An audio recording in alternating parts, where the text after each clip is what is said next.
Listen well, creator of Goonery.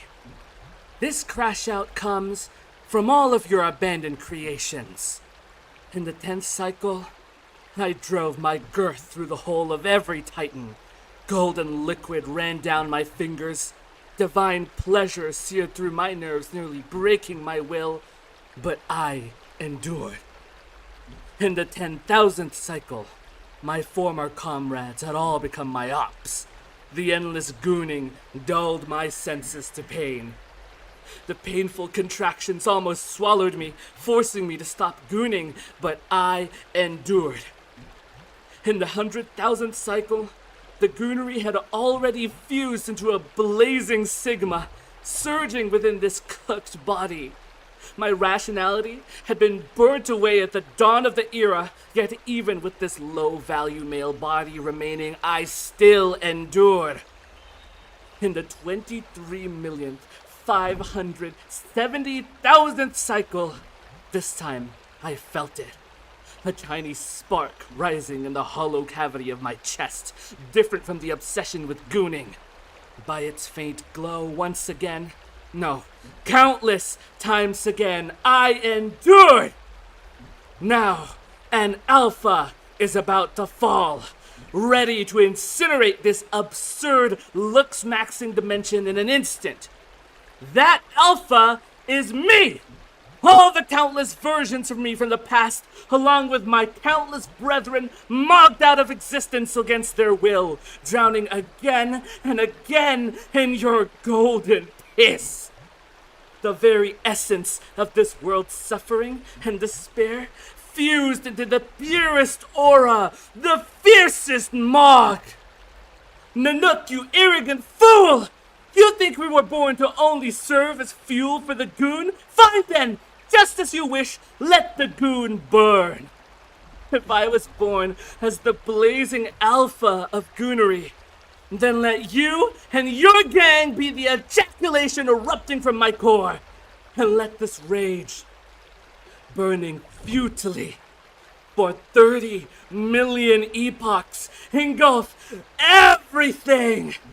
And grant you a dawn where all porn burns to ash. And that is my Finon impression. Man. Yeah, I said I said I was gonna do it yesterday, so I did. Okay, well now anyway, we can move on. Stell's has been sitting here, chilling. I'm surprised. Stell nor my little tapper creature has had an idle animation. I don't know. I didn't know that you could just make them freeze like this, but I guess that happens. I guess that works.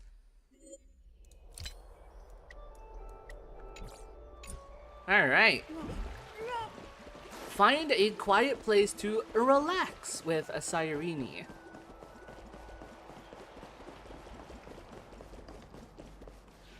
This place was your original bath chamber. Oh yeah, perfect for avoiding that's true. prying eyes.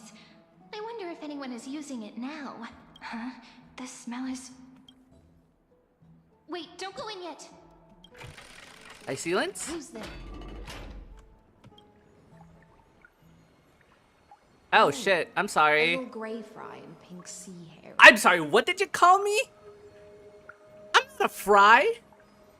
Bitch, I'm a burger. Little sea hair? I'm sorry, ma'am. We should get out. But I think, considering the absolute alpha energy that Stell and Sirini have, I think they're just gonna stand here, and and then whoever walks away first is the weird one. You barged into here without warning. Was it an accident, or did you wish to bathe with me? That was either sarcasm or Riz. Why are you here? I didn't see anything. What are you doing here? This is probably her room, actually. I didn't see anything. Is that so? But your eyes shine brighter than pearls. Stell, stop being so gay. My God. March leaves your side for a year, and you're already off, you know, rizzing up other girls. My God. Maybe that's why March turned emo. It's because of you. Sorry, we didn't mean to disturb your bath. We'll leave now. It's no big deal. There's no need to panic. This is the natural state for me. People on land force themselves to wear clothes, adding unnecessary constraints. Forget it. If Duck's Goldweaver heard that, she'd scold me again. Well, I mean, that is interesting to say, right? Because the natural state of our bodies is being naked, and it's not like animals tend to put on clothes or anything. Clothes are such an interesting part of our life and our society now. It's birthed a lot of different social consequences, repercussions. Yes, clothes can protect you, actually, from the elements, really. It's much more comfortable to walk around with underwear, at least, right? Especially for if you have fucking cock and balls and shit. Like, it's easier, and it just protect your privates and whatnot. But beyond that, it can, especially depending on what kind of work you do, it also serves as protection. It could either be armor, you could wear gloves to protect your hands from doing something, to protect, surgeons wear gloves to prevent contamination. Blacksmiths wear, stuff to make sure that, heavy clothing so that they don't get burnt. And yeah, that's that degree of usefulness. But obviously, since wearing clothes has been determined to be something that we should be doing, there also comes cultural stuff and social, calling everything stuff, but, and I'm not trying to spend too much time on this, but it's just interesting to think about the social nature of it, where it comes aesthetics, where certain trends come out and certain groups of different types of clothing comes out.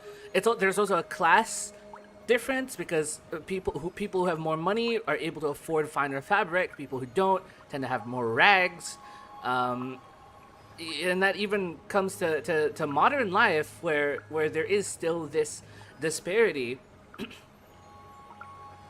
And then there also comes the shame part of it, where clothes are so expected of you that if you're not wearing clothes, it's considered shameful because you're showing your natural state of self. And then there's that intimacy aspect, where taking off your clothes in front of your partner is seen as an act of intimacy. It's a very multi-layered thing, clothes are. It's so interesting. That's why in fantasy world, not even just fantasy, when you're writing your story, your fictional worlds, clothes tend to be a really, really important part of world building, and it tends to be overlooked because we tend to go for cool designs and designs that look like it fits this world. But there's also stories you can tell about that. You can tell a lot about a person from just their clothes, and I don't know. It's very cool. It's very cool. All right. Please make yourselves comfortable and wait a moment. But Hycelis is interesting because her clothes are very complicated. They're very interesting. Wait, I wonder if her naked body has that, like, translucent torso. It's hard to tell because they're very... What to say?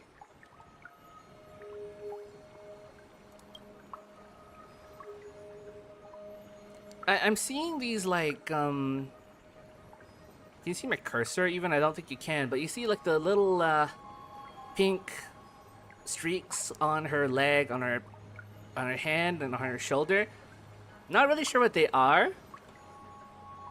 Is it water? It might be water? Or is it a fish thing? I don't know. I just wish that they made Hycelis way more fishy. Yeah. He just looks very bare minimum fish, but you know what? It's Tyrell. What do I expect? Wash off the blood of the hunt. No, oh, it's blood. Okay, the text was in front of me the entire time. I may be blind. The hunt. Oh. The delegate from Ladon has been assassinated! Quick! Quick, someone come quick! Ah, the broken crab shell surfaces.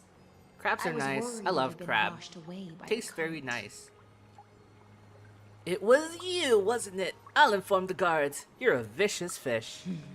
Viciousness is a form of praise to the blade. That was the intent. I see. No wonder there was a faint smell of rust in the air before I even entered. Why? Is it because the Ladonians refused to contribute troops to the Flame Chase journey? Or just because they offended the Imperator? Because the new era of the Flame Chase doesn't tolerate stagnant blood. For the ignorant masses who cling to outdated laws, only bloodletting can wake them up. Interesting. So it's a very cut and dry form of forcing change. Because that's basically what they're after. They're after a very new form of regime. New MO, really. And there's so many people who are doubtful of this new direction and who want to cling to the older ways, but obviously since they've been fed information about the cycles, then they would feel they are justified in doing these kinds of bloodsheds if it meant that they could break free from the cycle, period. And they just feel like they don't have time to negotiate with these people to convince them, because ultimately it doesn't really matter to them. Very interesting. Right now, the rebel forces on the frontier are rising, and Ladon has been secretly supporting them. They loudly chant the slogan, "Return to the Era Chrysia," unwilling to relinquish military power. They're just building momentum for the rebellion. Fair enough. I reserve judgment on this. It seems a bit too extreme for me to accept. Nah, fair enough. I mean, it's not the way I would go, but I can understand. By the Imperator. I won't interfere with your thoughts. Thinking is a right given to the citizens by the Imperator. Alright, buddy. Okay, that's a line where I cross. As long Well, as you don't try cross to that. reverse the current of the times, you and I will both be free. Following the currents, following the flow. But, Miss Hycelens, I can't even hear the slightest hint of joy in your words. Because I've already tasted ultimate freedom. Long, long ago, I lived in the sea. In that lightless abyss, far beyond civilization's reach, the great fish consumed the small. And when the great fish perished, their bodies became sustenance for the newborn, nourishing the whole ocean. This is the tide that carries civilization forward. Interesting. Anyone may be devoured, or meet the fate of inevitable decay. Are you imprisoned in your new form or something? Or is this completely a metaphor? Are you suggesting that ultimate freedom is in fact the cruelest fate for life? I only mean that if life wishes to preserve its dignity, it must first be bound by the law. Heidi, welcome. We just started. We're looking at a naked lady. After she murdered someone. But yeah, anyway, this line,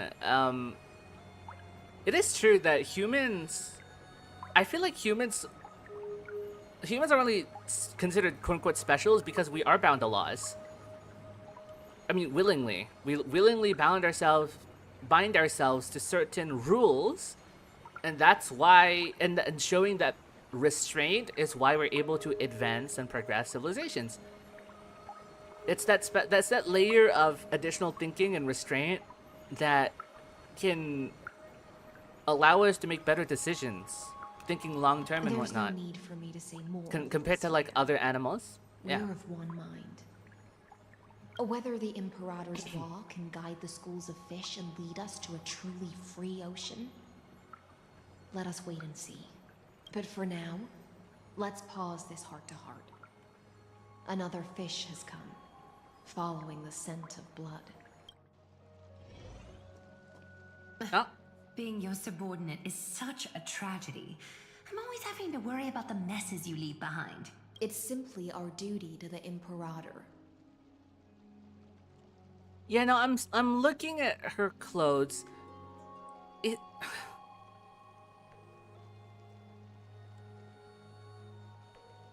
Is her torso thing part of the clothes or part of her body?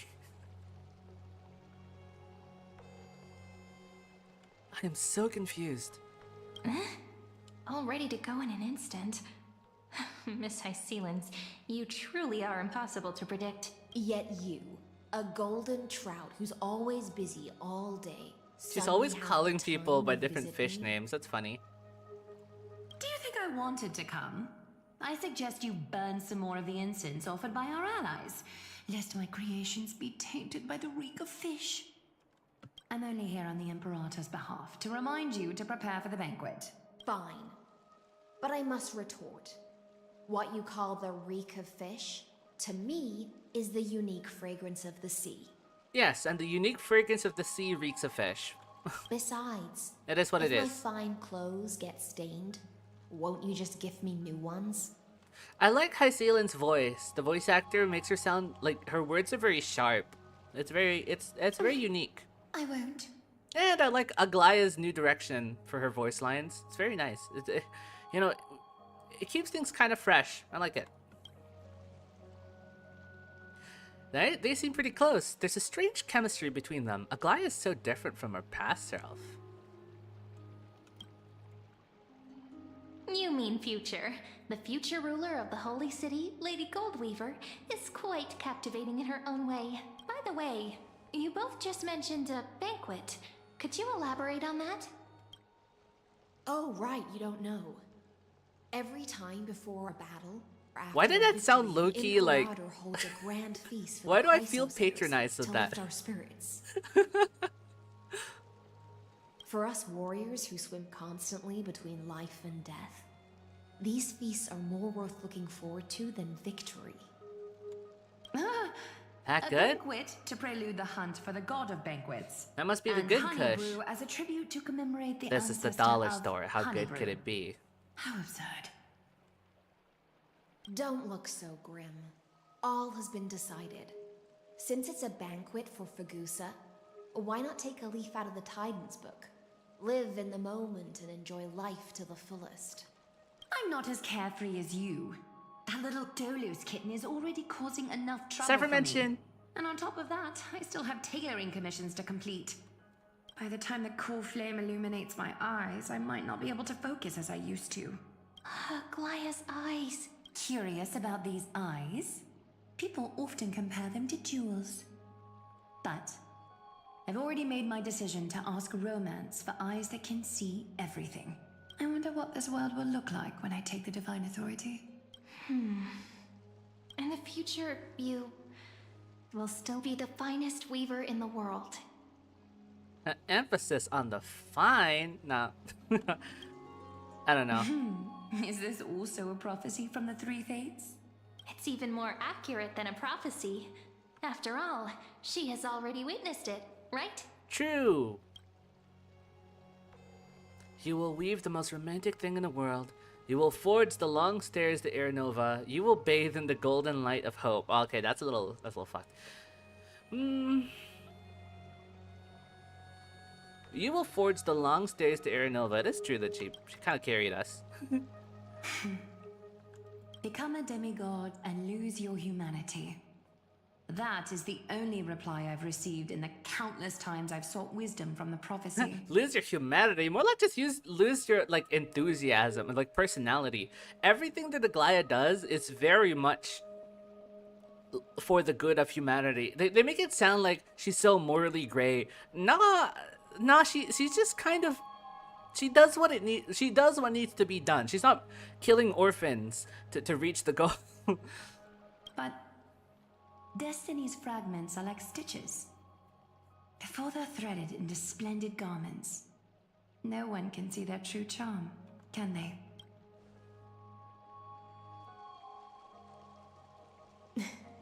Aglaya has always been troubled by the divine duty she must bear. But thanks to you, she seems to be in much better spirits. She looks quite relieved. Do you know each other well? Just as she knows how the spinning wheel trembles, I can sense the smallest changes in the damp air. As for whether we Oh, know childhood each other well, friends. I see. I've swum beside her since she was a child. Most of the time, I can All right, we're understand connecting the whispers in her demigods heart. together. That's very nice. Ah, that makes her Tyseelan's death even more tragic, isn't it? For those words she was too shy to say herself, I'll raise a glass to you on her behalf. Now, I leave this bath chamber to you. Rest well and prepare yourselves. After all, every time we drink and talk could be the last celebration we have in this life.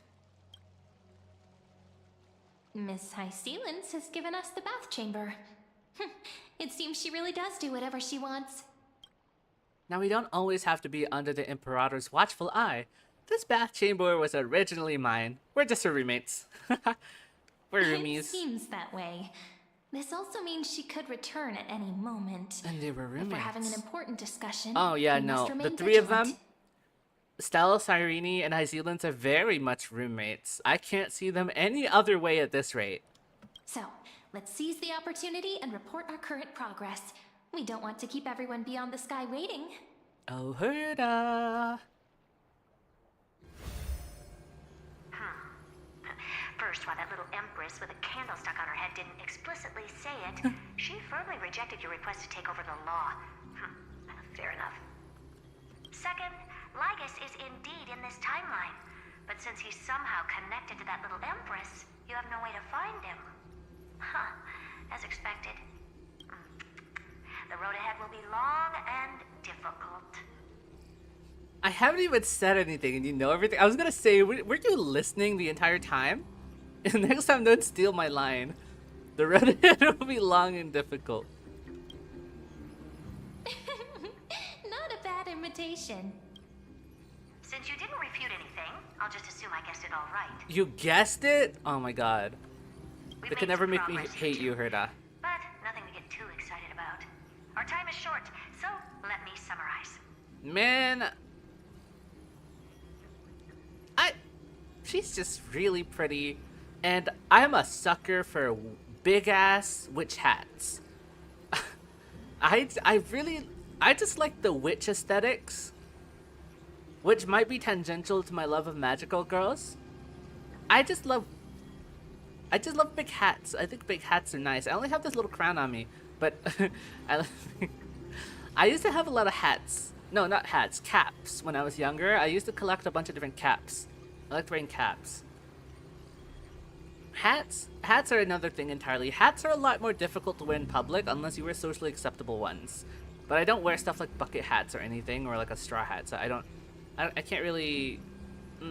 Yeah, I don't tend to wear anything on my head nowadays. But I like hats. Concerning the origin of that intellitron. maybe if I have. It uses Katorzane algebraic expressions. Wait, hold on. Let's But wait for her ever to finish. since Aiden invented the 9-worded formula, this Aiden kind of mentioned- mathematical logic no longer exists in the cosmos.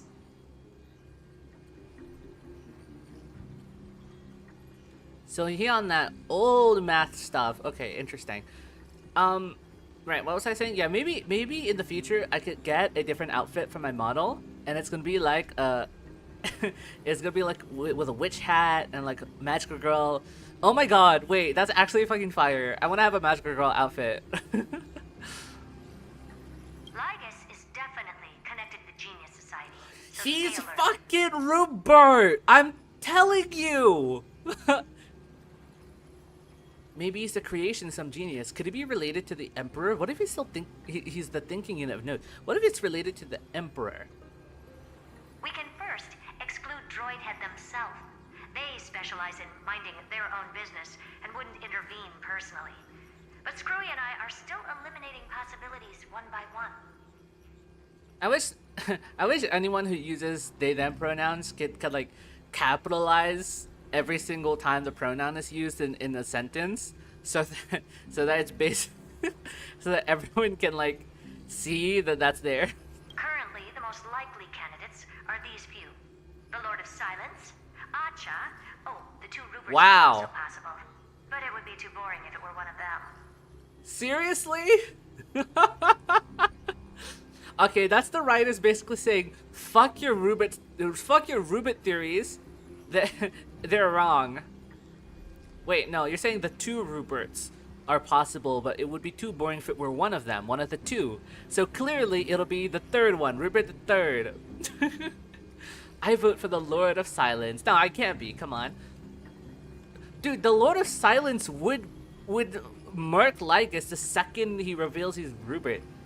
Even you can't come up with an accurate answer. Finally, we'll get to face off with some big names. I don't think we're ready for some big names, man. Hats look nice, too bad that it's weird to use them where I live. It's generally not a popular thing to use. I think, because a lot of cosplayers do it and like any special outfits, but most of the time people just don't wear them. I think caps are most socially acceptable, but hats are a little more special. Like, they're more unique, they're more niche.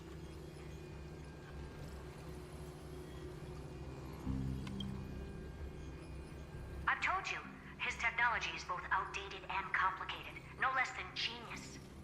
But ultimately, he's not an eon. We can handle him. That's all I have to say. Will depend on you to continue pushing Serious forward Herda is in this kinda... world. Keep in touch regularly. And remember, Wow. don't let your guard down. I want to see this side of you more. Ah, she's so cool. Madame Herda is a real whirlwind. Well then, let's use the banquet Aglaya mentioned as our next starting point. Ceridra's trusted followers should all be present at that time. It'll be a good opportunity to get closer to them. We must avoid direct confrontation with Lygus. We'll operate carefully when the time comes. It's settled then. With our great teamwork, we'll be able to deal with anything that comes our way. It's been a long day. We should get some rest now. Rest well and get ready for the banquet. Yes, let's get ready for the banquet. Aiden Dawn does such a good job voicing Cyrene. Can't get over it. Look, the She brings venue's a lot of right ahead. personality to it.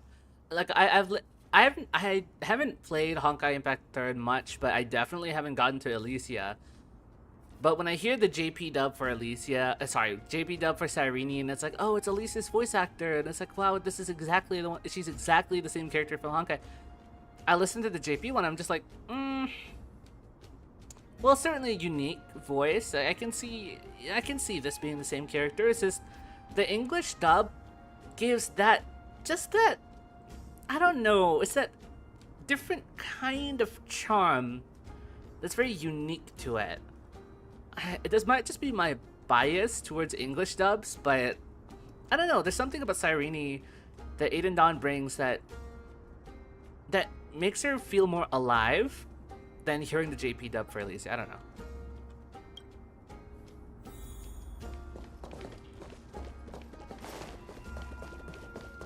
And I can even hear singing. It feels so romantic. I don't hear singing at all. Honored guests. Hello, Wait here for a Labia. moment. You must surrender any personal belongings you have on you before entering the venue. If you wanted to ask for my number, you could have just asked for it. This hero always brings down the vibe whenever he shows up. The Imperator's elevated position means she Ha, must always vibe remain killer alert. meticulous and careful. Please do as I say, guests. It would avoid any unnecessary misunderstandings. I get that you don't want people to bring outside food into the banquet, but is it really necessary to confiscate the books and quill pens? Cyrene's sweating. She brought a fucking sickle weapon. Even a quill pen can become a deadly weapon in the right hands. I'm asking for all your items. All, Miss Cyrene. Your belongings will remain safe. They will be looked after appropriately by dedicated staff. Looked after appropriately?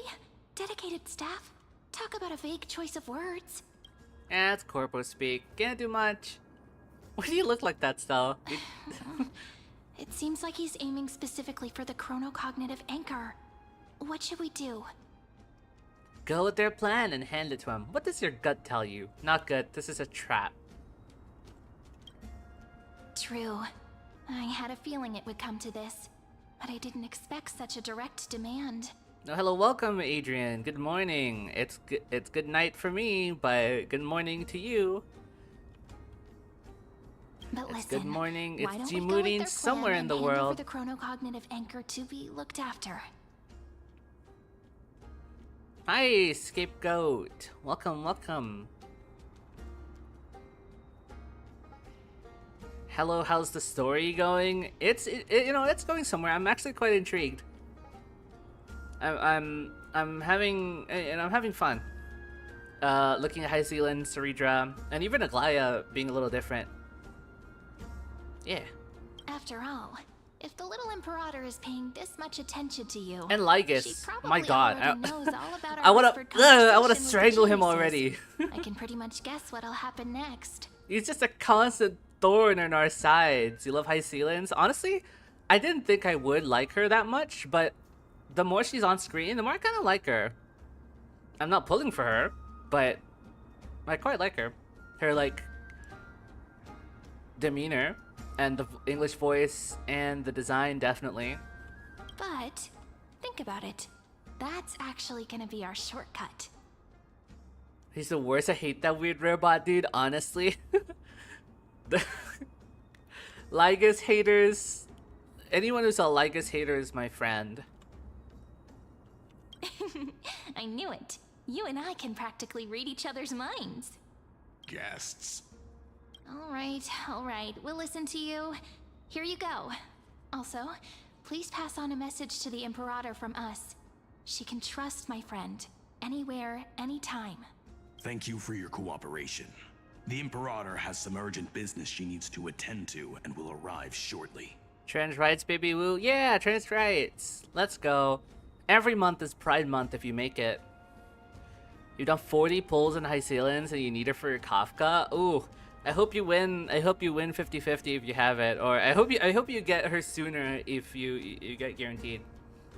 Why don't you head in with the other guests first and enjoy the feast? I initially wanted to get Kafka all the way back in the version 1 patches, but I never got her. And at this rate, I don't have any of the 5-star DOT characters, so I feel like I'm setting myself up for failure if I try and roll for any of them. Because I'm saving for Evernight and Cyrene. If I even attempt to do something like pull for High Zealands, Kafka, Black Swan, I'm gonna lose my mind, so I'd rather not. But yeah. Isn't Saridra supposed to be the focus of the banquet? But she's not even here. She'll probably have a grand Why entrance. is it so difficult to talk to her? Let's talk to some guys. Ooh, you two. Hello. Aggie, if you can't get used to the honey brew, we will go ask for a pot and cook some oatmeal for you. No need for that. This Oatmeal is banquet so nice. just too loud. And nothing and no one here is interesting. I just don't really want to be You're so here. real for that, Aggie. You and me both. Lies. You were pretty energized when you came back from the Aw, bath no, you're a chamber. faker. Fuck. Let me guess. Are you worrying about someone? About High Zealands? Or Little Cypher? Little Cypher mentioned. You got Kafka back in the first patch, and now you're waiting for Sealants of Black Swan. I don't know when Black Swan is returning, honestly. Could be before 4.0, probably. You take everything too seriously. At this rate, life's gonna be real tough for you later on. You're the least qualified to lecture me about that, teacher. I love these two right now. Are you hesitating? Maybe it's better not to disturb them. Oh, whoops, I've Dear been spotted. guests, are you here for us? I mean, are you here for Treeby or Aggie? Okay, that's funny. That's such a subtle joke.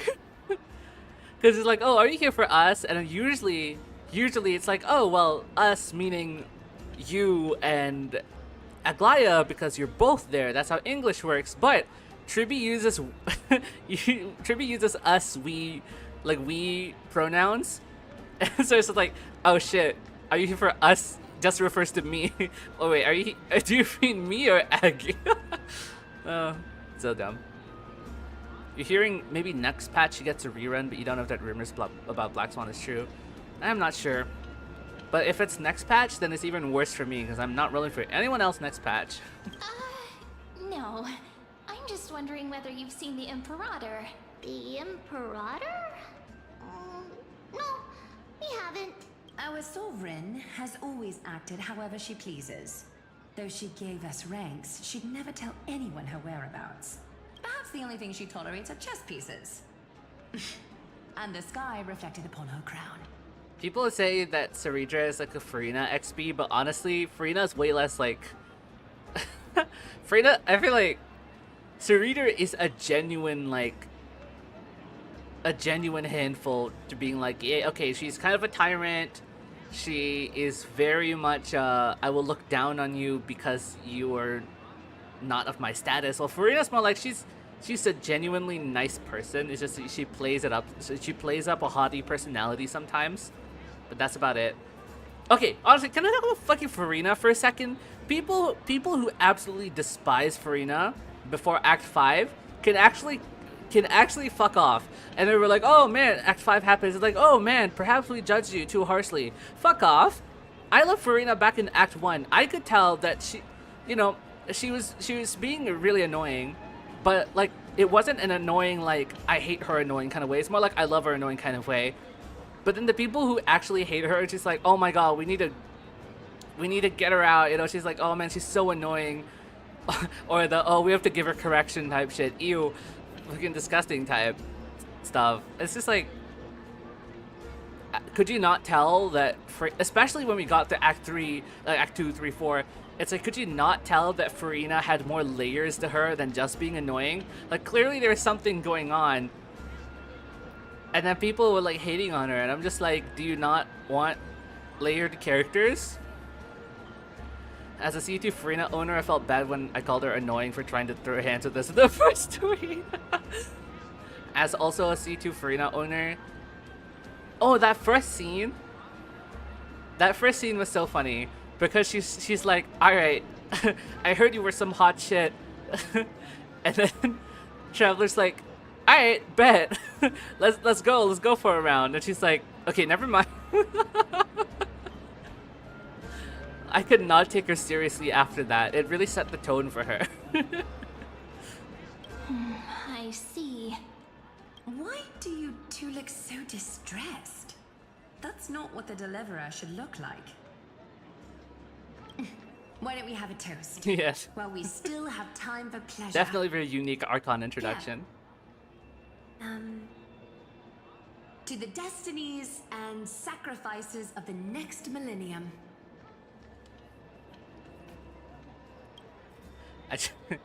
I really like the way Stelle looks here. She looks so fucking awkward. I need to screen cap this all time.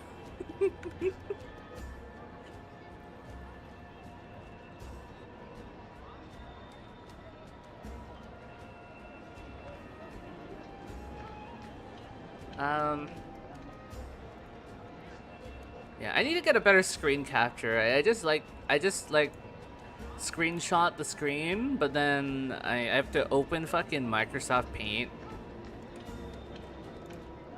to like crop it. It's really inefficient. But yeah. Obligatory I love Stelle mention.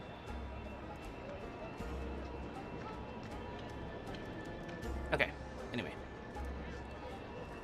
Back to this. Then we will toast to the tomorrow that will set fate free. There's stuff to do, so you'll check in later, have fun with the story. If you enjoy Saridra and Hazilis, you'll enjoy this a lot. Also trans strides. Yeah! No worries. To the Flame Chase journey, to Tribby and Aglaya. Hail to the new world. Let's not say hail. To Tribby and Aglaya. Cheers.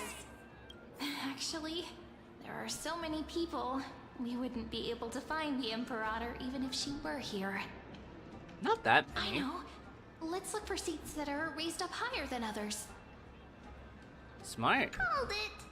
Oatmeal suits us way better than honey brew. Oh, please give me a bowl as well, teacher. They really don't like honey, bro.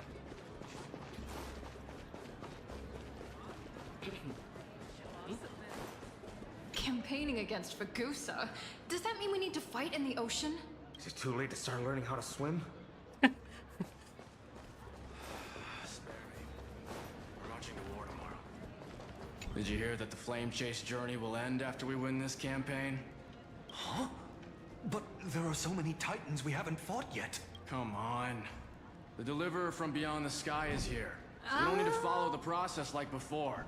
No, We'll be able to go home that's not how soon. that works. Show off some moves. Oh, it's these guys. Hello. Welcome to the banquet. Still so nervous. Hello to you. Hello to you too. What a lively party. Actually, we've got more urgent matters to attend to. Hello to you too. Ah, so the deliverer is attending this event, as expected. Little Virginia here was just West wondering Virginia. whether she should That's go all I find can you. think about every time I see that name. I'm sorry. As the great Imperator's historian, I'm responsible for composing poems and songs for everyone in the Flame Chase army. But I have no idea how I should record myself in the annals. Little Virginia is wondering whether you can let slip a hint or two about her future, so she can find some inspiration to write about herself. You're the chosen one, and therefore the rest of us don't need to do anything. Yeah, exactly. That doesn't sound like a good idea. Besides, we don't even know her in the future. But she'll probably get really disappointed if we tell her that. We What should we lie. do? Tell her bluntly that we can't do that. Give a roundabout refusal. We'll make up a white lie. Unless this white lie option is really sucky. If like Stelle fucks up this, then I will regret choosing this option. But hopefully you give a good Alright, lie. I got it. I personally suck at lying. That's why I suck in Among Us. But I mean, hey, Stelle here. She could do it. No, Cyrene. We Okay. can't reveal too much, but I think it wouldn't hurt to start your poem with the future. Maybe use something like, with hope, I write down the tale of tomorrow for myself. Silently waiting, day after day, till the moment it fulfills its promise. Ah, How's talk like a that? politician. It'll sound vague enough. Oh, that's exactly what I'm after. I'm so inspired. Okay, well, it works. Thank you so much. I feel like I can actually finish composing the heroic saga of Flame Chase once we end this campaign. You wrote that? Okay. Pretty good for some improv. That line of yours is quite versatile. And that's the art of conversation. I learned it from you, after all. So, how did I do? I love the way Stella's just looking down at Cyrene. She's so tall. Oh my god, my queen. By the way, in return for that, are you able to tell us where the Imperator is? The Imperator? She usually wouldn't arrive this early. She believes that rulers should stay silent in places where their subjects hold private conversations. Wow, surprisingly nice for a ruler like her. Why don't we have a toast before she arrives? To reason, which is held but not revealed.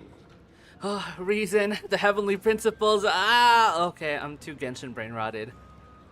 You know what I'll do after this stream? I'm gonna hop back on Genshin and I'm gonna continue 100%ing that one because I really need enough. That's a different game. I'm talking about a different game. What am I doing? Okay. Romance, which will surely be returned. You know, with so much talk about romance, especially like for Cyrene, talks about romance so much, I would have honestly thought that Nestia had something to do with Cyrene, but it doesn't look like they are connected. Like the Titan of Romance like has kind of nothing to do with Cyrene, but she talks about romance all the time. So it's kind of weird. I mean, I know that the romantic story, whatever, that's like Alicia's thing, I think. But it's weird that because that's her thing, they didn't just connect Nestia to her, but, well, whatever. Small thing, small thing. Ooh, can I sit on this in the party? No, I can't. Is that blasphemy if I just sat there before Sarita arrived? You haven't had enough honey brew.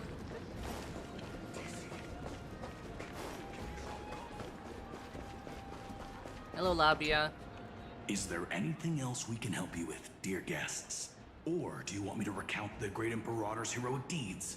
Yeah, sure, you can do that. I want to hear it. Hey, Labinas. I managed to get some honey brewed at the scholars hid in Lapinus? the cellar. Oh my god, I'm sorry. Wanna try I it? shouldn't be making fun of your name. Wouldn't this be considered getting drunk on duty? Not drinking on the job. I want some too. I kind of want some This too. banquet has a never-ending flow of honey brew. I've never You're tried welcome to honey try brew it before. and see whether I mean, our just drinks are yesterday I as drank close from beyond some the sky. like lemonade shandy before stream, but we don't have honey stuff here. There's no honey flavored stuff selling nearby. Oh well. Thank you for the offer, but we're more interested in knowing when the Imperator will be back. The Imperator?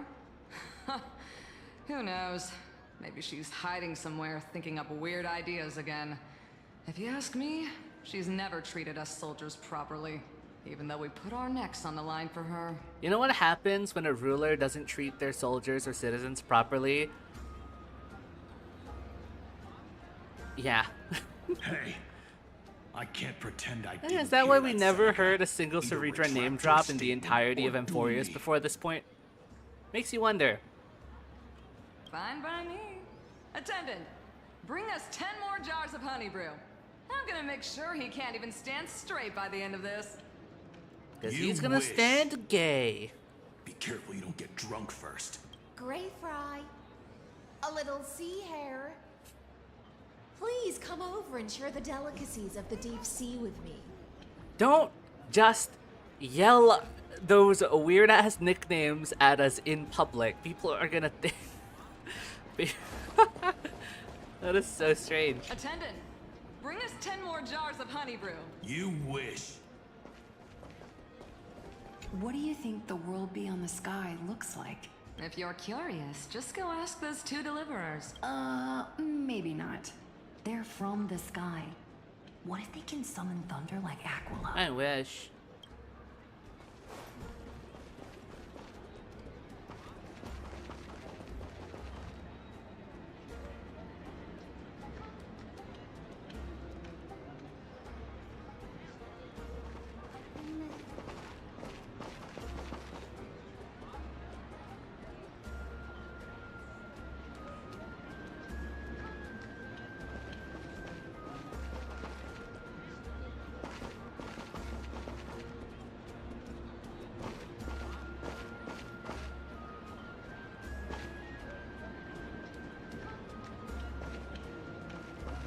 Yeah, you know what?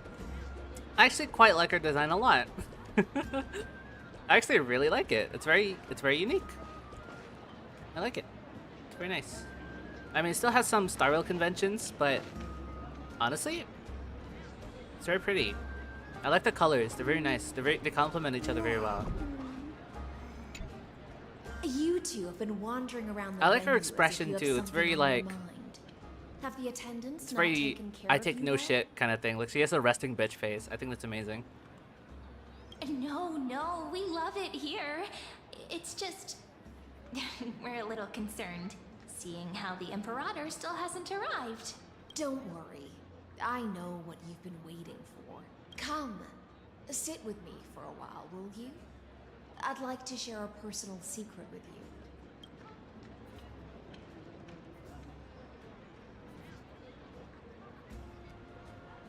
I love secrets. This is Fagusa's dew of divine This is the blood, second High Zealand the CG that we sweetest got. of all the 12 bottles. Interesting. Baguza's Dew of Divine Blood. The sweetest one. Well, I would imagine so, since it's the water one.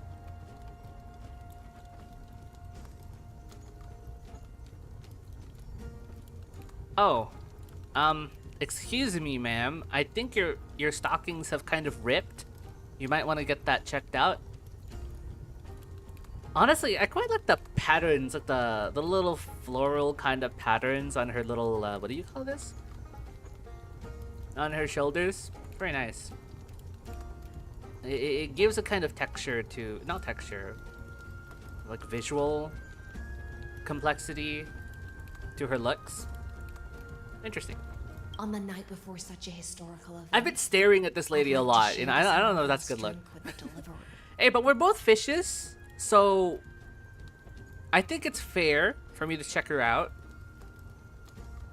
Doesn't this count as bringing in outside food? I knew that security check was targeted at us. What's the matter, guests? Oh, we're simply overwhelmed by such an honor. Are you worried that I might have poisoned the dew? Well then, let me prove my Are we gonna do indirect kiss kind of thing? Hycelens raises the goblet of honeydew to her lips, deliberately arching her neck so you can watch the liquids descend down her throat as she swallows. See? It's completely safe. Yeah, finish that before you give it to us, why don't you? I feel like Miss Hycelens wants to talk to us about something. Why don't we go along with her for now? Then I'll gladly accept it. I want a new cup for myself. Minors shouldn't drink. You're not a minor, Stelle, but I kind of want to see it. Honeydew's not alcohol. It won't get you drunk.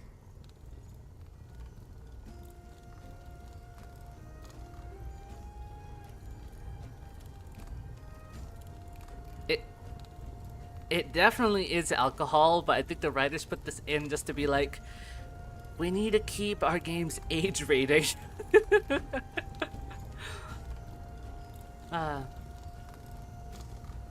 On the contrary, it can make your mind even sharper.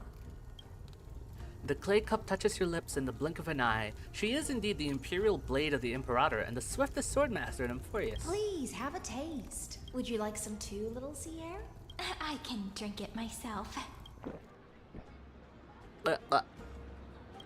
That sounded way more sus than How is glugging. it? Sweet enough? It's not bad. It has a very complex taste. Calm at times, tempestuous at others. That's the taste of the ocean. It'll do you good to understand Fagusa's fickleness before we set off to face their waves. Just like how you're about to understand the secrets within this dew. Now, please turn around. Very, very quietly. Don't make a single noise.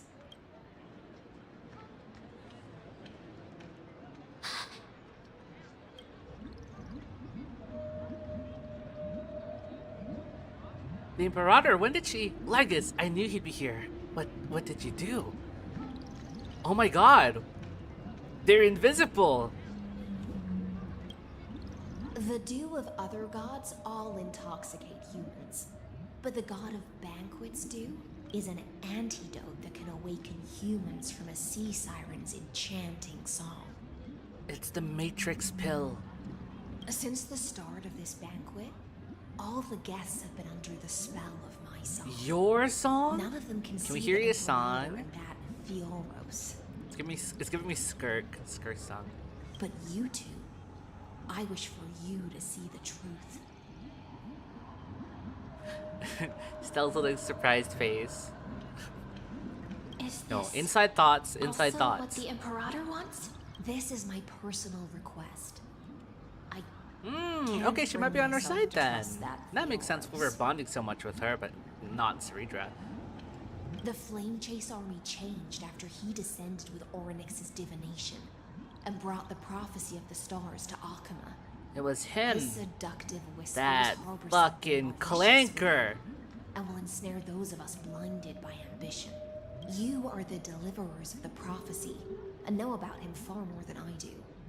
Perhaps only you can find traces of the truth from his actions and words. Then we can show the Imperator the right path forward. Your Honor? Your Honor, Legus is a fraud. But isn't this acting behind her back? Amphorius has become far too weak. Even heroic actions protecting her from harm must be conducted under the water's surface. I am the Imperator's blade, and I must clear the way for her while remaining concealed in the torrents. Then, ensure I'm pointing my sword towards the Okay, well, true she's not enemy. blindly loyal. She's like, no, she's got her own sense of morality. Got her own Can values. you promise me something, Miss Hycelens? Ask away. My friend has in fact come here to stop that villain's evil scheme. Our goals are aligned, but as to the decision the Imperator must make, she has no wish to transgress her authority. We just want to tell her everything we know. I believe the Imperator will be able to tell right from wrong. I never doubted your loyalty. I'll pass your words faithfully on to her, provided we can gain the advantage in this tug of war, that is. Yeah, I feel like it's a little bit dangerous to just tell her that, like, oh, they said that we should not listen to Legus. Nah, I'm pretty sure that the Euros over here has like already fed her some propaganda to make her not believe us in some way, or maybe this quest will have a plot twist where Saridra was never fooled by the Theoros the entire time and she was playing him like a fiddle, and that she's actually Giga Brain. Hey, who knows? We'll find out. I'm just calling it right here. Return to the feast. Bring this cup with you and keep your distance. Pretend you are still immersed in the sea siren's fantasia. Because the game needs to glaze the characters, right? Especially someone as important as Saridra, apparently. She's literally the ruler. And the goal that we have to, our goal, because we have to convince her to not listen to Lygus, right? If they want to make her look really good, you just do that 500 IQ play where she was never fooled by Lygus the entire time. I'm just calling it. And I'll control the moisture in the air. That way, you'll be able to. Wow, you're kind of broken, actually. You just set up your own domain. You set up your own reality marble. Wow, no, the kids these days, we call it domain expansions. I wish you a victory in this first skirmish. It's the exciting and thrilling undercover part of the adventure. Yes, it is.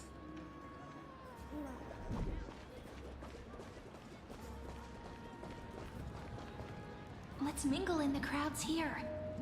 Relax. Relax. Try to act natural. You're freaking it. Still not here. That little imp is always acting so high and no. mighty towards everyone. Today, I will, whatever. Pour me another cup. Though she has succumbed to drunkenness, she still does not dare challenge your authority. A criticism of my height is a grave enough insult already. She should be dismembered. Is your crown compensating for something? Do you often test the loyalty of your subjects like this? You jest. The Imperator does not need blind loyalty. As long as one can prove they have value, I am willing to be lenient towards Resourceful. Let's cut to the chase, Theoros. If I pass the trial and grasp this world's law in my hands, what will you do then? The answer is simple. You're promising too much. That's the problem. You have to promise realistic goals. Okay, even though you want to sweeten your deal to make the person you're trying to convince want to do your thing, but it also has to be realistic, otherwise it's too good to be true and they'll call out your bluff.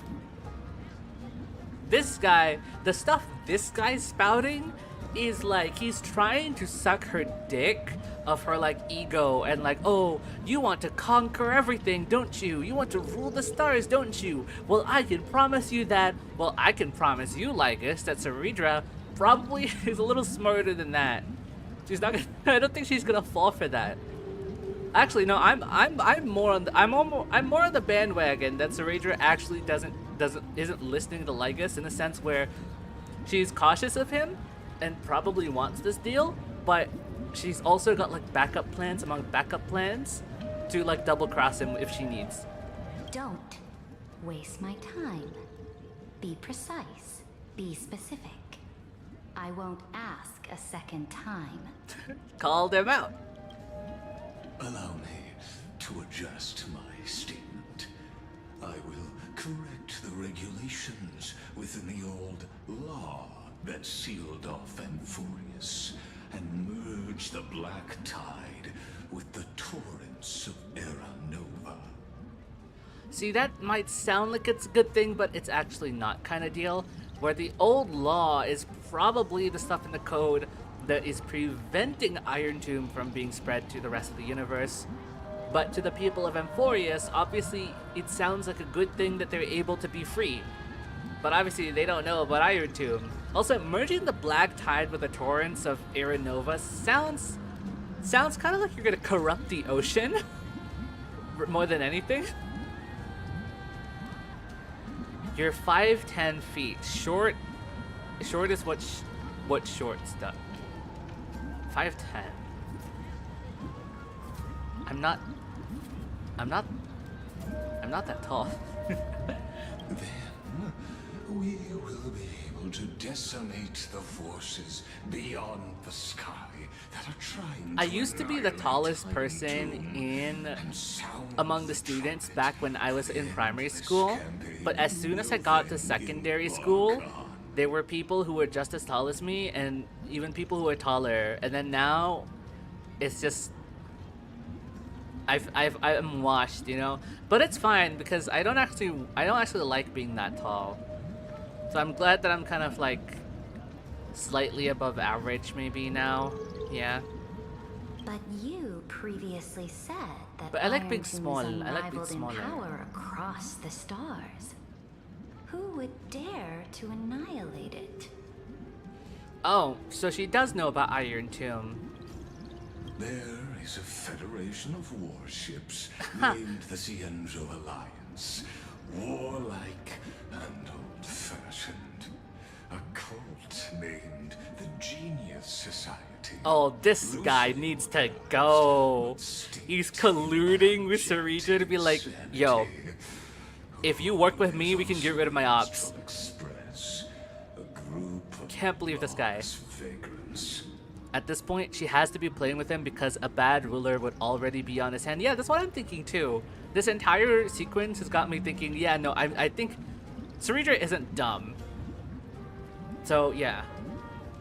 They're playing up the, oh no, we have to convince Sarita as like the part of the tension of being like, oh no, our goal could be, you know, we're at odds with Lycus and we're all fighting over Sarita like some sort of harem. But that's gonna be like the twist at the end, so who knows? We'll see. That sounds fun. Deliverer is part of that last group. Those vagabonds mistakenly believe they can connect the stars through alliances instead of conquest. But history has already given them a tough lesson. Hey, put some respect on Akavili's name. There are countless other organizations besides. He may even be secretly alive. When the Lord Ravager sweeps across the cosmos, Sorry, they technically. will certainly all bow before your empire of destruction. This motherfucker's the Lord Ravager. I don't know. I can't unthink that. The Ackman Alliance is invincible! If those civilizations are Wait. not as feeble as you describe, Wait, then hold on. we still have some value in testing the quality of my blade. The Ackman Alliance is invincible!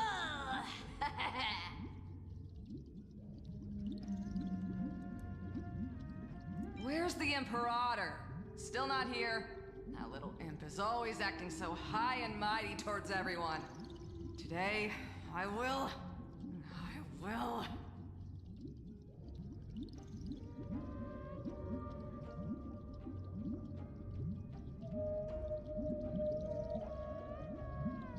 Where's the Imperator? Still not here. That little imp is always acting so high and mighty towards everyone. Today, I will. Give me 1 second.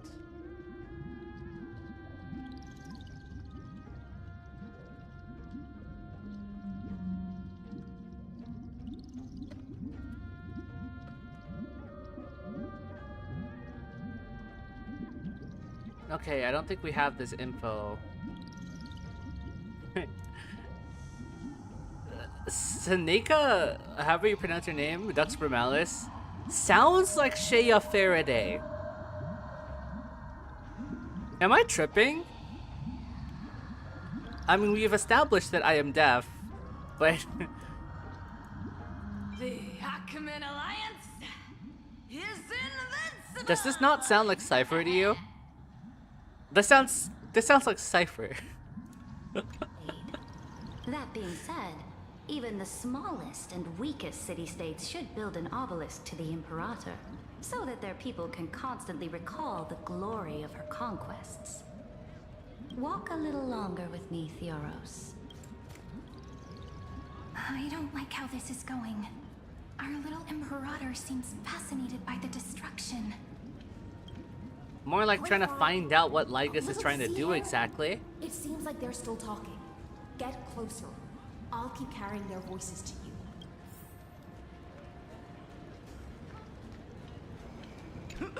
Oh, I think I had too much. Didn't think you could get drunk on fruit juice.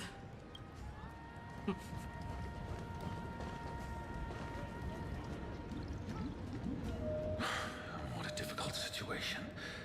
No matter how we position our forces, this battle against Fagusa will result in many casualties. That's not something you or I should consider. The Imperator has already placed the chess pieces. We just need to fight for her until our last breath. How astonishing. The commanders under you have such different personalities, yet they share the same loyalty. He's looking this way. Quick, do something and pretend we can't see them. Gulp down the honeydew in front of you. Chat with the guest next to you. Play a game with Cyrene. I'm gulping down the honeydew.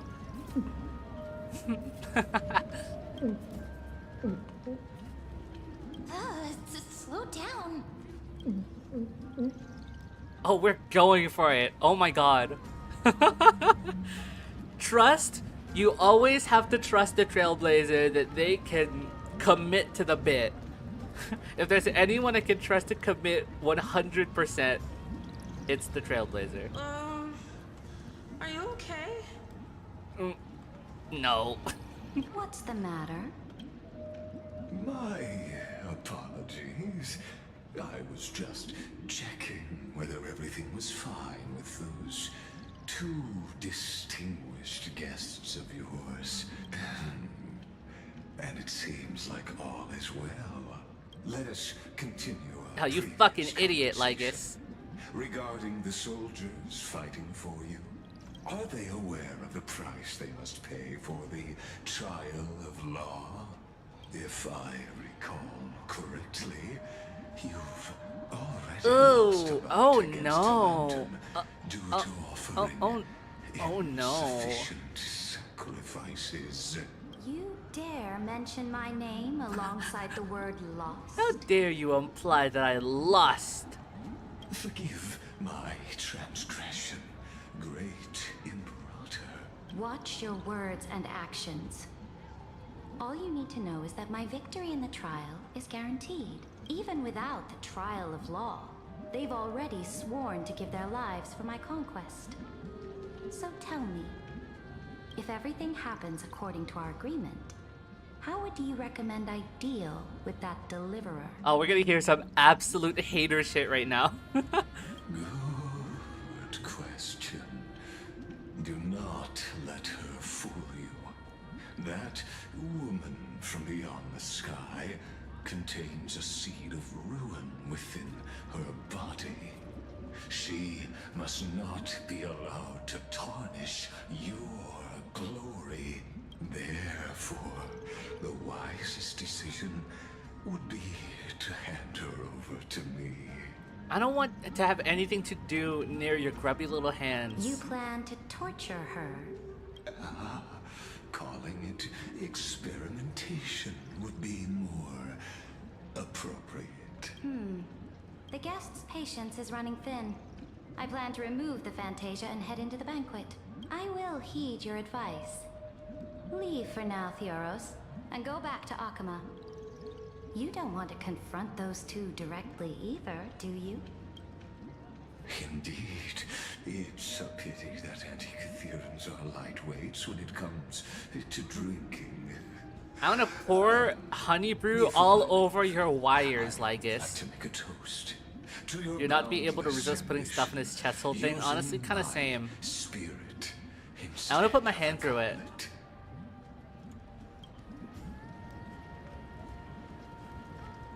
As I expected, that Theoros' schemes have been revealed. Thank you for your bravery, guests. It's time for me to dispel the Fantasia. This will be the Imperator's last public address before we head off. And therefore, likely, the final chance to change her mind. I will try to get you a chance to speak, and I'll also prepare for any contingencies. The rest is up to you. You should head back to your seats for now.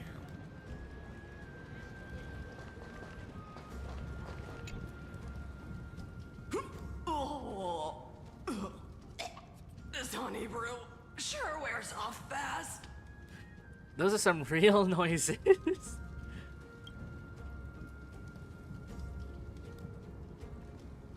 There she is. The Imperator! The Imperator has arrived! No need for formalities. I should be apologizing for my tardiness instead. The hour draws late, and I trust you have all had your fill of brews. Therefore, I will not observe the usual ceremonies.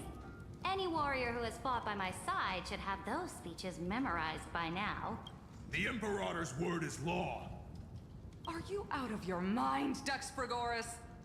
The Imperator hates flattery most of all. Oh, embarrassed him.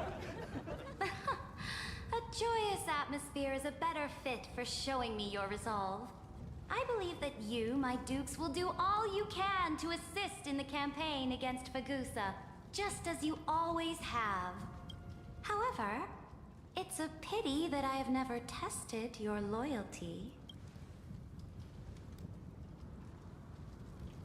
What does she mean? The Hunger Games, right now. The purpose of tonight's banquet is not to raise our morale, but to establish which allies our alliance can actually trust, and sever the heads of the traitors as a toast to all before we march.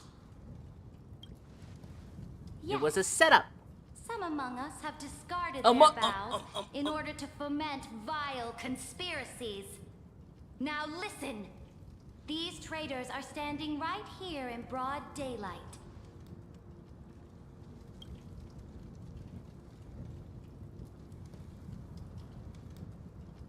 Dux Gladiorum Hycelans.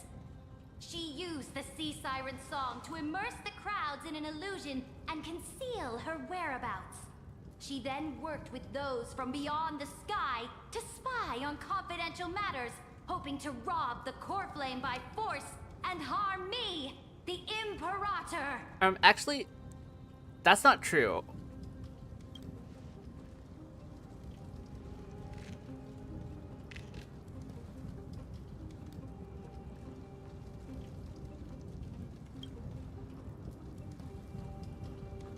Imperator, I can explain. Silence. Do you remember who used to own this blade? She met you once, back at the Temple of the Three Fates. It was Kindness, the head of the cleaners. She was the first to draw a blade against the Imperator, and personally made herself an example for my enemies. Under the shade of the olive groves, the people of Akama said they would never bow to me. In the frozen, lethal fog, the people of Idonia said they would never bow to me. At the beginning of the myriad paths, the people of Yanisopolis said they would never bow to me. But now, they all lie silent. They now fear me as they fear the law. For I am Ceridra, and I am the Imperator. If you have any last words, say them to the Imperator.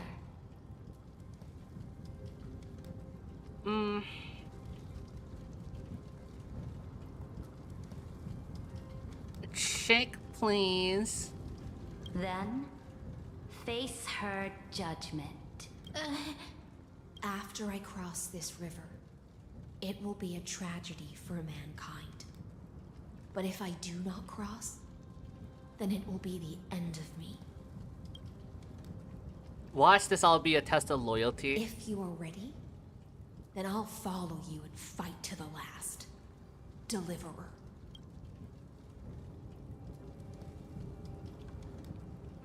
We must convince her, reject. We must kill the Imperator. There's no other way. Murder!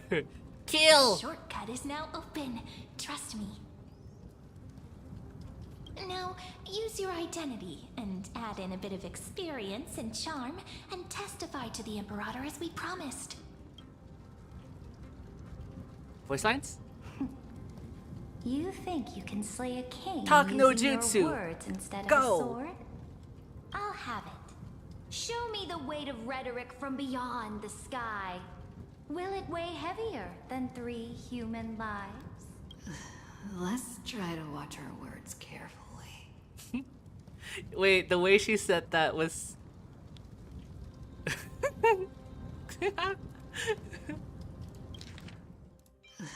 Let's try to watch our words carefully.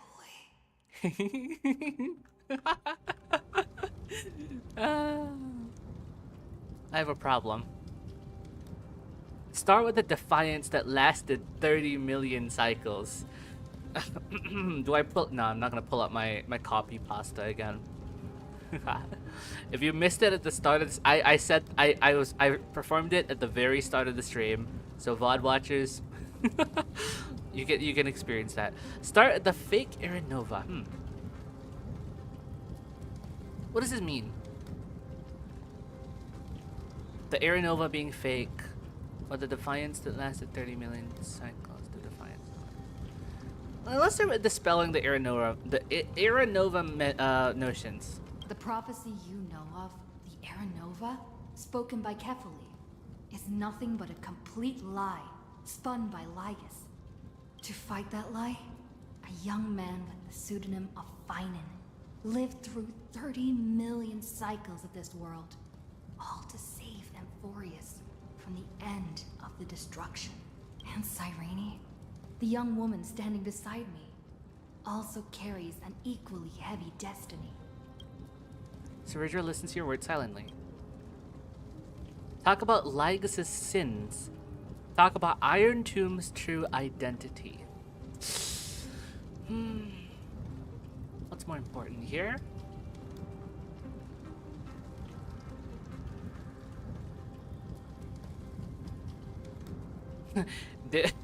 Do we pass up on Lygus slander or nah? Iron Doom's true identity might shed more light, because talking about the true nature of the situation is probably better than trying to slander our opposition, because we're trying to convince a third party here who ultimately has the power to change things. Lygus is trying to convince her something. We're trying to convince her something. So instead of slandering the other side, it's more like we have to respect what she thinks and tell her the truth about the situation so that she can make a decision about it. Because it's not our place to put down the words of another. It's where I'm coming from, at least. Of course, this is completely different from how debates work. I've been to many debate competitions in my life, and no, slander is kind of the point.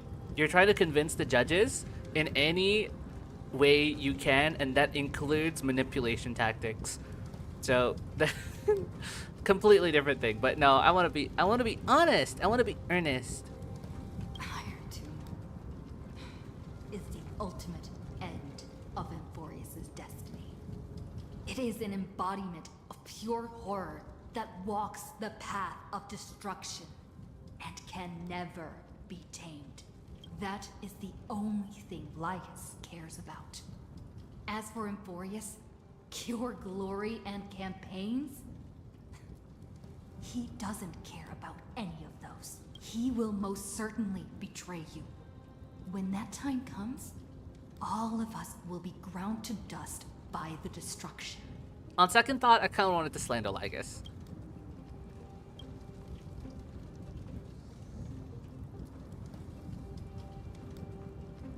Duty or resolve? Duty or resolve?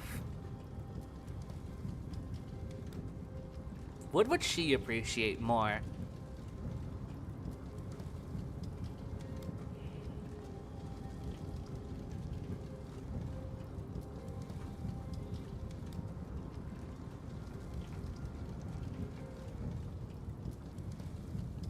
What does my gut feeling tell me?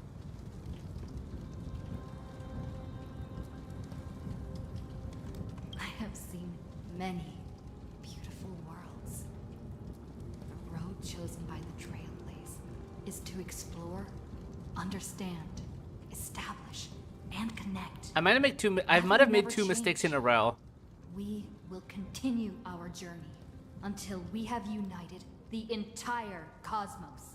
Therefore, if you choose the way of the destruction, then I'll place your ambitions in the same basket as Lycus and smash them into pieces with my baseball bat. Stelle! Stelle!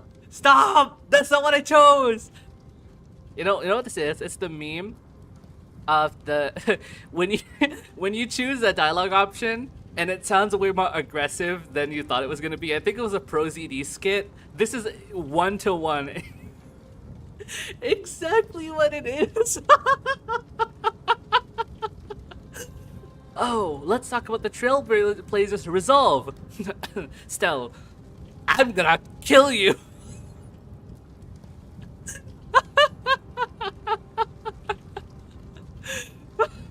Look at High Sealands looking at us like, what the fuck are you talking about? And then, look at Cyrene in her little face. Her face is just looking like, what the fuck am I looking at?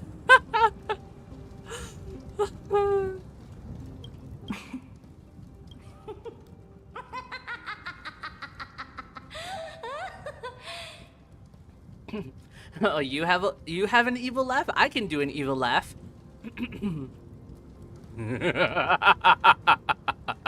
That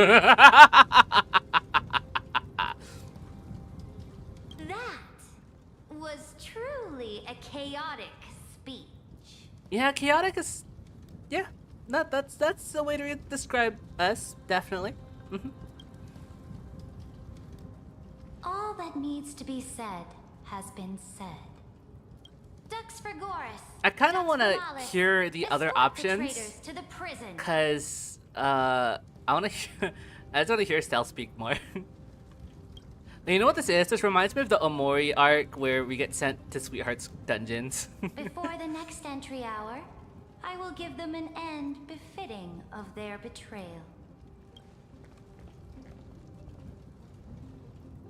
Oh, great Imperator. Your I thought you left for ambition Akuma. certainly eclipses all things. You're still here, Theoros. Of course. As the Theoros, I simply He is such a hater. this moment miss witnessing the fall of a nameless one. He is such a generational fucking hater. He's so petty. Or perhaps I am waiting for you to give me an answer. Why would someone He as just deleted them. powerful as you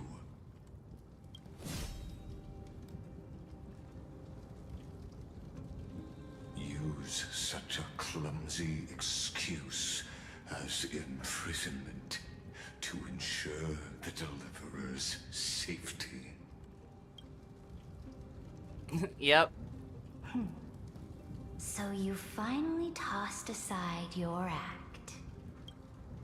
I must point out that you are just as impressive an actor.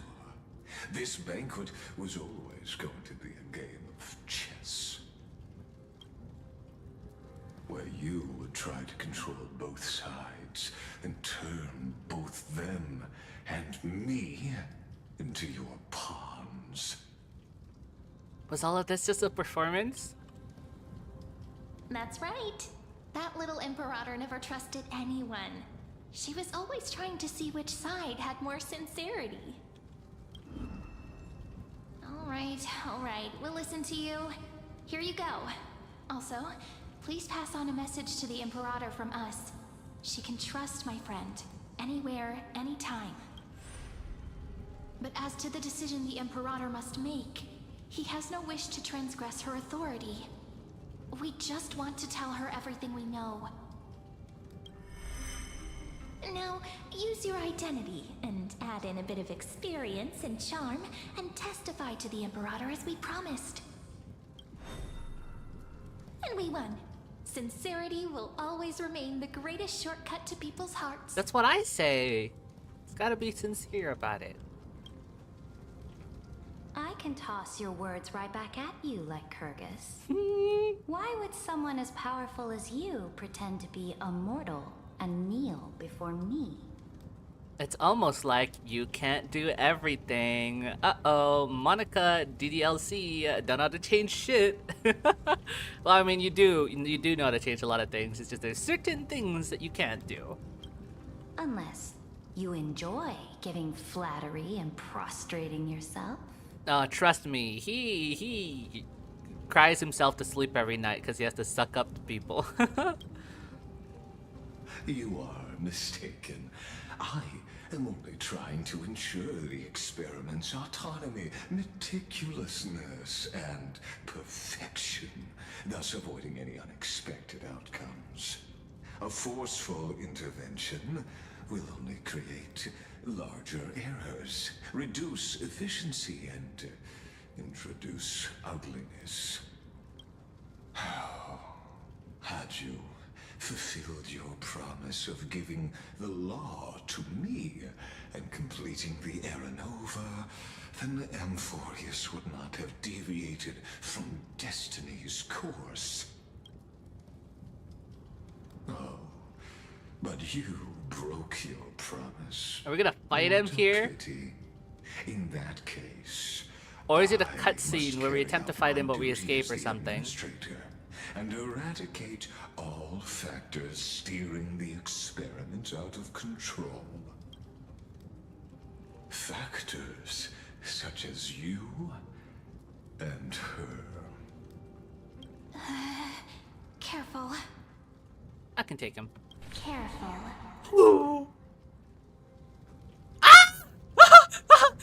Every night, every night, every night, every night, every night, every night, every night, every night, every night, every night, every night, every night, every night, every night, every night, every night, every night. I'm sorry, month of every night is 1 month away. We're not there yet. We're in February on Amphorius. Where are you?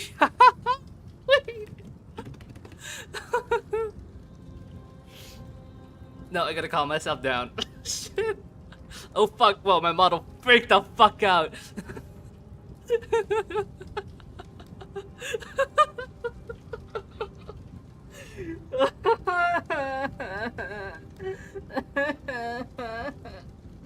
I missed you so much.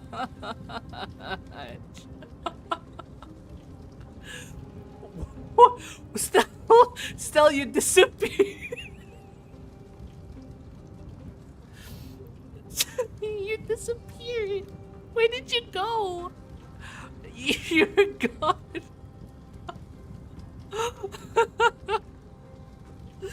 Okay. What was that voice? Was it Orynyx? Mysterious foreign guest. I found you. I finally found you.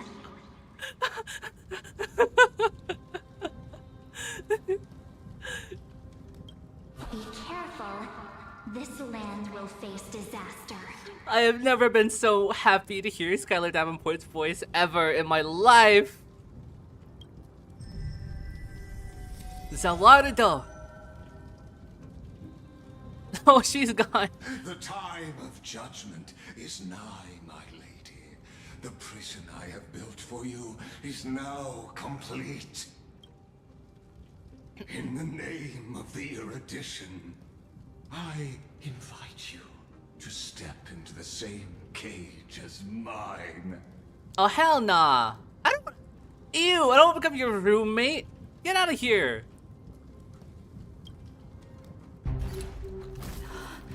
If Evernight makes an appearance here, I'm actually... Oh no, she's saved. Oh, we're being... What's the meaning of this, Imperator? I did not permit you to act. A ruler is the only one who can decide their subject's destiny. But... Oh, he's aura farming right now. Holy shit. What judge's destiny is not the ruler. Okay, my bad, Lygus. Oh, ha! I see. Don't forget. So that is your my game, realm only allows for the existence of humanity. bro. Moreover, dealing out extrajudicial punishment equates to defying the law, and the culprit is to be sentenced to death. But you have seen how I can erase life from this world with just a clap of my hands. Oh, he gets off on that so hard. You can hear it in his voice. I fear you are still quite unaware of your current situation. Whenever you're getting you mask off, literally.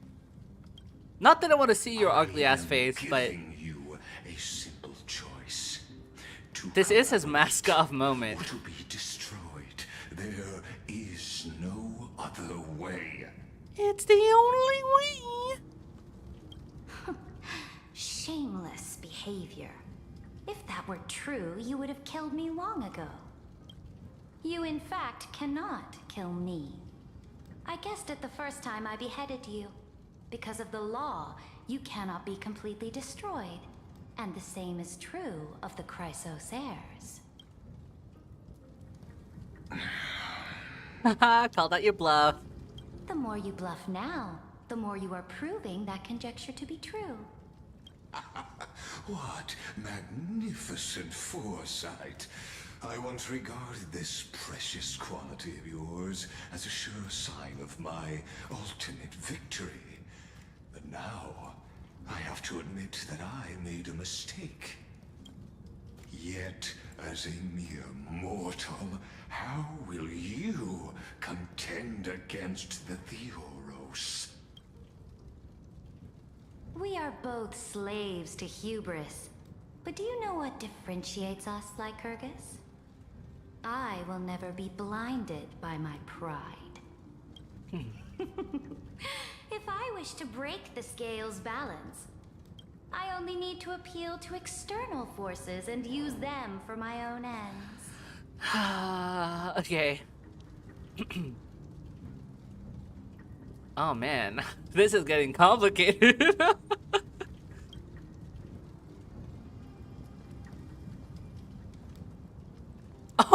Finally, we get to meet face to face. Oh! Senior society member. Oh shit! Oh my god. Oh my god. Wait, this is so peak. I was a little worried going into it because we didn't get to see what happens in 3.5. The 3.5 trailer was just the second half of Euphoria's trailer, so we didn't get to see shit about what 3.5 was gonna be. But oh my god, I'm so glad I didn't see anything because all of this is so fucking cool. I offer sincere acknowledgments for your many past achievements, but I must deeply regret your current perspective.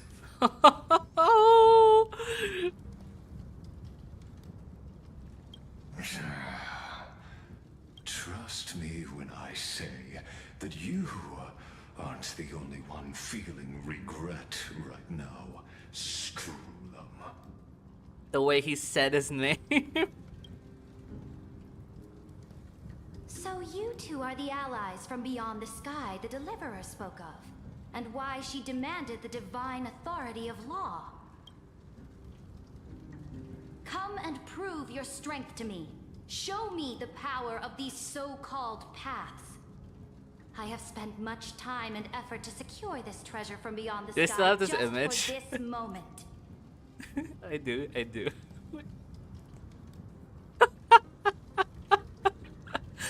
So I know this is Herda and Screwlum slander, but cause look, we know that Lygus bluffs a lot, so we're not sure if him and Herda are a complete draw.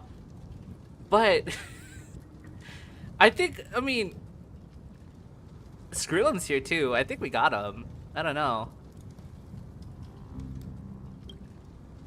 In the name of the sovereign of planet Screwlum, your allies have responded to your Planet call, Screwlum mentioned. esteemed Imperator. Please allow me to spell the situation out for you, Lord Lycus. Permission to read the ultimate protocol is already in my hands. So the core flames are permissions. We acquire the authority to write and execute And law is the ability to read the ultimate protocol. And yeah, divine authority is writing and executing commands at will. Yeah, universe is a simulation. There's no way the flame chase journey will continue after you've burnt your bridges so thoroughly like this. Do you really think you can still win? Oh, seriously. Don't embarrass the society. Oh my god, this is toxic.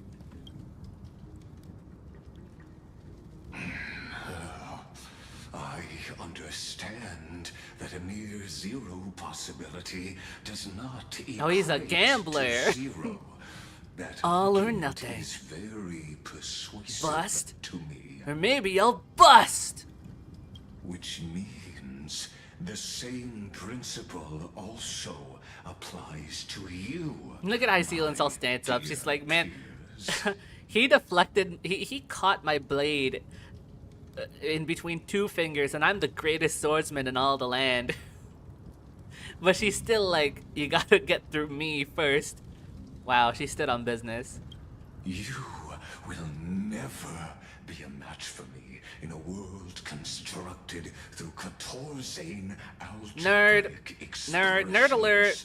Someone get him to the math classroom. Why don't you entertain this possibility? What if I reduced Akama to rubble and ground her people into minced meat?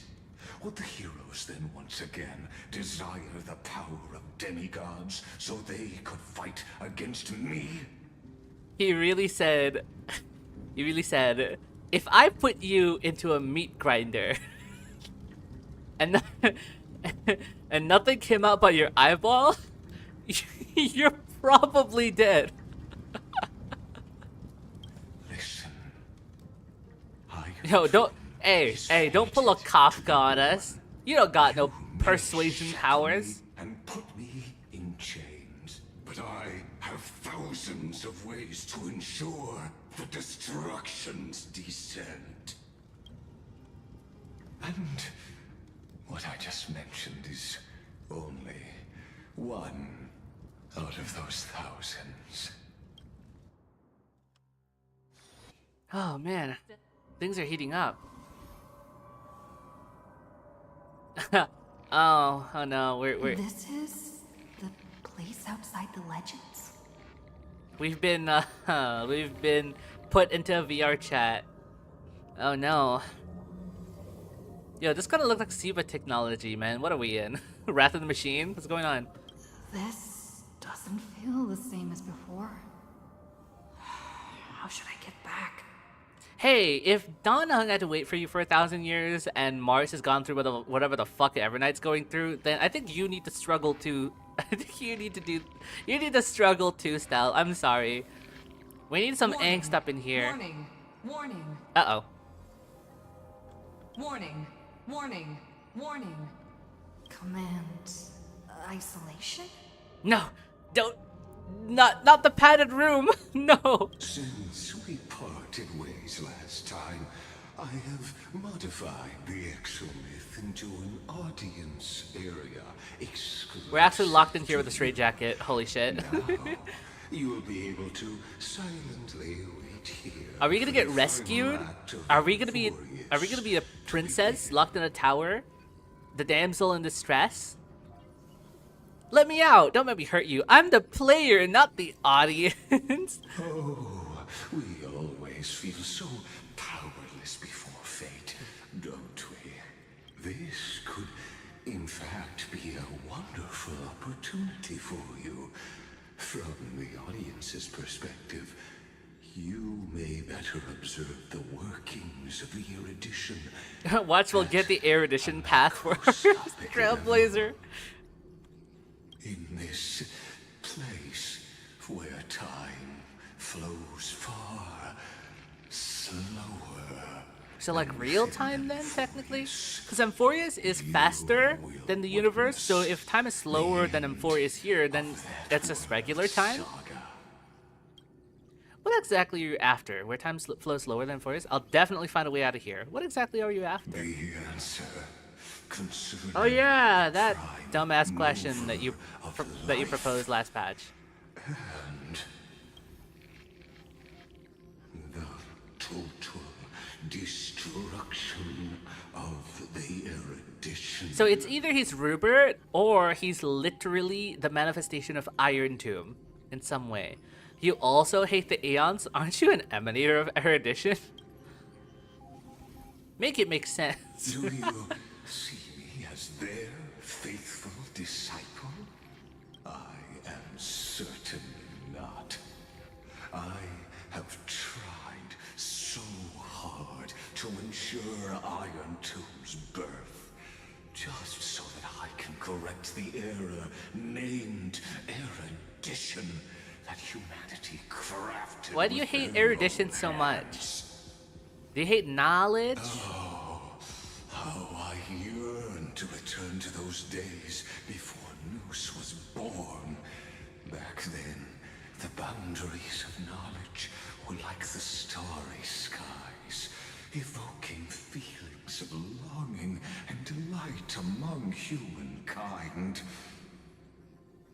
Are you saying that because Noose exists, that knowledge is no longer an enlightening pursuit, and that it's like the answers are given to us so freely now? Or I'm not following. But now, truth has become the sacrificial offering required to gain an audience with them. And the geniuses would say that Noose already knew. So you don't like that idea that a machine just knows everything already. You want. So you're concerned about. How do I put this? The pursuit of knowledge. And you want it to be more earned by people, rather than have a machine take that delight and discovery away from us? That arrogant Eon was born from the primal mobile of humans' desire for knowledge.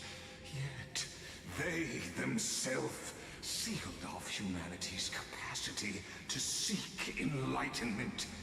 I am simply cutting down a tree of doom that we planted ourselves. Right, so, yeah, okay, so I was right. So, he is concerned about humanity's capacity to seek enlightenment being fucked over because Noose just knows. Noose knows everything. Of course he does. And instead of trying to find that truth ourselves, we ask Noose. We offer up truth. We offer up our findings, and Noose just gives it to us. And he don't like that.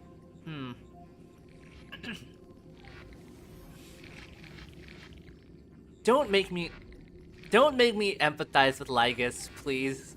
That I feel gross. I'm gonna feel gross if you actually make me like if you convince me that Lygus actually has a valid justification. Like the motive behind it was valid. I hate you so much if you... Xiaoji? You better not. I must admit that the process of answering your questions has reminded me of the happy days of learning in my youth. However, it is a pity that my true form must now descend into Amphorius to deal with the accident Oh boy. because of you.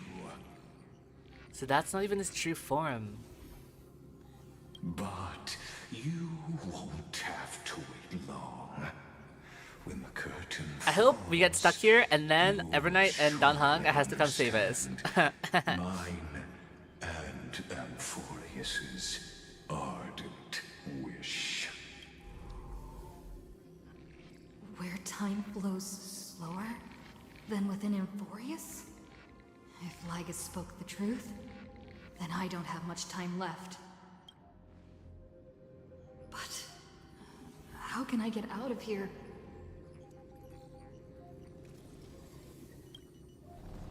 Can you hear me? Oh. Is that Herta's voice? Warning, warning, warning. Hurry up! Put some speed into it! I can't keep this up for much longer!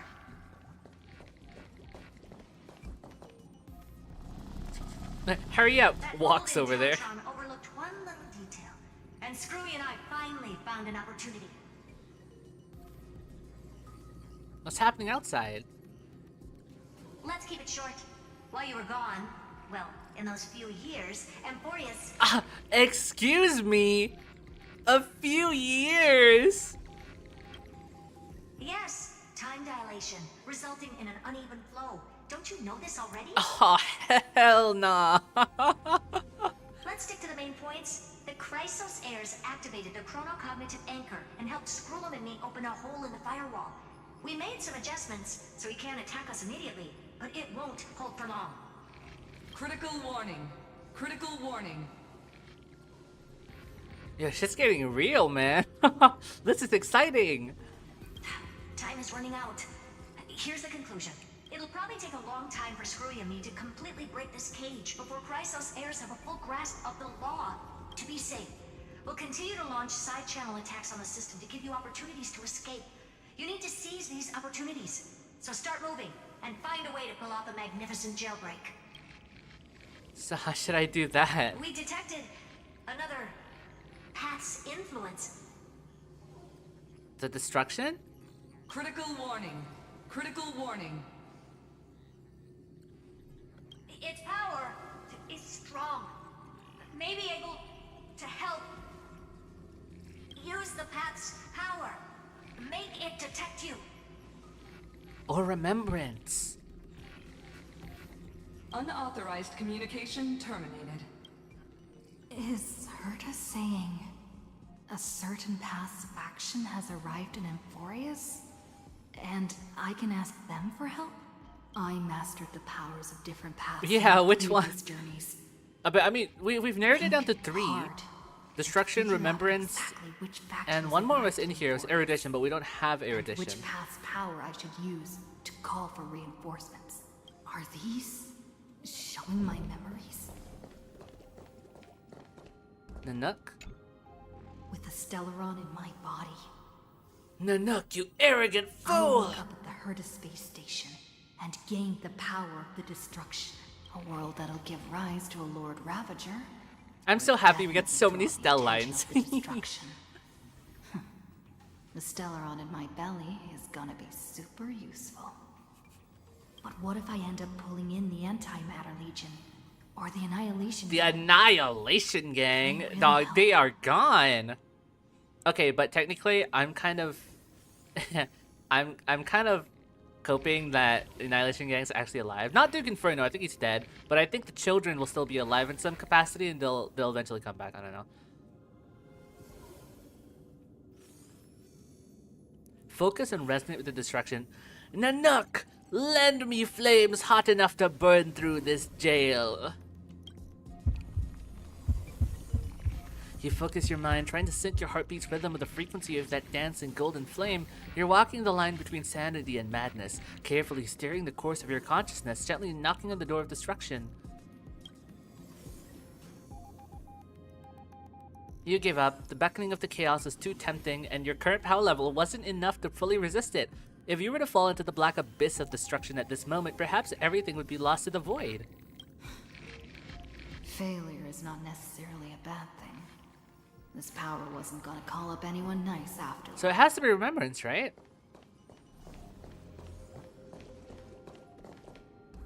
Yeah, that was destruction. This one is gonna be preservation. That third one is gonna be harmony, and that final one's gonna be the remembrance that we're gonna succeed at. Yep. I obtained the flaming lance left by the architects and gained the power of the preservation in Belobog. That's right.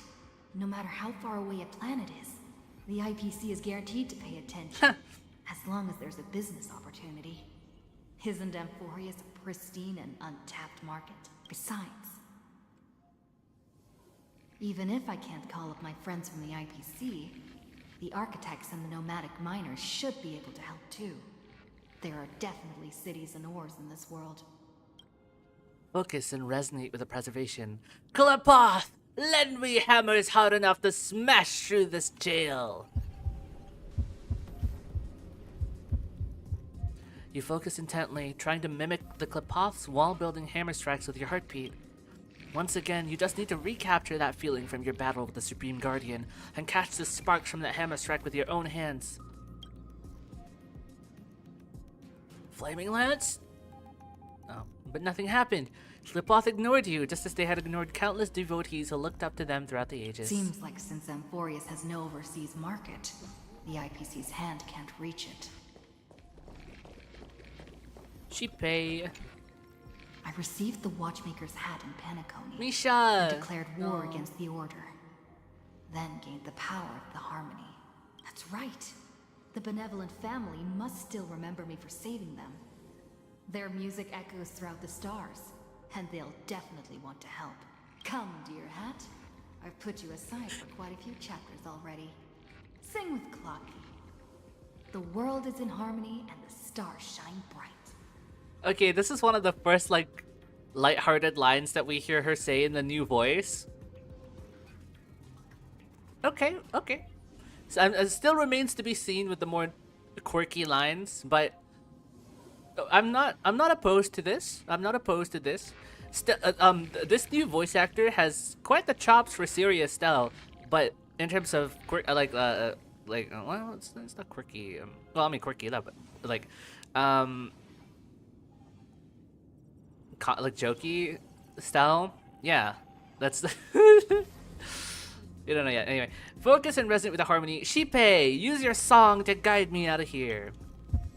Ain't gonna work. Remembrance, gotta hate reruns. Well, Remembrance Trailblazer is free. You focus your mind, trying to hum the ode to harmony in your thoughts. The visages of the past nameless appear one by one. If you blend into their faraway song, perhaps a path will appear before you. Wrong. You failed. The barrier of the Exomyth strangled those distant melodies, filtering them out completely like useless noise, leaving only cold silence. Yeah. I mean, song and sound are just different frequencies. I mean, if this whole thing is a supercomputer, then it can probably block out those frequencies. Doesn't Lygus want this story to have background music? He has such terrible taste. Oh my god. She's so funny!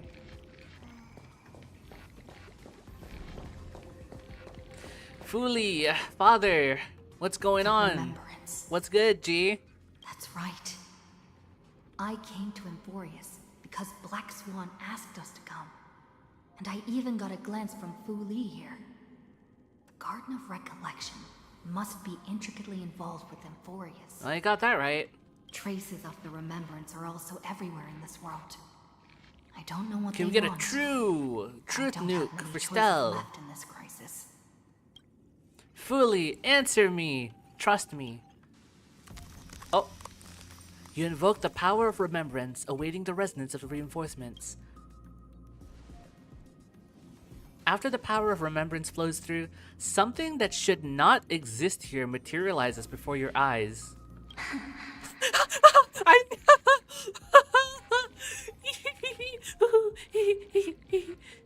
Hi.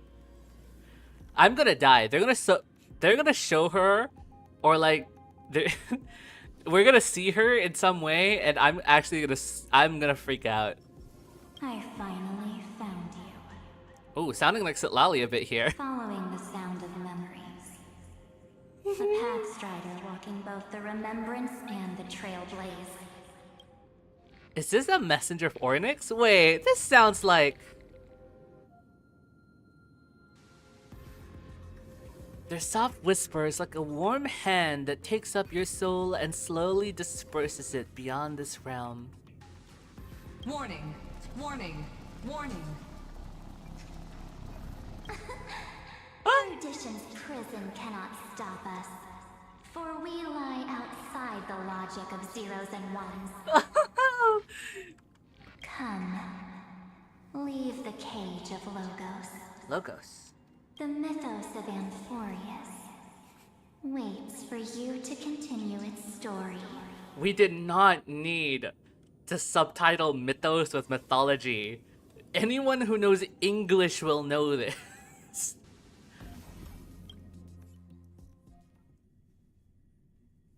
When that brightest star.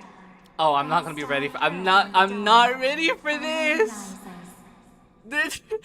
I'm not ready for this. I'm so... A boat, so used to drifting, at long last enters an island's safe embrace. Oh, Pathstrider, we have helped you break free. Hurry and set off. The child of remembrance. You're so close. Awaits you. You're so close. Oh my god. March? What's she doing here? I don't know. You tell me. The space between paths or whatever it was. A strange being unlike anything you've seen before. Through its translucent body, you seem to catch many familiar fleeting shadows. Are they all like this? Go meet March! Exclamation point. You know I was so excited. Jeez. Hello. Oh, you're finally here! What do you mean you're finally here? We haven't seen each other for such a long, long time. My good buddy, I've really, really missed you.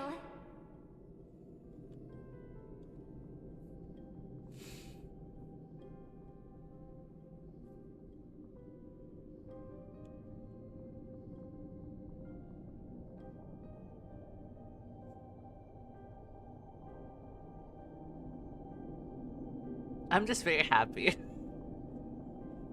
I'm being overwhelmed by happiness right now. My babies. They're back together. Holy shit. March, I really miss you too. March 7th, back live and kicking. I'm sorry, I never found the time to go see you. I miss you too. Oh.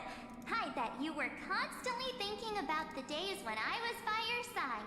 Yes. Unironically. It's been so boring waiting for you in this place. There's no one to chat with, no internet, and not even anything to eat or drink. It's basically a prison. Oh, that sucks ass. Holy fuck. I could not survive. Now the great hero is finally here to save me. Yippee! Yippee! You must have seen a lot in Amphorius But are you real? this time, right? You gotta tell me all about it. Are you real? It's been a long and arduous journey. Are you doing better now? I'm all good. Look at how fit and active I am. Worried about you, girl. But let's get out of this spooky place first. This is not a good spot for a reunion chat. Why don't you take me back to reality? A strange voice told me that I can enter Amphorius if I keep following this road. So, let's head off. I still don't know what that world even looks like. Are you really, March?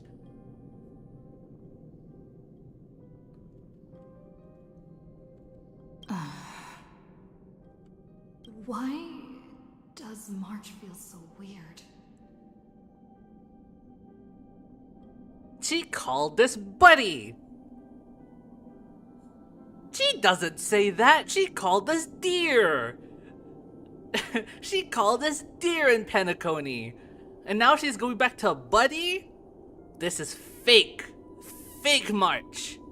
Ah! Clocked you. What are you standing around for? Do you actually like this place? Get moving. Hurry! This door should be the exit. Maybe my instincts are wrong.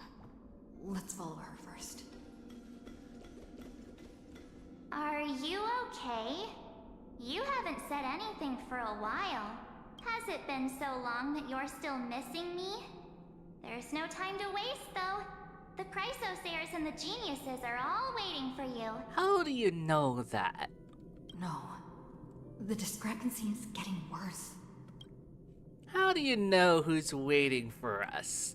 Where's Don Hung? He should be back on the express by now. No, he's not. Maybe I just happened to miss him. Nah. that caught you off guard. Never mind. Don Hung's super reliable. We don't need to worry about him. He's probably waiting for us somewhere. All hail and hearty. I've never heard you say that, March. No. The geniuses would have made sure that Don Hong made it back on the express. Besides, the March I know wouldn't be so dismissive of Yeah. her companions. How do you know who's waiting for us? Huh? Isn't Amphorius the world of the Chrysosairs and their hero's journey? I could figure that out in an instant. Real funny you say that, March. Or should I say, Marchant? But Amphorius cannot be observed from the outside. She couldn't possibly know about these things. She unless- said obviously, so whoever this is, they're I can't make heads or tails about who this is, really. If it even is a person. Something's not right. She's not March 7th. Yes, clock her! You would know if it's her. I guess you have something you want to say to me? Then there's no need to feel things out first. With questions. Let's treasure the time we have together and be frank. The way you dropped your tone there. Who are you?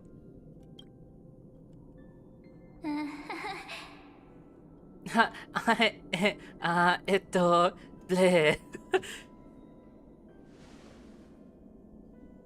Show thyself. Reveal thyself. As expected. A glimpse of memory is not enough to deceive the bonds of friendship forged between the nameless. In that case, there's no need for further deceit. You're right.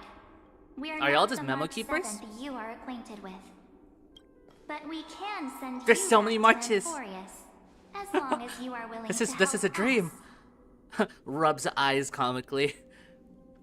Who are you people? Habitual liars are not trustworthy. What did you people do with March 7th? She's fine. This form was simply borrowed from your memories. We'll introduce ourselves to gain your trust. Ah, okay, We yeah. are the Garden of Recollection. Because they were also You here should in be this very space. familiar with that name by now.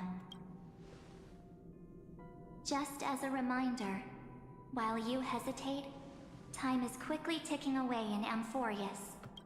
Working with us is the best way to stop the enemy of erudition.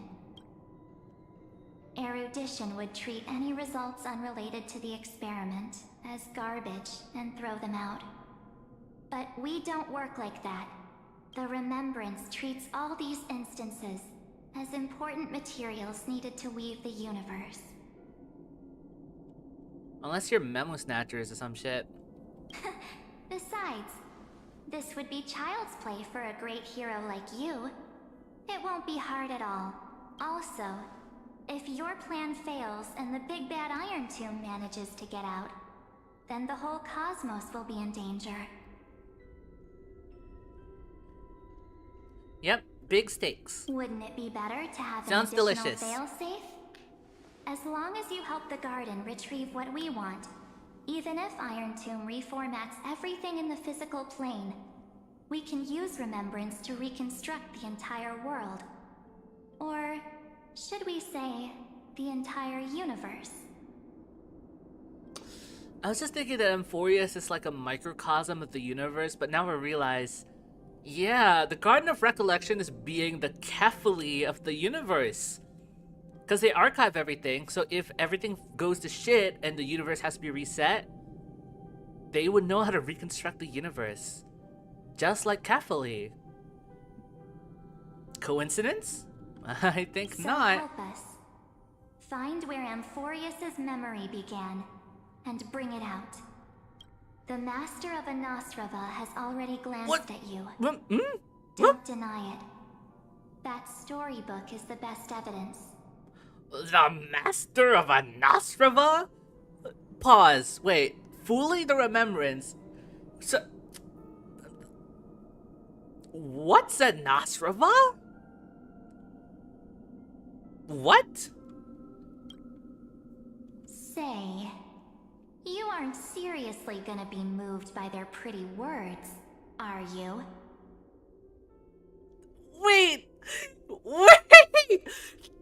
She has the little B flat. No, she has a little flat sign on that, and we know that's what Evernight says because in the Twitter post when they revealed the Evernight strip marketing, we could see that her quotes were they had the little flat symbol on the side, and we know that that's basically Evernight speaking because every time Cyrene speaks, sometimes you can see the little like the little quaver note next to her, like words, and then so we know that this is probably Evernight. We see Evernight. I'm gonna be so excited. I am the one who commanded those little ones to lead you out of the prison. Wait, I was not prepared for this. I didn't think we'd see our model so soon. But I didn't expect to attract little gnats trying to take advantage of the situation. Fuck! I'm gonna die. I'm gonna die. Oh my god! Fuck my chair. There's no need for you to do it the way they want you to. Of course, there's also no need for you to make any deal or pay any price. For you, this is probably a long time no see.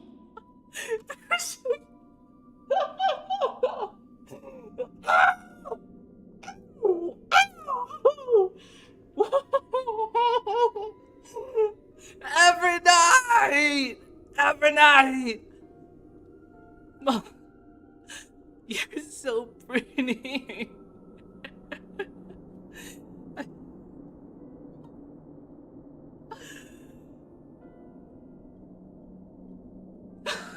I'm not okay. I'm not okay.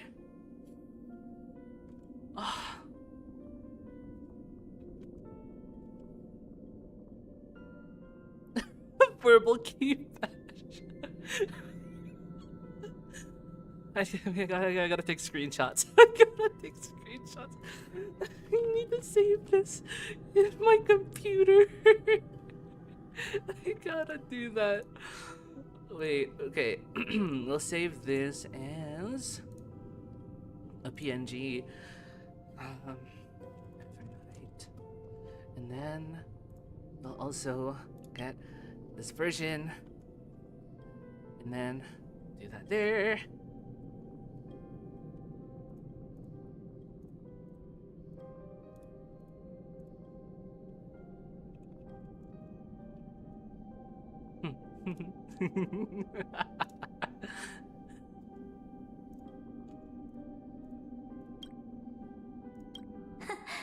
My dear. Sorry, my neighbors are gonna hate me. My neighbors are gonna hate me. I'm sorry. Yeah.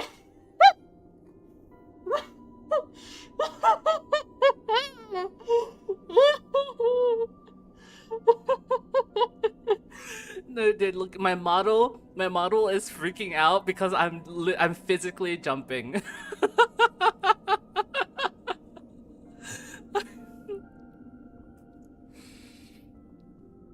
Oh my god. Oh my god, oh my god, oh my god.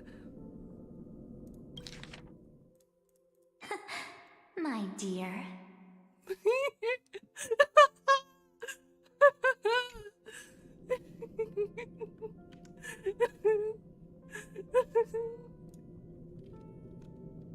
I'm saving all of these. I'm screenshotting all of this.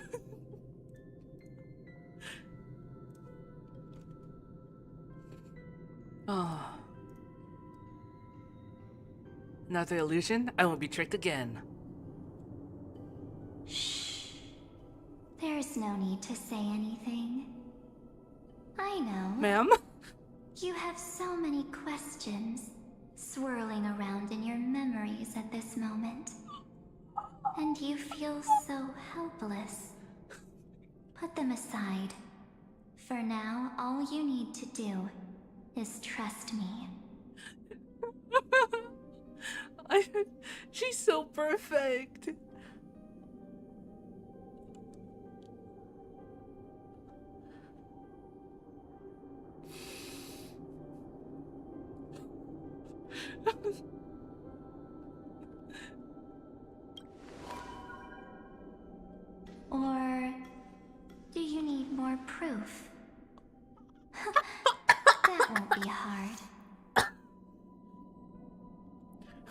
You're a little close there.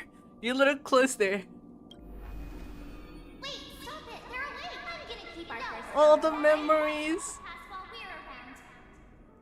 And now the statue. Is that Don's blood? Azure Dragon, White Tiger, eating less carbs. Oh, did you hear that? She just called me, but Emma, I'm a universe full of pain. We won't escape from it. Hey, are you sure? Maybe a couple of punches will help to jog your memory. It's her. It's your baby. Oh my. It's as if they all happened just yesterday, right? I don't want to lie to you, which is why I will not use her name. You can't do this to me. You can't do this to me right now. You can't.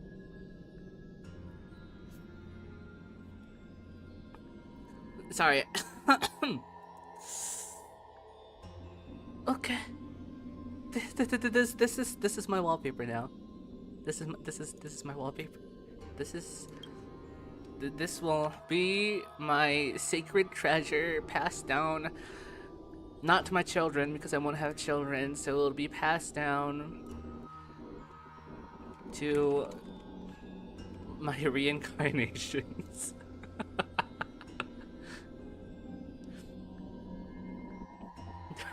Today we gather in memory of Sarah, who died of Girl Pretty.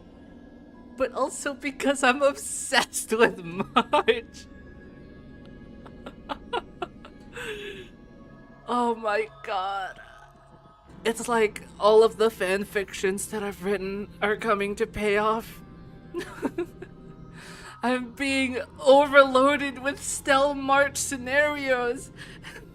The crumbs are not crumbs. This is a gourmet. This is a feast. I'm feasting.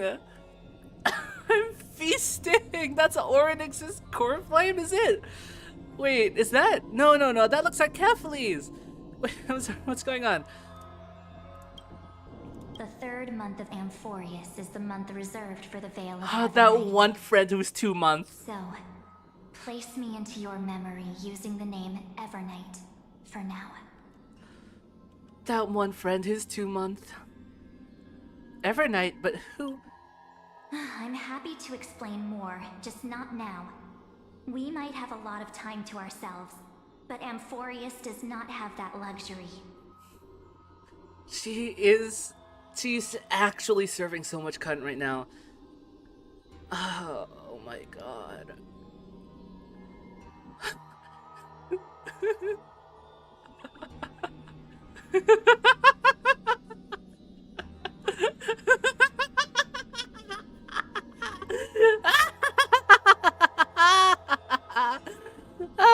I'm gonna be in my villain arc. If we do not stop If erudition March and is going on destruction, her then the goth journey arc, we've treasured so much I'm will gonna face be on the my goth prelude to arc. its I'm gonna be a obliteration. villain too. A countdown not in amber eras, but in days, minutes, seconds. No, that's not good. That's not a lot of time. So, take this gift, this burning core flame, this footnote of a transaction. It contains hope, and the warmth of the entire world. Ripples of past reverie. Cyrene mentioned She hid this fire in the long river of time, hoping that her wishes she hid the would core flame in transcend time. time to reach your Very hands Venti in the Isroth future. of you to do. Now, take it, and return with it, dear friend. Return to Amphorius, and overturn the final era Nova. It has to be intentional that she keeps referring to us as dear. What did I tell you? What was I saying earlier? She doesn't call us friend, she calls us dear. She calls us fucking dear. There is no refutation you can have against the two of them being gay as fuck. And okay, Kalis gets an honorable mention, but today we talk about Stelle and March.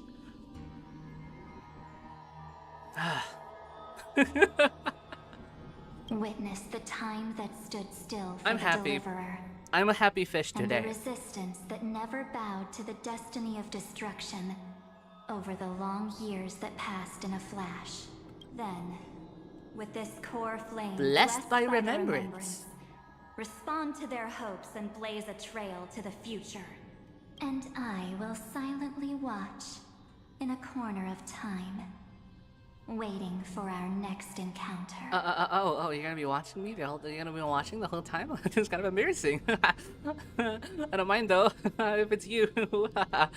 I believe the wait won't be too long. It better not be. Well, it's 6 weeks technically. Oh my god. Yes, same stuff. What exactly is happening? Keep going. Keep trailblazing. For Amphorius. For you. And for the March 7th in your memories. Go forth. Let's hope it's not too late. Onward we go. Amphorius needs to deliver. I trust in March, even if she no longer looks the same. I wrote a fic about the two of them talking about what if we don't remember each other anymore. What if this is different from the one I was talking about last stream. This is one where March is wondering, if I get my memories back, what will I remember, and will I become a different person? And you know, Stelle was saying like technically yes, but I would still love you regardless. And Stelle was also saying I forgot everything that happened in my past. So what if it happens again? And then March was like, you know, it doesn't matter, because I will still be with you, even if you don't remember. And then they were like, what if the both of us don't remember each other? And then they were like, I mean, we'll probably fall in love with each other all over again.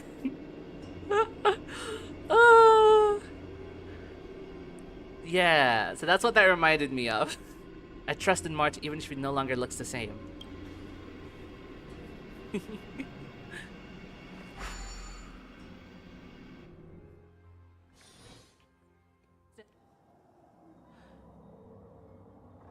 $49.31. Is that a year later or 2 years later? Akima?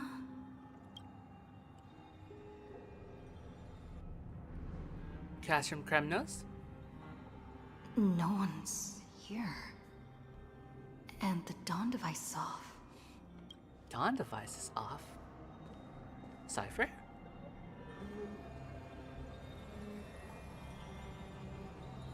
Am I too late?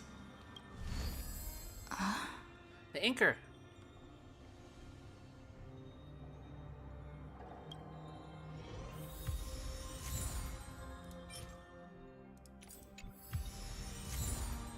Optional, investigate the fragments of recollection here. Wait.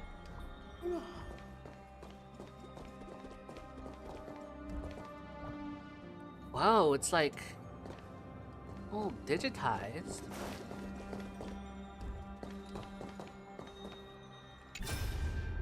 Oh, Herta.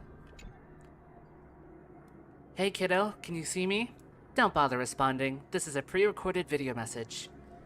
Thanks to that little Empress gaining access to the ultimate protocol, Screwy and I rewrote the progress of Era Nova while you were away. My guess is you don't have much time to listen to all those complicated principles right now, so let me break it down into simple terms that anyone can understand. Amphorius has been racing down the path of destruction for too long, and the underlying logic of Era Nova has been completely corrupted. Screwy and I put in a lot of effort, but we could barely manage to override a small portion of its logic. Let's take the progress bar as an example. Iron Tomb's progress bar is currently at 99.98%, and through this rewritten Era Nova, we're confident we can push it back to 96%. Let's be conservative, say 97%. This is a critical matter. The internal structure of the scepter is too unstable, and we don't know what complications might suddenly arise. The most rational course of action is to quickly run another extrapolation to buy the cosmos a bit more time. Once you've dealt with that troubling old Intellitron, don't hesitate, and start the next cycle of extrapolation right away. Scurry said that Era Nova isn't a process that happens in an instant, and the protected nodes of the scepter are probably at their most vulnerable only during the reset. Only by initiating this progress first can we seize the opportunity to make our move. It's all up to you now, Deliverer. Okay, alright.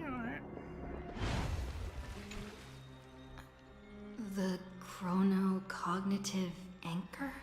Can I just say, for the third time this stream, I am so glad that they didn't just put these thoughts into fucking brackets and not voice them. These are voiced thoughts as the main character should have. I'm just sad that they didn't do this earlier, but I'm glad that they actually have it now because I'm really immersed playing as Stelle. This is great.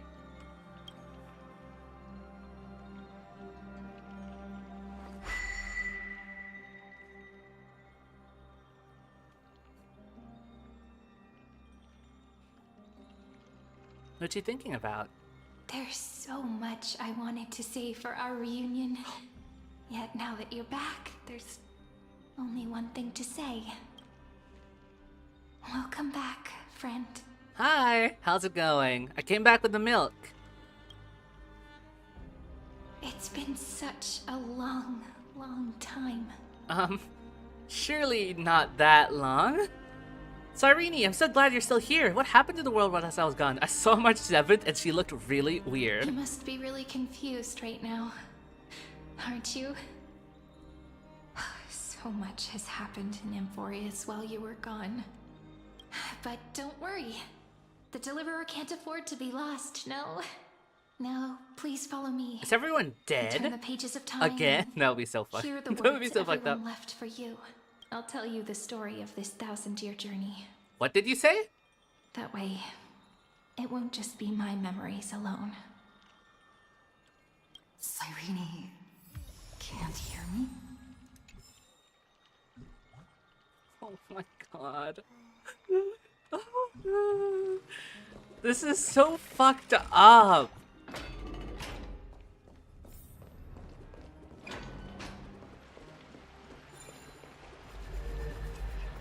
This is actually so cruel.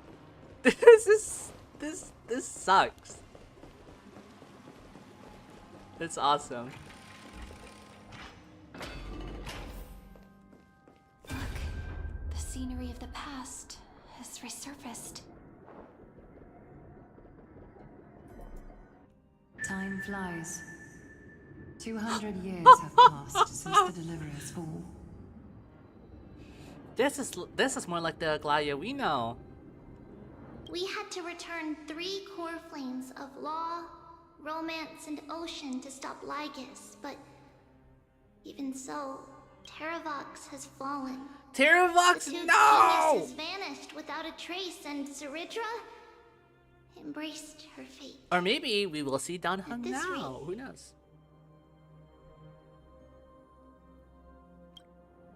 Era Nova will come, and Amphorius will fall into the destruction. Don't lose hope. Tumaini.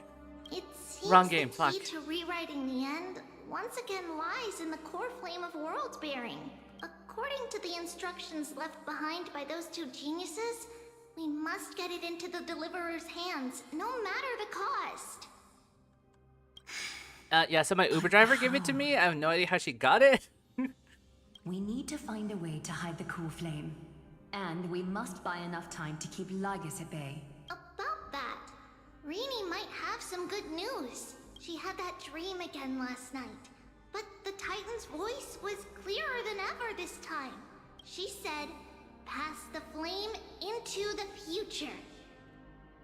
Yeah, that easy. Yep, sure. Is that a prophecy from Orynyx? She chose to side with humanity this time and hide one of her kin's core flame? It seems Amphorius' fate isn't sealed just yet. You're right. History has changed. Humans and Titans are both giving their all to keep this world going. Perhaps a relay across the ages is finally about to begin somewhere out there. Unfortunately, life will never go smoothly. Blade and Zara Cypher mentioned! Cypher appearance! in their commander. I miss you. Oh my god. Cypher, the GOAT, the MVP of Amphorius herself. That Lycurgus. He's right outside Akama. Light calendar 3960. Saridra, under the pretense of a campaign against Fagusa, sacrificed 500 Chrysos heirs to complete the trial of law. This tragedy shook everyone in Amphorius. 3960, right. So when I looked at the light calendar from just now, I said 1 or 2 years, but I forgot to account for the fact that the number at the beginning wasn't a 3, it was a 4. Oh no. Also, 500 Chrysos heirs to pass the trial of law. Oh, yikes. That same year, Saridra the Imperator was assassinated. After which Aglaya the Goldweaver took command. Thus began humanity's second flame chase journey. A path hanging by a thread. So what happened to High Sealans? Come, this way. Hold up, I gotta fix the stash of pillar. Yo.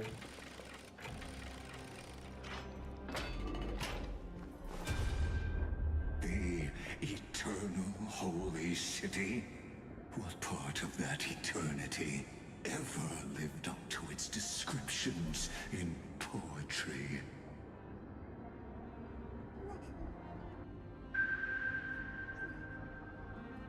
The Memorial Palace lies in Has he just been waging war against everyone the entire time? Because of your stubborn resistance. It's time you learned the cost of refusal. No. Oh, this guy gotta go. Question again. Where is Kephali's core flame?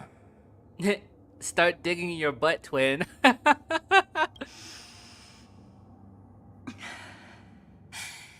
You really think you'll find it by razing the holy city to the ground? From what I see, all you'll get is dust and disappointment. Don't forget, you can't kill the Chrysos as mentioned in the prophecy because of law. Maybe he doesn't have to kill them. Denied that. Which is why I now place my hope in the faithful citizens of Akama. Perhaps they'll give me what I seek in the echo of your screams. Now then, I'll be cutting open your chests and using your scalding golden blood to baptize the masses. Allow me to apologize in advance. We shall start with you, blind and foolish Lady Goldweaver.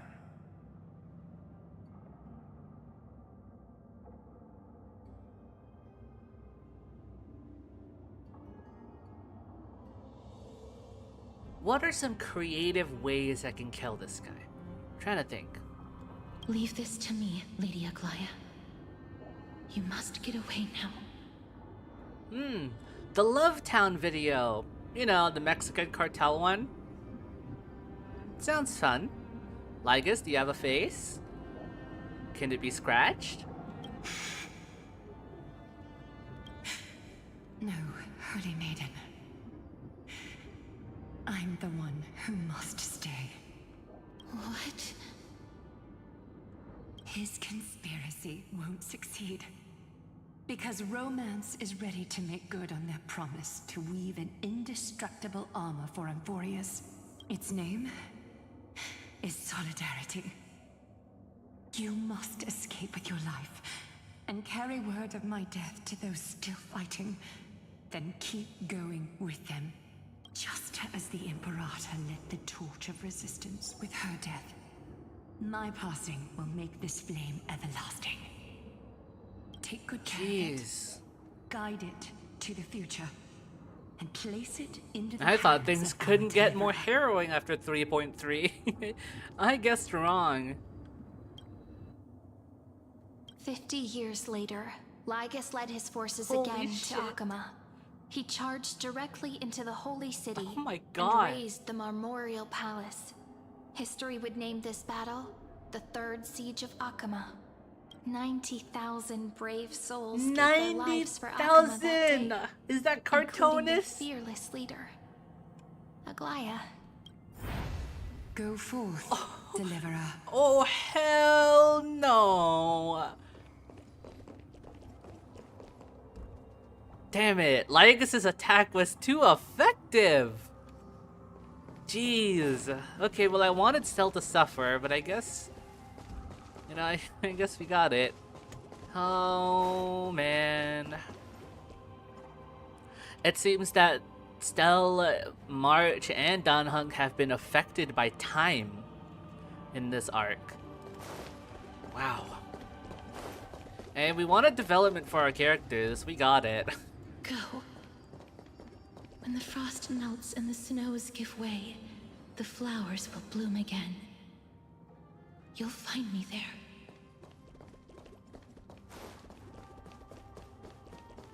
So what you're saying is, Startled me.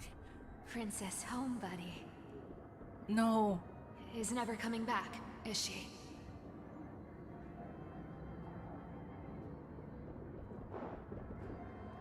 She just left. Like that.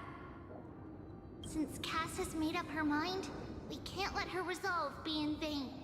But between staying in Akama and going to Styxia, what difference does it make when it's death either way? I'm against relocating. With Kefali's protection, Are we gonna isn't relocate Akama to far safer than that dead city? High Zealand's place? Cass's plan doesn't involve any relocation at all. Huh? Like you said, Alchema is humanity's refuge. We never intended to get everyone moving to Styxia.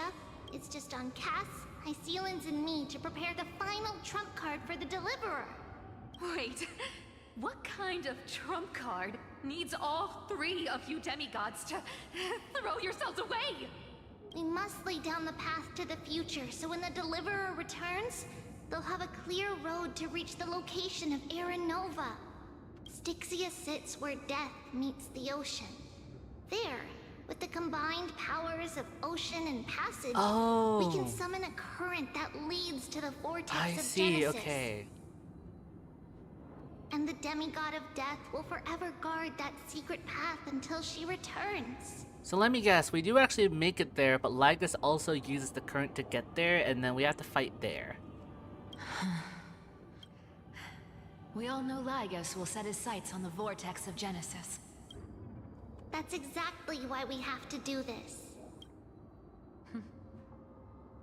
Guess I underestimated Idonia's Maiden of War. She's got way more steel than I thought. And Cypher, we need you to head to Castrum Kremnos as soon as possible. By any means necessary, forge an alliance with Strife. The prophesied Crown Prince has already been born. He shall become the new defender of Akama, protecting this land after we leave. Oh, I guess Mighty is quite young, huh?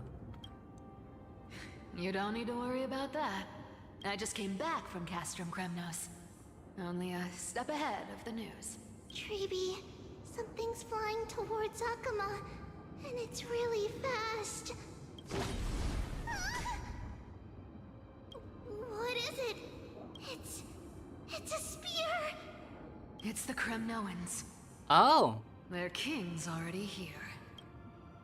With the protection of the demigods Trebios and Cyphera, Akama endured wave after wave of warfare, though just barely.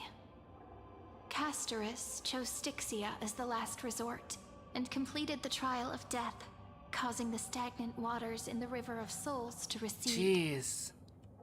Soon after, Trebios departed on a long journey. That same year, the Kremnoan king Euripon, Cypher is holding along it with his down son, though. Prince Still the Midas, joined MVP. the alliance to safeguard the holy city in the Battle of Deliverance. Go forth, witness the fearless feats. Go on. And see you tomorrow. No, I'll see you tomorrow too. Aw.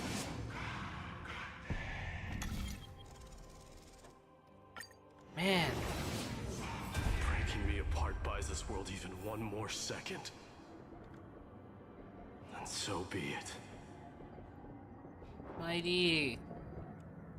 But it's gonna hurt a lot. Yeah, I was wondering where Trianne was. I thought she died. I guess she's still here. Do you think Mighty cares about hurting? As long as he gets to come back and keep fighting, who cares? Pain brings endless torment. But it can never destroy me.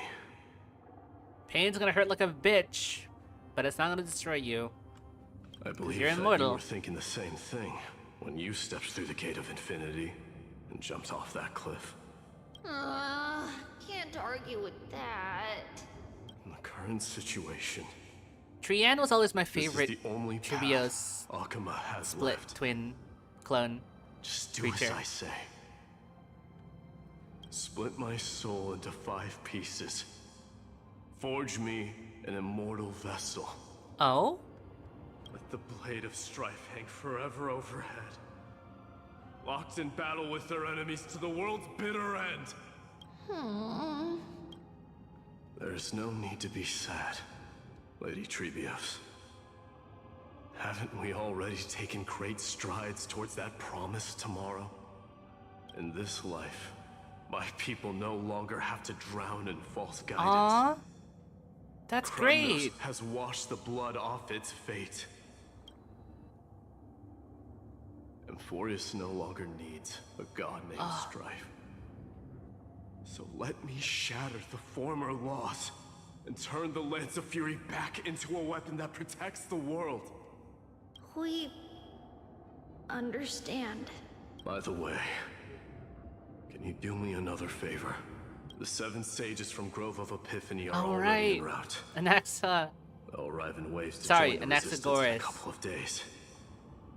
Among them is a scholar named Anaxagoras. He has extraordinary insight and fears no sacrifice. This soul-rending ceremony wasn't just my decision. It was his counsel. His wisdom will surely be the backbone of Amphoria's survival. Watch over him. Carry on this everlasting flame for me. Aw. Jeez. Through Anaxagoras' ritual, I'm the so... demigod of strife split his They're all soul sacrificing into 5. themselves in order to Courage, hold it down, waiting for honor, us to return. tenacity, sacrifice, And Cyreni's and here. reason, Oh my god. each sealed in blood crystal and cast into battle.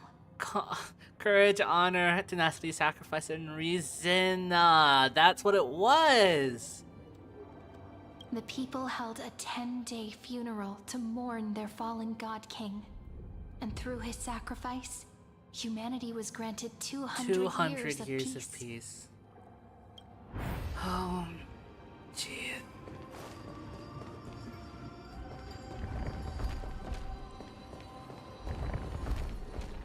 Keep moving forward. My blood will pave the road ahead for you. Almighty.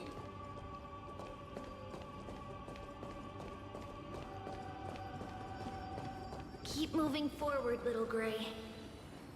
See you tomorrow. Stop saying that. Oh, thank you.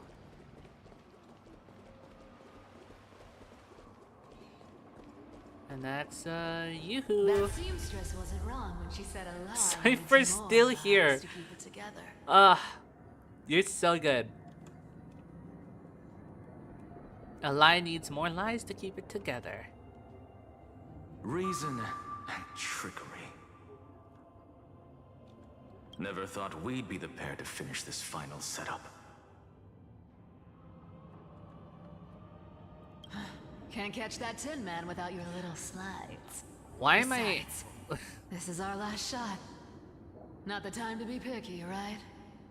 Why is the screen like this? Hold on. It's fine for me in the game, but it's not really capturing this. Don't oversimplify it. Lygus just found out Akuma's been an empty shell for the past 50 years. He's bound to be furious. At this rate, he could have done anything. That's exactly what we want. Rage blinds even the brightest minds. Doesn't matter how much of a genius he is, the principle still holds. Once he storms into the council and confronts me head-on, you trigger your alchemy with a boom and turn him into a caged beast. Easier said than done. You still have to pass yourself off as the deliverer without anyone catching on. Oh. Oh, okay, that's what. Okay, I'll try and fix this stuttering once this cutscene's done. And you really think a human alchemical array can bind a godlike being? That's just nonsense. What? Getting cold feet? She said the thing. Or you just don't believe in the almighty worth of the demigod of trickery. I want to see Stelle Cypher. I want to see how she plays us. Just tell me straight. Can you do it or not? Of course I can. And it'll be child's play. But I've got two conditions. Since this is the final act, if we're doing it, we go all in. No half measures.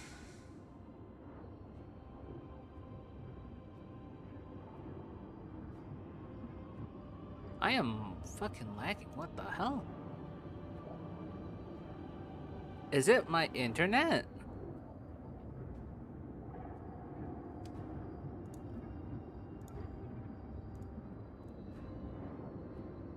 Oh, one bar is gone.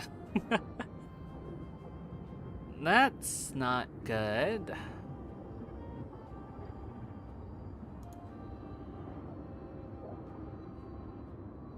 Am I still good? Is the stream lagging for y'all? It might be my side.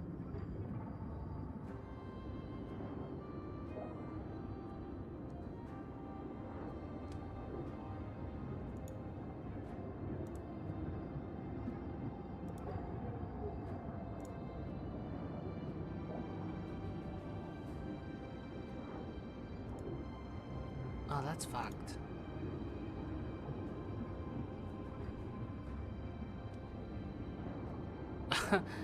Oh,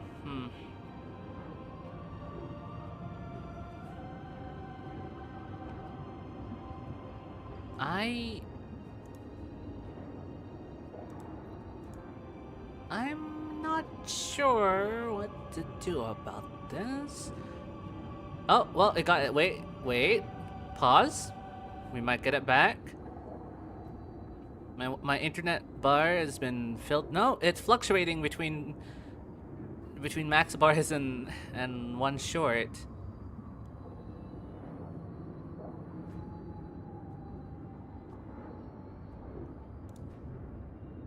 Yeah, the game seems my OBS is showing that my model's fine, but the game is lagging like crazy.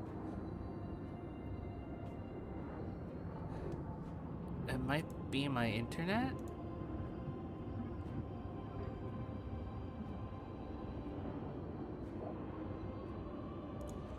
I don't know if I should reboot the game. Okay, I'll try and like restart the game.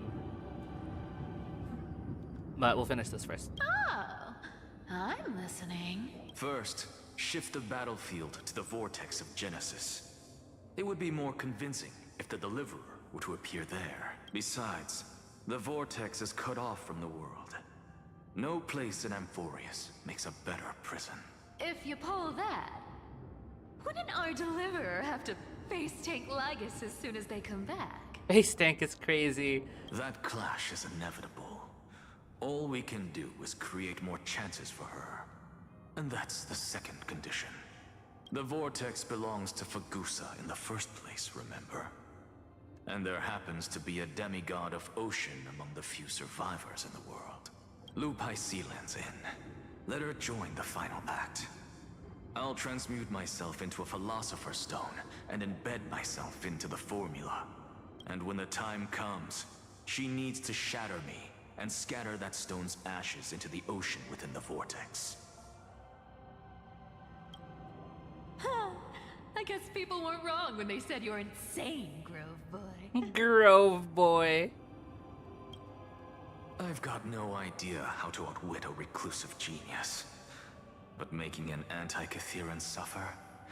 The demigod of reason has 10,000 ways to do just that. Got no place for And what I clankers just here. mentioned was one of them. So what exactly does your formula do? Now that would spoil the climax, wouldn't it? By now, Hyacinth must have completed the Sky People's ritual.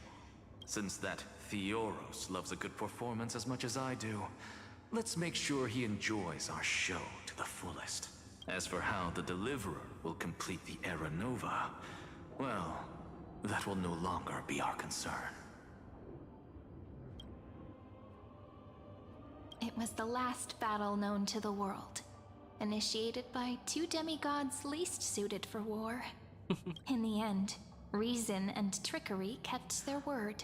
Oh my god. At the cost of their lives, they sealed Lygus within the vortex of Genesis, where he remains to this day. Cypher Stelle. Okay. Let me restart the game and see. Pause and save. It's still early. Where to now? Okay, let me just shut off game capture so you don't get to see nothing.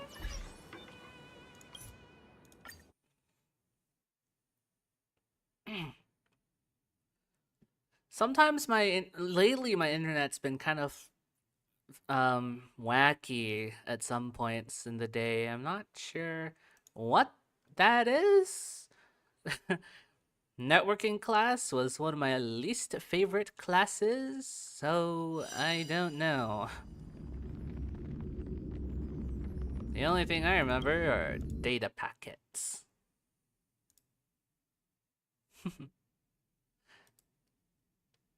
Relaunch.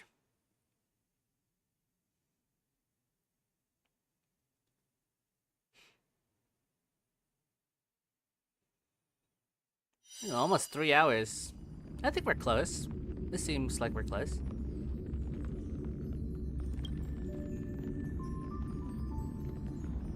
Dum dum dum dum. I'm really enjoying this quest so far. I didn't think I'd enjoy it this much.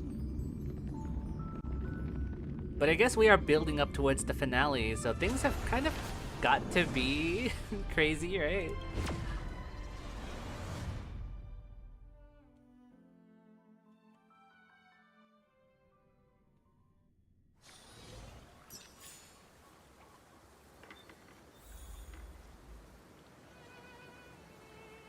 I don't know if this is good. Continue. Well, this is the best I can do, though. So, hopefully we're good. Finish the greatness left undone. Alexa. Cypher! Quit overthinking! Just run! Keep running. That'll be enough. Yes, ma'am. No. It's dead quiet here.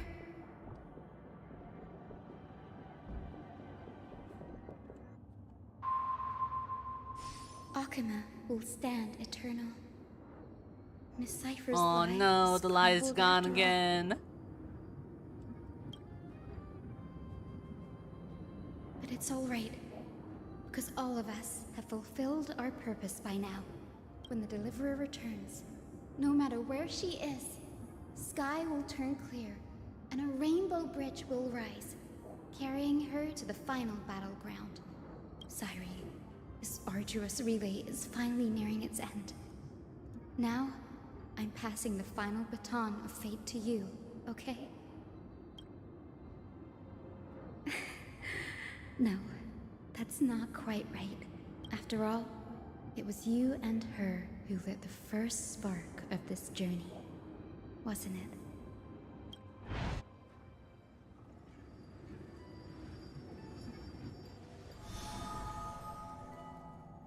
That's the thing, the weapon. I'll tell you the story of this 1,000-year journey. That way, it won't just be my memories alone. And I'll share the moments I spent with you, with everyone. That way, the path we walked becomes a memory shared by all. People will know that there's nothing left to chase. Amphorius has already welcomed the dawn foretold in prophecy. Just like I said, this won't be harder than the last time. Right? Thank you, you've all sacrificed so much. Sorry I'm late. I won't let everyone's faith in me go to waste.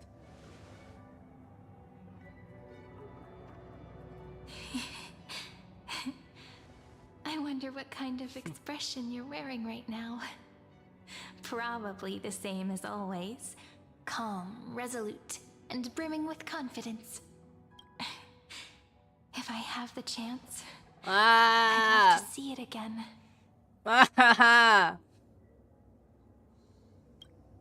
I'm so invested right now. Because it's really been far too long since we parted. He wasn't here the entire time. Cyrene, even you, is this all a memory?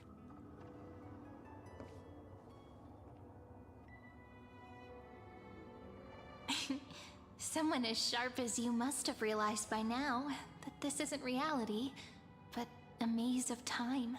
As the last link in the relay, I will return to the Temple of the Three Fates, tell Orynyx all of our stories, and bottle every page we've written into the little flask of memories.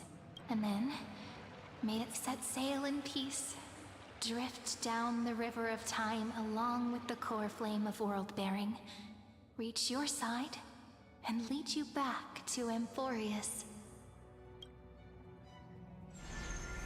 Just like the first time we met, right?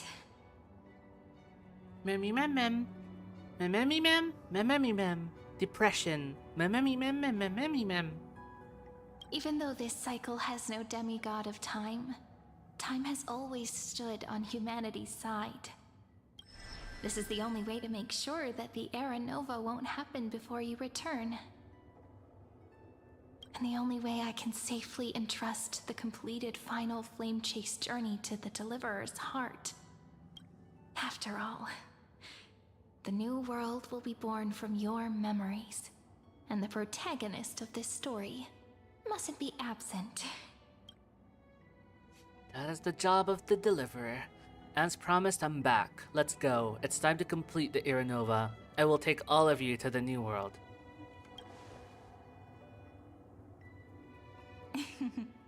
I believe you will never let us down, just like always. Do you remember when Finan sent us back to the beginning? When you and I got separated? But in the end, I returned to you, carrying all that we've been through. That's what memory is. It may wear down and fade in the river of time, but it never truly leaves. When that hidden corner of the heart is stirred, the past returns even more beautiful than before. First of all, I'm liking that we're seeing multiple shots within the same dialogue line, so that it's less static, so the pace feels a little more varied. I've been noticing that a lot in this quest. Also, memories. Great, talking about this again. Well, it's one of my core philosophies in life. Is that everyone and everything, we're all just memories. And this is just a very beautiful sentiment. Memory may wear down and fade in the river of time, but it never truly leaves. When that hidden corner of the heart is stirred, the past returns even more beautiful than before. Very poetic, very beautiful way to say it. So don't worry. Let the 33,550,337 flame chase journey become part of you too. Sorry, I had to say it. Better at it with the experience. It's really fun from the saying last big time. numbers. Next, you will head to Styxia and find the vortex's entrance guarded by the demigod of ocean before charging toward the final battlefield.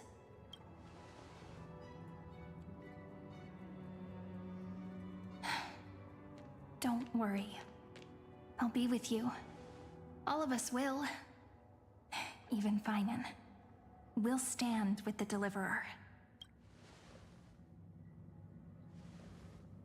So say a short goodbye, then set off, just like we promised at the start. Toss away all unnecessary worries and troubles, and bring our smiles and determination into tomorrow. See you tomorrow. No, Stelle. You got this. You got a job to do. You're here to chew gum and kick ass. I wonder how long you'll have to wait before passing it on to her. And you're all out of ass. No matter how long it takes, it's okay. Waiting is what I do best. After all, it took 33 million cycles for her to arrive in our world. What's a few moments more? True. Draw your blade and embrace your destiny. We get a little cutscene from this? Sorry, I'm trying to position myself. Maybe I'll just move the camera. We do! Sairi, what if you wait and wait, but that hero never arrives? That won't happen. Because I know that no matter how long it takes, she'll definitely return to this place. We can't let her down.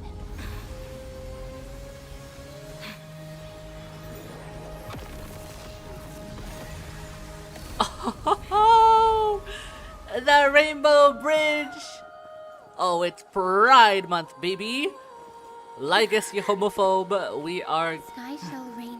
We're gonna rock your world.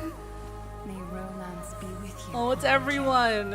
And reason grant you enlightenment. Let strife bestow you with inspiration. Trickery ensure your success. Allow death to protect your soul. And at last, let passage It's all the tree. point the way forward. Well timed. Deliver. We'll remember the Trailblazer's journey. I'm so proud of her.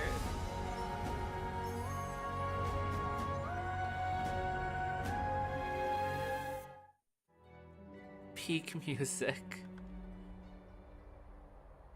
Is this Styxia? What Styxia happened in to its this place? prime, perhaps? I need to find the entrance of the vortex, guarded by the demigod of ocean.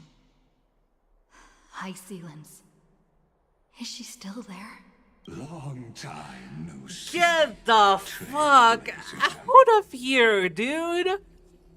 You have to ruin every scene that you're in. And you're even more hateable than before. Back then you were just annoying. This time I've got personal beef with you, man.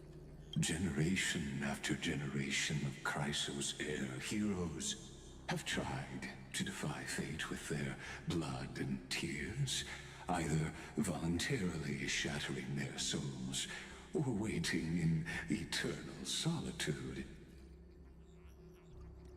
But alas, fate can never be defeated. Oh, get off your high horse talk. You are not fate. You are a fallible creature. You managed to break free? Reason and trickery may bind my flesh, but my will shall never forsake. Oh my god. So the How much demigod will do you have? Do you have conquerors? gladiator, Jeez. High Sealens sought to bring me into a fantasia with her voice and drown a genius in slumber.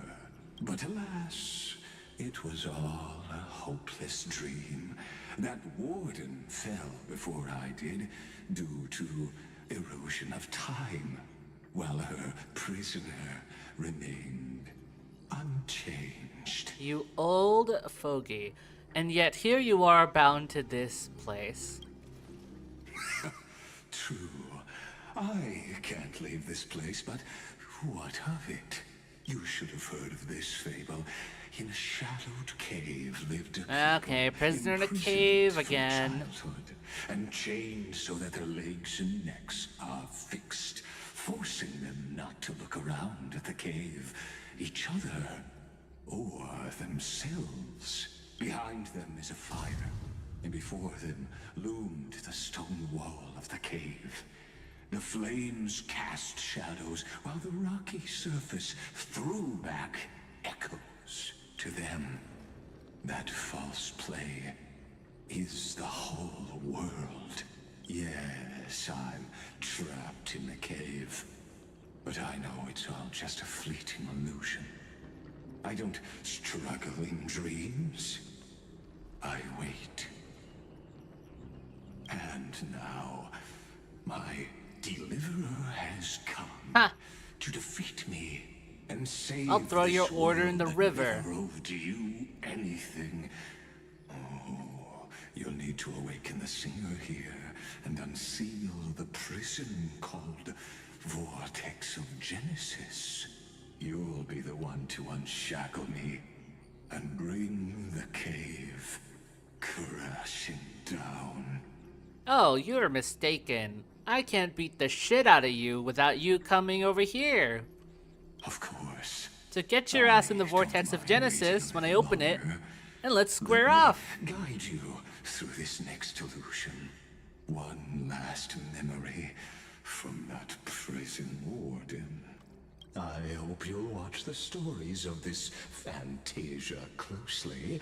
Logically, the deliverer must see the world for what it truly is. Emotionally, this memory captures the fate of everyone in Emphorius better than anything else. Only by feeling it for yourself can you understand my point of view. The meaning of destruction. And I'll be the one to bring destruction to your scheme. Spare me the cliches. I don't need to understand you. To your unshakable resolve, I salute you. But before we step onto the final stage, let me ask you this.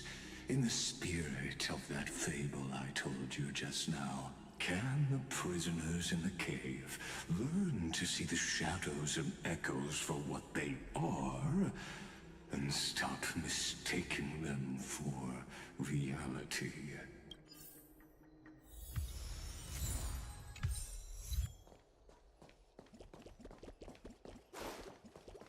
Alright. Look, the fire projects the face from her memories. An actress upon the stage of this play.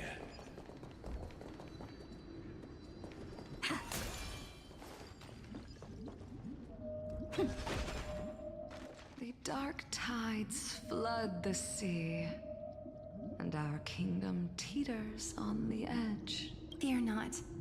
Our queen has gone to the Borderlands. She'll quell this calamity herself. This is the scene when the Chrysos heir of Ocean was born. She was once... We gotta take a tour with this guy again? Oh my god. Sirens.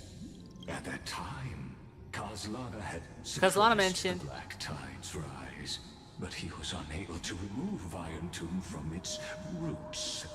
The black tide still roiled in the depths of the world, and the kingdom of sea sirens was the first to face the destruction head on. Listen, I heard Electra's voice. She's calling to us. Let's go. Her voice carries the Queen's command.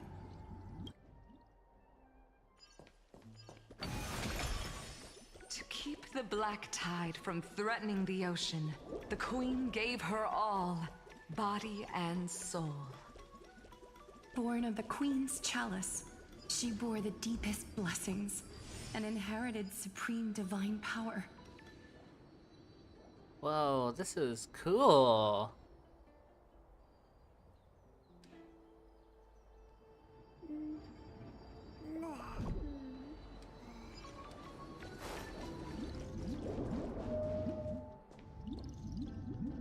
My sisters! You're finally here! Of course, Electra. Your beautiful melody drew us here. What is that melody? Her true name is Electra.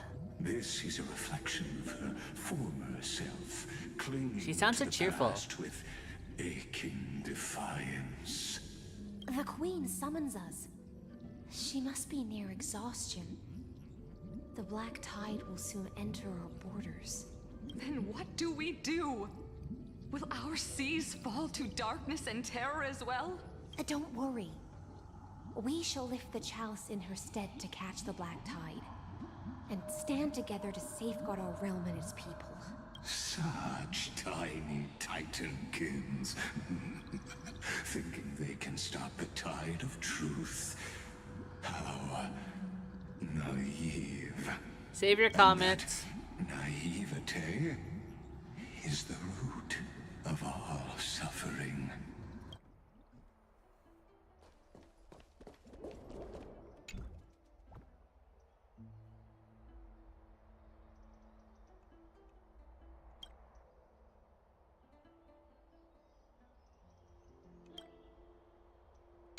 Eh?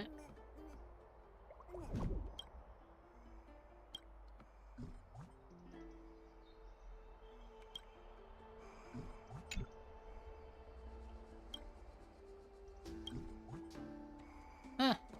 Okay. Well, I don't know what that is.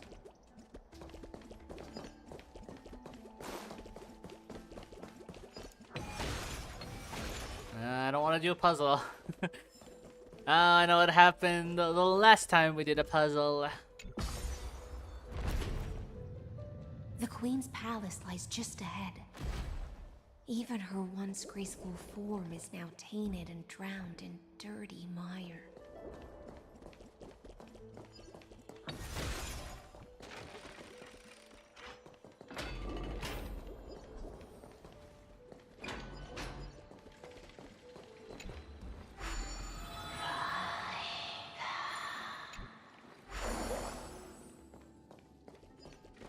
But Guzzo's in Bergia. How nice.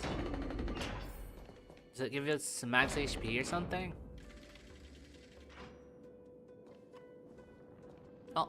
Oh, Fagusa, our noble queen. We've come at your call. My little fishlings, you swim with such joy. It pains me to speak of the kingdom's sorrow. I once believed I could drink the black tide dry, but even the deepest chalice must one day overflow, and I can hold no more of this filth. Mother, worry not. We're all children of the sea. Let us bear your fate together. We'll take up your mantle and drive back the black currents. We'll mend your sacred chalice and take in the cursed filth. My little fishlings. My little fishlings. When the spear of strife falls, you may retreat in peace. I promise you. On the surface, the city-states will hold a feast without end in your honor. This is the last gift I can give you. Uh-oh. Stinky. Uh-oh. Oh!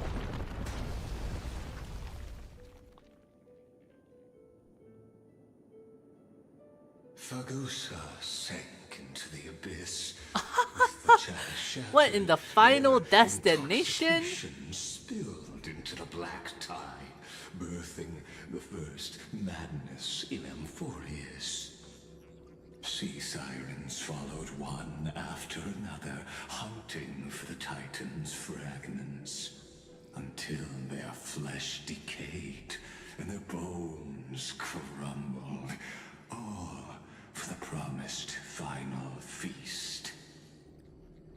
Keep watching, but tread carefully, for the stage ahead is crumbling with age. John? Yeah, okay, whatever. Multi-pause? Wowie, wow. Okay. Let's grab you.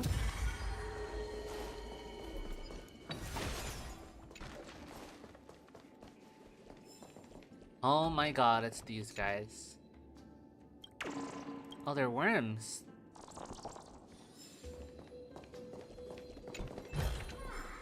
Is that all? Is that all? Okay, so...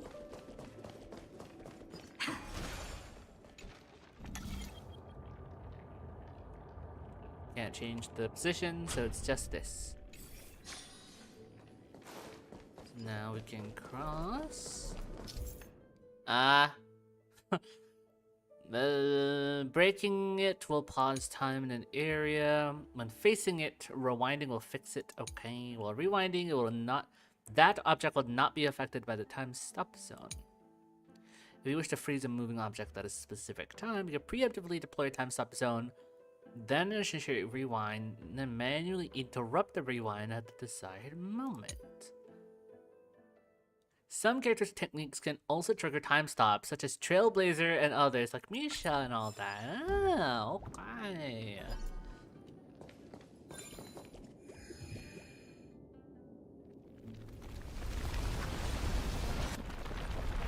The chandelier's still giving way. Maybe the point of essence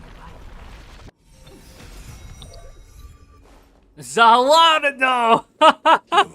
Wisdom far surpasses. Wonderful reference. Love it. Okay.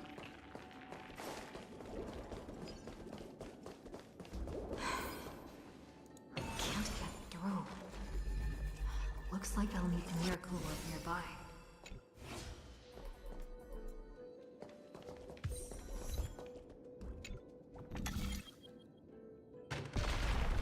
The ending was written long ago. Even you cannot rewrite it. Just like this poor chandelier. Bro is talking about a chandelier as if it were... I don't know.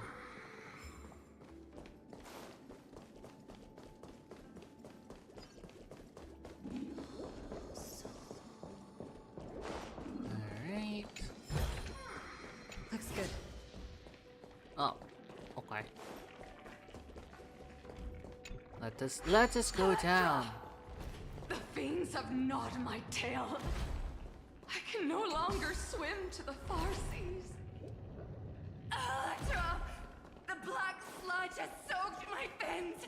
I can't dance with you anymore.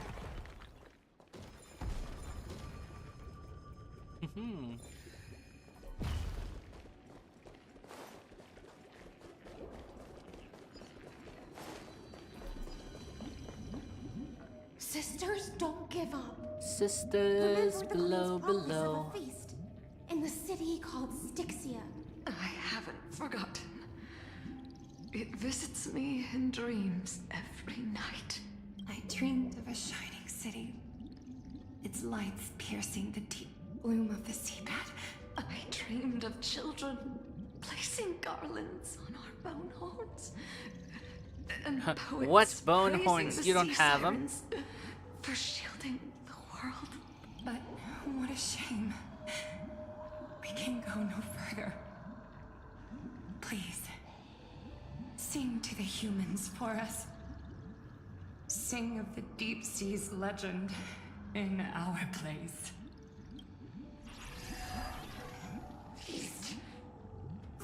Whoa, new creatures.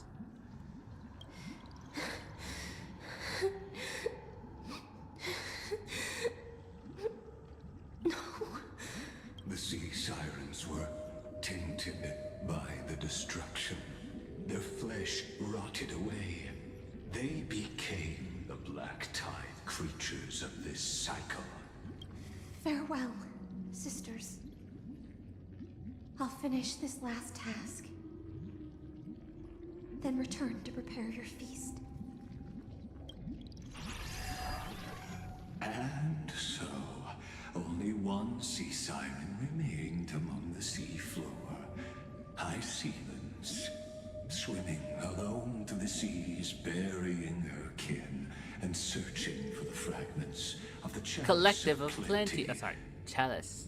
Though most of that journey was in vain, why not use the power of time to leap ahead toward the journey's end? To reach the spirit basin, I'll need to call upon the power of the Chrono Vessel.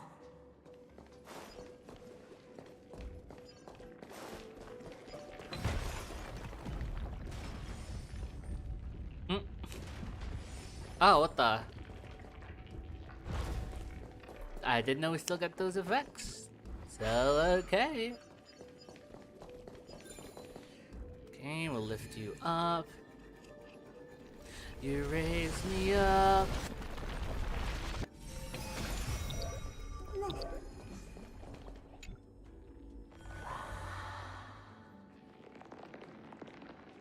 Wowee. At last, the Chalice of Plenty is whole again. The Lance of Fury emerges from the River of Souls, and the gods reclaim their duty to hold back the Black Tide. I am freed from endless toil, and now walk toward the rites at Styxia. I bore my sister's dreams upon my back, took on a graceful human form, and hoped to find a grand celebration on the shore. My fins became legs, my scales became skin, and the sea foam on my body became a shimmering gown. The sea foam is her gown? That's nice, that's cute. But when I stepped onto land, there were no festivals with honey brew, nor poets plucking harps, only silent death, drifting gently along the River of Souls. When she fulfilled her wish, she only found Styxia to have already repeated the mistakes of previous cycles and was swallowed by death. Hopes and promises are nothing but the foam of dreams. You must be fun at parties like this. I am a sea siren, a vessel born to contain the tides. Now that my task is done, and the promise is broken, how am I to go on in a world drowned in shadow? Fagusa, my noble queen. She evaded my questions with drunken stupor. She told me a grand feast awaited me in the surface world. So I wandered lost, groping through the dark. The feast she spoke of. Where is it? What the hell? Lonely Blade, I shall grant you everything you seek.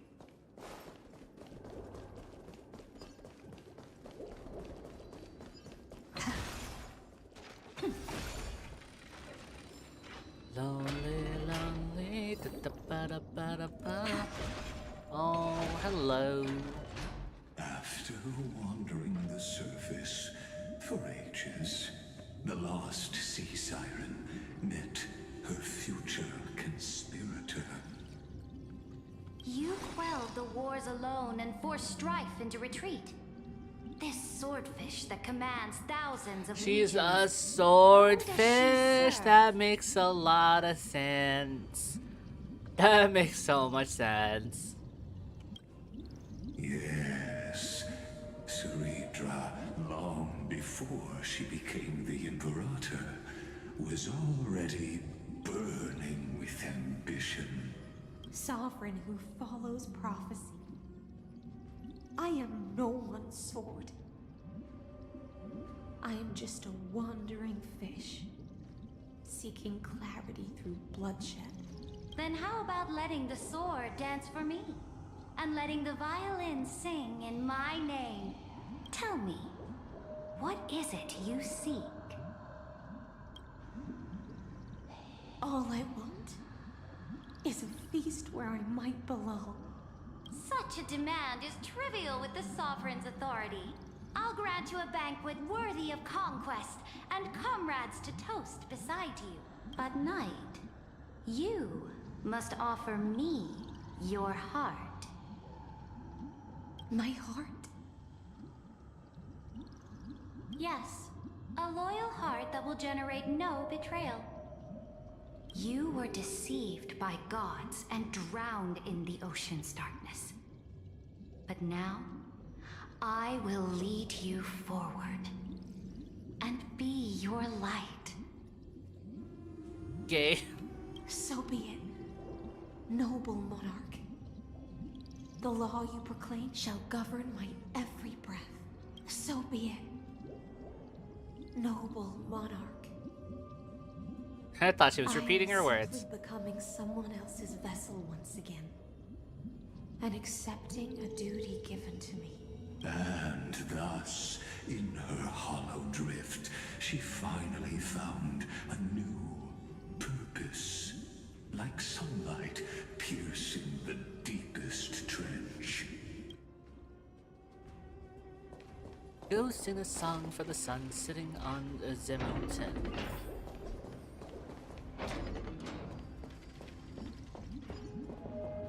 Noble monarch, I've cleansed the foulness from the road as you commanded. I did not expect a lengthy High Zealand Serena backstory, but I guess here we are. My blade, you've helped me ascend and take the crown. Ask, and you shall have your reward. What I desire is the same as before. A feast. Look, I've prepared you a grand banquet. The finest honey brew and tributes await. Fish are drawn to light by nature, for the deep sea knows only gloom. Now I found a flame. It may scald and burn, but it's the only light. Come, let us join the feast. Perhaps the path forward lies hidden among the revelry. It better be. I want Have you heard milk. that the Imperator's about to begin a new campaign? Her glory will no longer be bound by the borders of Enforius. Looking at all this food, I kind of wanna. Is that all? I wanna get food after stream. Naturally. Oh my God, we got a Verix Leo thing.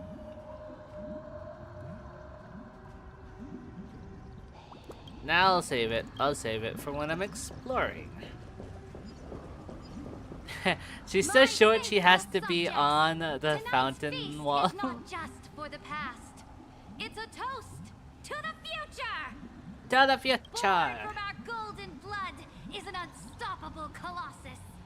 Our iron beast to trample the universe. Great monarch. I've heard the universe teems with great threats. Can we truly remain invincible? Fear not. Before the troops of the destruction, such rabble is no more than cosmic dust. Surely there's a planet draped in oceans out there. You would love Once Lukasha. I claim it, it shall be yours to rule. And to the rest, your triumphs will not go unrewarded. I promise you a new age, free of fear. Now, raise your cups to our conquest among The sea of stars will guide you through the night. Sea of stars! Sea of stars! Conquest among The sea of stars. What a grand vision. Yet, to the siren night, only feasts still stir her heart. Come now, join me.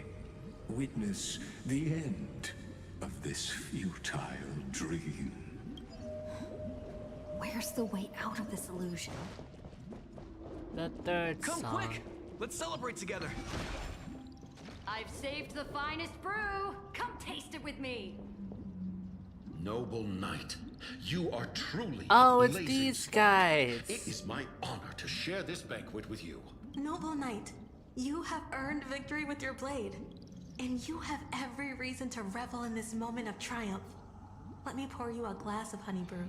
Noble knight, with the sovereign now enthroned, this triumph is yours as much as hers. Let me raise a toast to you. Noble knight, your strength is boundless. Lead us to conquer the universe, and let us toast to that vow! Then drink we shall. Yeah, no, that sounds like Chef Faraday. I don't know. I might be wrong. Glass. In the deep sea, I never knew what fire was. But when I set foot on land, the first light that I saw was the flames of war, lit with golden blood. Well, when Prometheus gave his gift of fire to man, man used fire to burn. It scorched my fins, made me feel pain,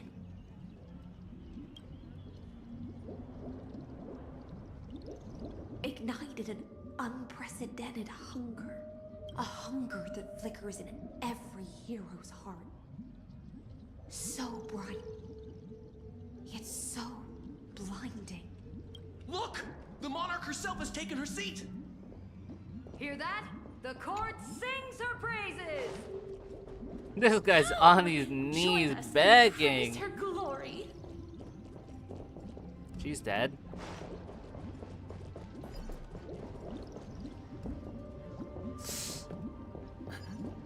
Can I do that from here?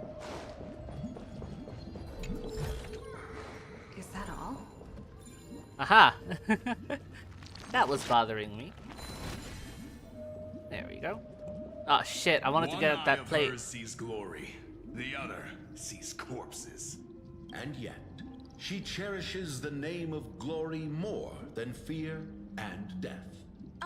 As they say, the coward died 1,000 times before his end. But the brave face death but once, which gods stand witness. On the eve of war, we sang our hymns and set our sights to sail beyond the stars. The legions will climb aboard the beast. Wait, was this when Aquila struck them down? Planets after planets flew the flags of her crown. Realm after realm was ignited by her flames of war. As the final resistance fell silent, a vast empire rose from among the stars. And this small pond at last embraced prosperity and peace. That's how the story ends. Tell me, visitor. Caught. The 4K. mystery. Did you enjoy the show? It's not the right ending. The fantasy ends here. I don't know.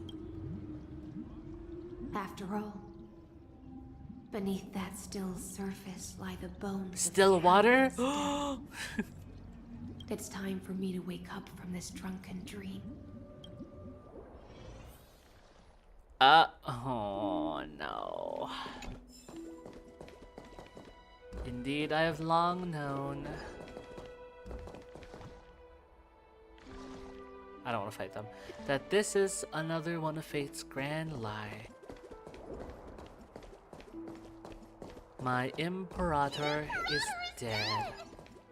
My fire is dead. My light is dead. My heart is dead. Jeez, my god, this is doomed Yuri. Oh. People once cheered for my ascension. And now they cheer for my fall. The cosmos. The battlefield that I cannot reach. Before the Sovereign's conquest reached its end, her life and ambition had already been swallowed by the deep sea. This is the true ending. Her grand designs torn apart by the blade. Her regal robe soaked in golden blood. And the one who struck her down?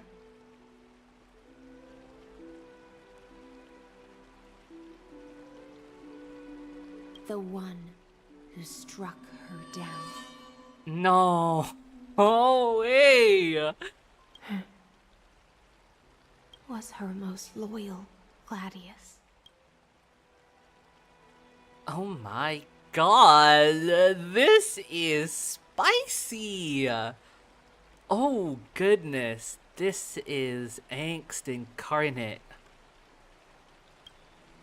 I don't need to explain myself. Wow. A fish in a pond has no hope against the surge of fate. I wandered the shore, found a flicker of flame. Tragedy. Only to snuff it out with my own hand. I don't understand. If the ocean's feast, the Imperator's dream, and even Amphorius's existence are all illusions, then what's the point of our journey? When the Deliverer returns, I will let this absurd celebration come to an end. But Greyfry, I can't help but wonder how I dearly wish this feast of the flame chase would never end. It seems she sensed your presence. The Fantasia's foundation is starting to crack. Let's return to the prologue. Remember the allegory of the cave. I kind of don't want to hear it, man. The prisoners in the cave learn to see the shadows and echoes for what they are, and stop mistaking them for reality. As you've seen, when she cast off her chains, finally turned to look around, and moved her legs, her reward was nothing but searing pain. Well, reality is cruel. It makes no attempts to soothe you. The light will blind her, for the fire behind her had never once actually touched her eyes.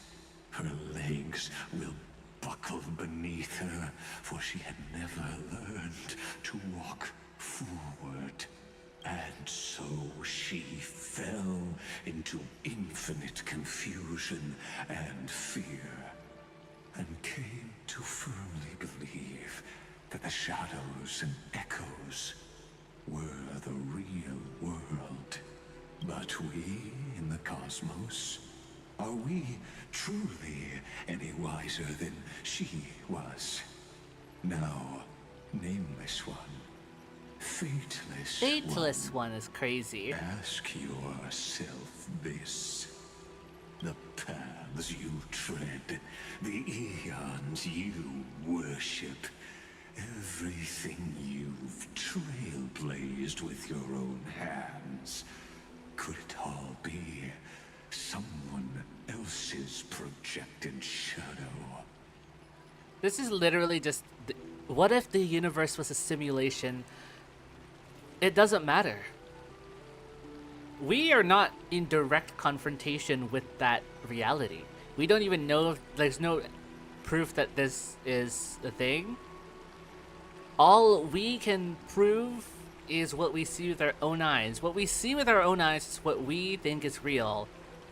And as long as nothing comes in the way of what we perceive with our eyes, then it fundamentally does not matter if the universe is a simulation or not, because it has nothing to do with the lives that we live here.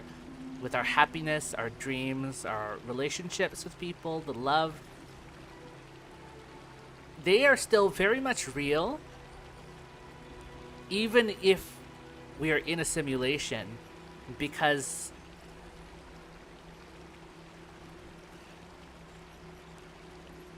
it doesn't matter. Unless we are forced to confront this reality. So let's say hypothetically, if you confront that reality that, oh shit, the universe is a simulation, what do we do? Well, what we've always done. Do we want to venture beyond the simulation? I mean, we could try, but for most people, they probably want to stick to what's comfortable, to what we know. It's a great unknown out there. What High Sealands is facing, a world that she never anticipated, a world far bigger than she imagined, and full of pain. But the only thing we can trust is what we experience. I mean, there's nothing easier to fool than the senses, but it's true that we rely on our senses to perceive reality. Even if our brain convinces us that what we are sensing is not real, we don't listen to our brain. We listen to our senses. So if this universe, our paths, the eons, and everything that we've trailblazed is merely a shadow on a wall of a cave, then that is our shadow on the cave.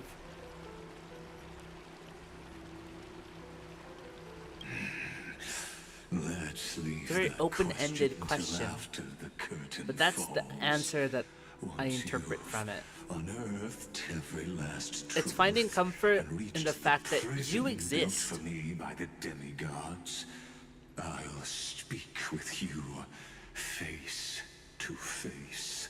And that's what really matters. It doesn't. There's so many larger than life things out there that could affect you, but you exist. You have a life. Live your life. Enjoy yourself. That's ultimately what should matter. I, the Theoros, have walked the 30 million histories, born. Actually, the 33,550,337 histories. 1,000 years is a mere atom in a grain of sand to me. Amphorius, compared to the cosmos, is but that grain upon a whole beach. I swore Hey, guess who I to am? bring Let's an go to the end beach. to the erudition. Would I really let a Ninky single Minjaj. grain grind down my mind? Now, please use the power of time to open the gate. Here we to go. The ocean's depths. Go find the prison warden. Check out this evil move. By loyalty. Find her. Stay right there while I hurt you. Vortex, and once there, end everything between us. That palace reflects the heart of the demigod of ocean. Intoxicated, stagnant. There, you'll witness the true beginning of the saga of deliverance. An ugly history, long buried by tides and shame. A staircase of apotheosis that the Imperator forged with the golden blood of 500 human sacrifices under the pretense of conquest. Could you speak any slower, Lygus? Had enough of your games. Wait for you at the heart of the world. To reach the place.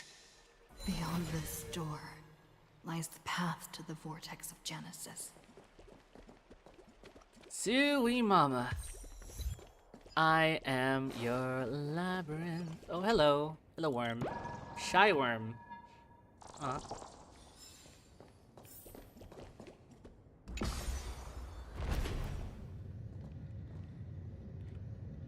Now step away from this false banquet. And then onto that bloody stage. Will we drown in the deep or rise above it?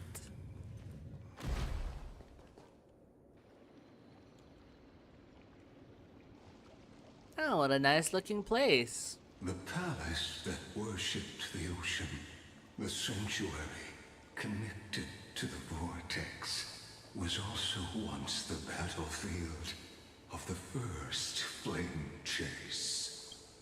The flow time has slowed down. When was the slow-mo feature added? Her exuberant song halted the passage of time in this place, imprisoning my body and shielding. You know, suddenly I want to replay God of War Chains of Olympus. I played that on my, it was on my PlayStation Portable back in the day. It was one of my favorite games to play and replay. And it was my first God of War game. And, well, the only God of War game I played, actually. The twisted time and space reflect her confusion. Whoa.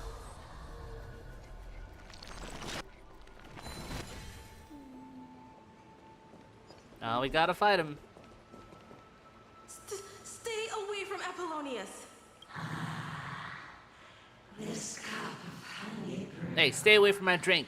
What a sweet aroma. Run, Virginia. Dux Hakalithist. We can't give up here. Love steeped in death.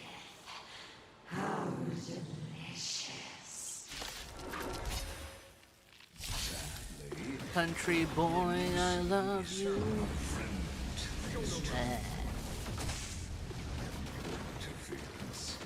Just another equally futile echo.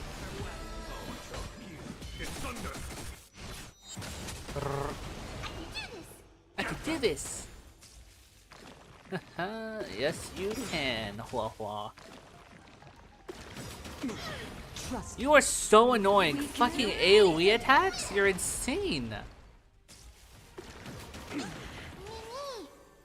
You're serious? How many attacks do you get off? No time to lose. Conflict is pitiless. Oh, they're the explodey types. Why did I think Star Rail is gonna add new enemies?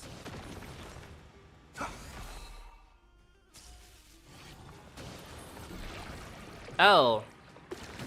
That's a big baby. Ah! Stop! Fiends or devil. I'll crush them all. Show no mercy.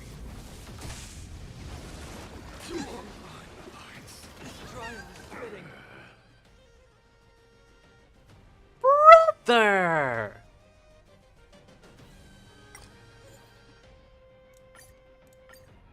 Sadly, all you see is This is insane! Oh, I don't want to fight these guys in Endgame. just another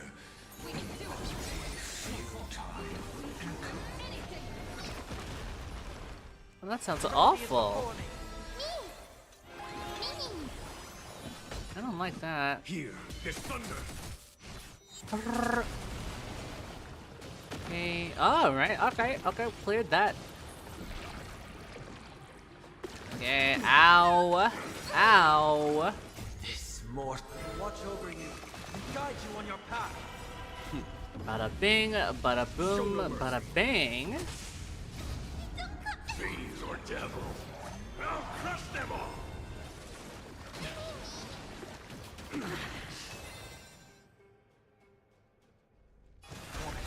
Farewell. Follow my charge. Conflict is pitiless. Okay. Trust me, we can do anything.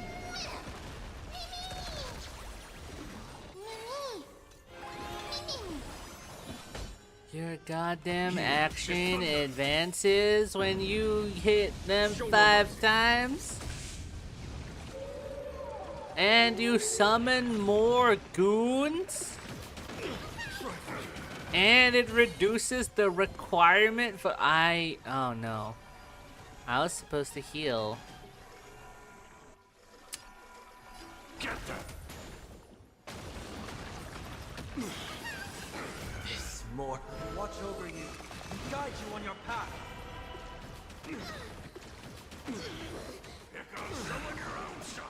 And somehow you're doing less damage than before. There's no time to lose. That's good. Conflict is pitiless. Wait. Okay. Now do this. Show no mercy. Trust me. We can do anything. Oh, nice. Sheesh, I don't like you guys at all. Apollonius, look. Are y'all dead? I chased the enemy away, but I think I can't go any further. Christ. I'm sorry, Virginia, for letting you. It's okay. I'm glad to die by your side. Ah, such an ironic twist of fate. Even as the foundation of the world crumbles, the heartless Imperator still made the same decision she did in the past 30 million cycles.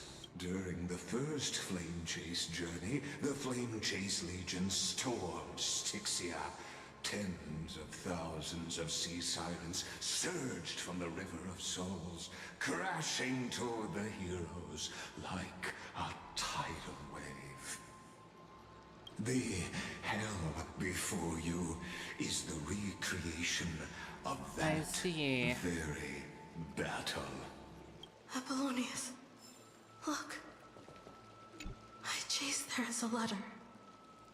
I never got to give to you. No way. It's my final poem. Why do you do this? The shadow of a tree frames the sage's back. Like a boulder bearing the rings of time. The bird's song is a whisper of wind through the forest. But it cannot pass the fractures in his form. His weight presses down on the bird's wings and the stirring heart within.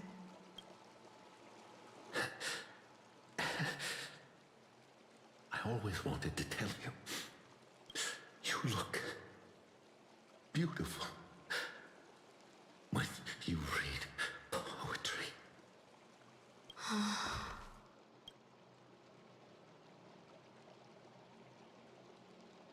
Her voice reciting poetry grows ever fainter, fading with each breath until they all vanish completely. At her lips like wind slowly dying away. They're holding hands too. Virginia, see you in the new world. His form grows rigid, but his kind smile remains as if he were a benevolent statue frozen in time.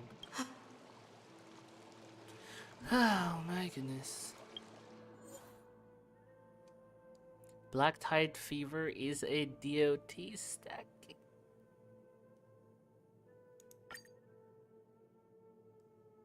Receive Wind Shear, Burn, Shock, and Bleed DOT at the start of every turn.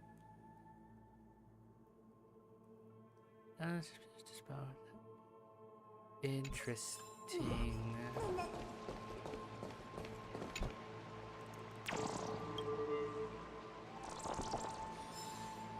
Oh, I don't like that. I need a... Whoa. I need a heal.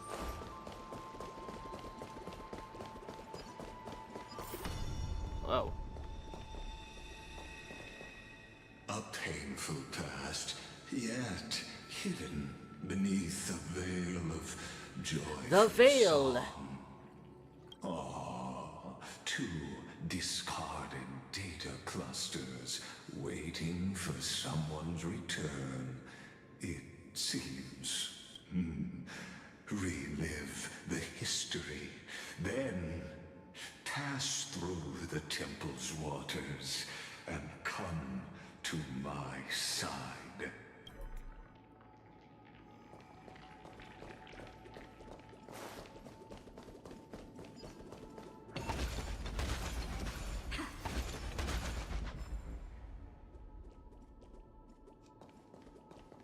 Oh no!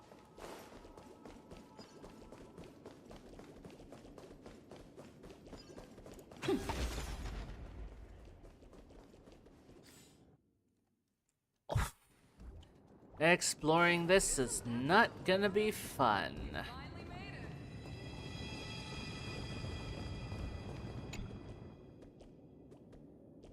Familiar heroes beam with joy celebrating your return, yet you know this too remains a hollow memory. What a wretched way to die. The Flame Chase army, devoured by warbling fish, never saw it coming. Look, the cruel Imperator and her Knight Commander, the pitiful Warden. What a perfectly matched duo of test subjects. Their hands Another drip test subject. with blood, golden blood. Messed with the wrong test subject. Raise the bridge and cross the river of fate. This path of the prisoner is far from over. No, I would like it to be over soon. Imperator! Did you see my gallant deeds, Imperator?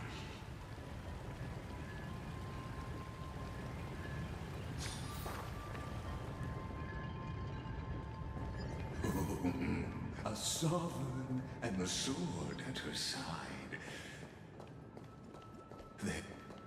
I don't care, Lygus. Imperator, why did you... You're here, Dux Gladiorum.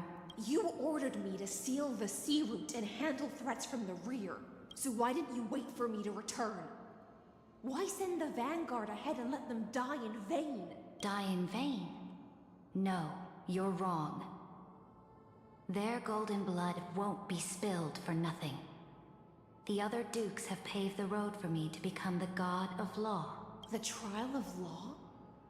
You never spoke of this to anyone. What is... The one who wishes to bear law must purge this world of its curse, and offer the blood of the accursed as sacrifice. I pondered long on what Talantin meant by blood of the Blood accursed. of the Chrysos heirs. I found the answer. You, I, and every Chrysos heir summoned by the prophecy are the accursed ones. Just like that arrogant Theoros said. Our golden blood is the agent of destruction, the antithesis of the world's fate. Dux Frigoris, Dux Brumalis, Dux Helcalethist. Their fate was sealed at that moment. Dying on a glorious campaign was the final gift I could give them. You speak as if they didn't die because of your cold-blooded schemes. Was their loyalty meaningless to you? Losses are a constant on the Flame Chase journey, among which even life itself holds little value. If a subject marches to war without that conviction, then yes, as you said, shallow loyalty means nothing. And what about my loyalty, Ceridra? You sent me away under the pretense of guarding the rear. Was there any shred of humanity left in you? Because you still have a duty no one else can bear. Only you can uphold Fagusa's divine authority. The choice is yours now. Cast off the chains of loyalty and drive those blades through my heart. She asked to be killed. Or stand with me and sever the ocean's last breath. If you no longer share my vision or believe in the new law I seek to weave for Amphorius, then go on and end me. The Imperator of Amphorius may be ruthless and cruel, but never a liar. When I say life itself holds little value, know this. I am ready to sacrifice everything for the ambition to conquer the Sea of Stars. Now you've seen it. The brutal Imperator was willing to spill the blood of 500 heroes to complete the trial of law. As for my poor ward, Like, is your little monologues, explanations in between each event necessary? You're unnecessarily bloating up the pacing of this shit. I'm no storyteller. I have no duty nor interest in filling the history you've missed. I just want you to witness the monstrous choice the Imperator made before the Chrysosair turned their blades against me.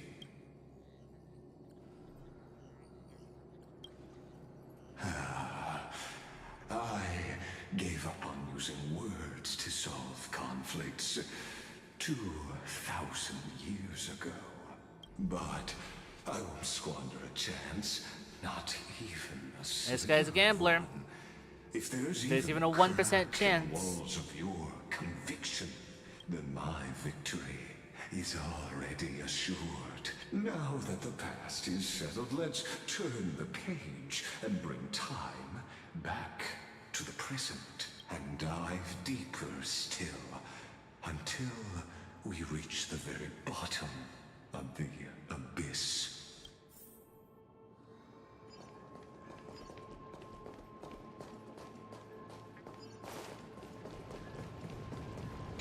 Is the path ahead underwater? I need the Ornix orb to bring back the chrono vessel from the past. Shatter the vessel of time and let this stagnant pool start to flow again.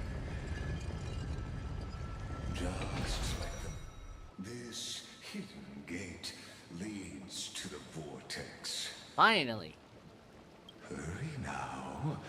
The time of our reunion Oh, it better be near. draws near, deliverer. This hidden gate. Hurry now. What the fuck? Didn't have to repeat that.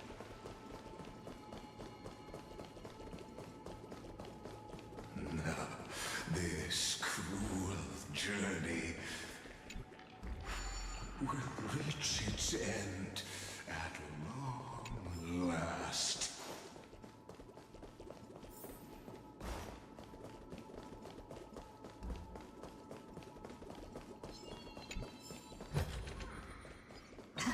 Sneaky. You've been silent a long while, Oh. Dux Gladiorum. Starting to doubt your decision? Save your breath. The vortex of Fagusa lies just ahead.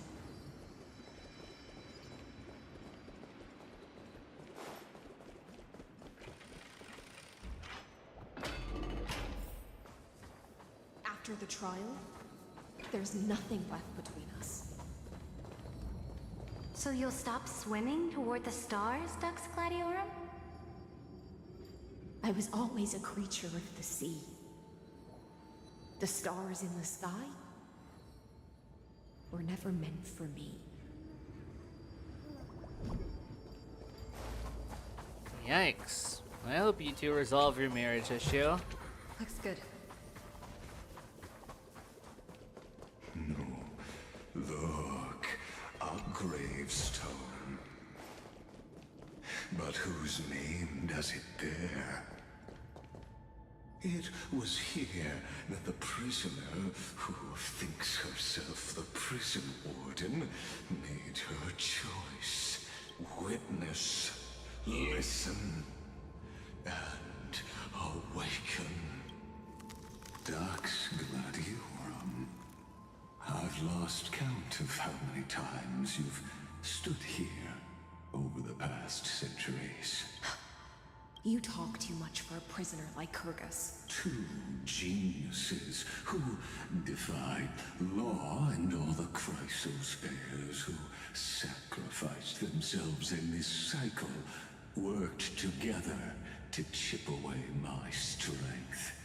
But they, you, can never affect my will. And as long as my will remains intact, I am free. Alright, are you gonna be free when we send you to the afterlife? Do robots have robot heaven? You'll be in robot hell, though. Your divine soul. Please, do surprise me. But I'd say your mission is nearly done here, isn't it? Oh, it was here you gorged out the core flame of ocean from Fagusa's body. It was here you and that Imperator both completed apotheosis, becoming pillars of Unfurious. And after that, you drove your blade into her heart. A loyal subject turned regicide. A demigod committing deicide. Or so the history books paint that tragedy. Oh, but if that's the truth, then why, after 1,000 years, are you still here, guarding the Imperator's grave? Still bound by loyalty. Come to think of it, perhaps I'm not the only one in prison. Well, we're not in here in prison with you. You're in prison with us. Your calm does stir the rage in me. As if the one paying the price here isn't you, but us. The ones who lost everything. That's only because I've waited 13 million lifetimes for my 33,550,337 lifetimes. Countless. You dingus. Loneliness never once showed me its fatal side. In fact, for a prisoner of the cave, it's more like an old friend. One that helps me think. But you're different, Dux Gladiorum. Loneliness has crept from the silent depths, sinking its claws into your mind. Bit by bit, it's peeling you apart. Will you regress into one of those lost mad sirens? Oh, what a shame that will be. You're right, Lycurgus. Loyalty, curse, the fall of my kin, and this endless waiting. These shackles are too heavy for a fish that cannot perceive any light. I can't break free of the whirlpool that's pulling me under. Nor do I have the unwavering resolve to force myself to wait for that person's return, as everyone hoped for. Deliverer from beyond the sky, my executioner. How much longer until she arrives here? I just realized the little golden hands on his chest are kind of like cupping his boobs. Or will she ever return? I don't know. And I doubt anyone does. Then, what will you do?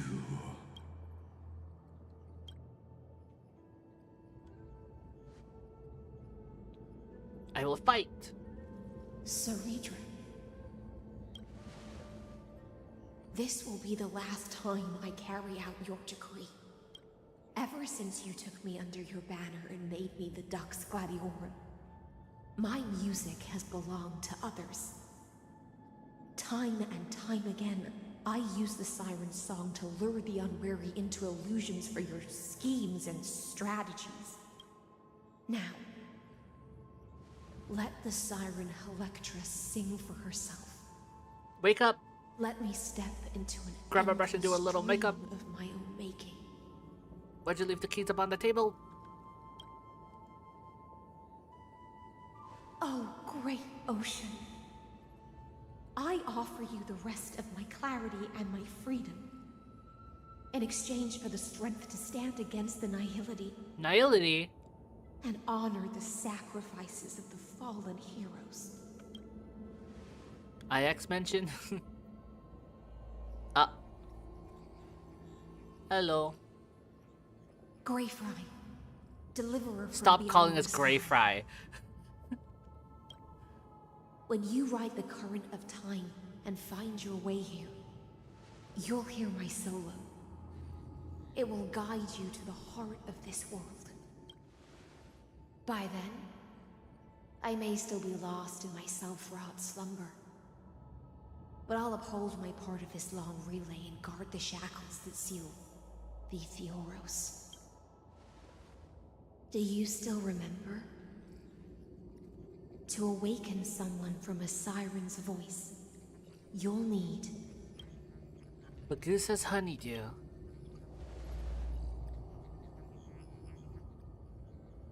the gift I once gave you. May you still have it when the time comes. What if we don't? That would be kind of awkward, wouldn't it? When you return, please pour that honey brew upon this grave. It holds the story of all our struggles and sacrifices. May you see it one day. The prelude Amphorius wrote for your return, carried forward through a 1,000-year relay. When your morning ends, I'll likely wake from my dream as well. Then, follow the trail of echoes and find me.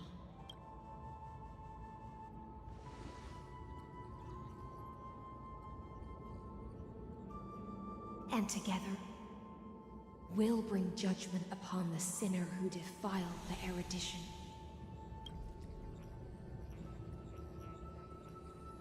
At long last. Oh, you finally said it. 33,550,336 cycles and 4,931 years later, Amphorius's final curtain is ready to fall. The shadows within the cave gave everything, yet all they did was mimic life outside its walls. A futile effort steeped in sorrow. Enough! They were no shadows. Stelle, get it! Everything they did shattered the darkness of this cave and unearthed the core flame of Trailblaze. Core flame of Trailblaze? And now, with that core flame, I'll light the dawn of Amphorius. Holy shit, Stelle, you're acting like the main character, and you're having voice lines, and you have agency.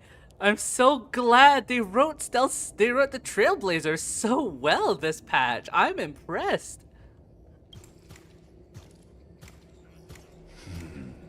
Do you still choose the will of the paths as your answer in the end?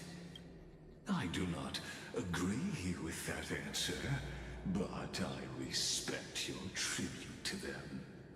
Allow me to take back my earlier words. As an apology, and in the name of Theoros, who saw all destinies in this world, let me join you in mourning. Let us bid farewell to the heroes who sleep here. And then let us face each other and decide whose flame will rise with this new dawn.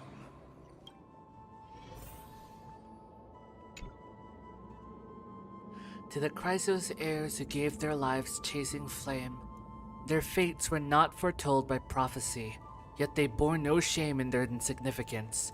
With unwavering resolve, they shed golden blood along the flame-chased journey. Ooh, inscription. Duct for Goris. Oh. Okay, we got... Oh. We got their born and deceased.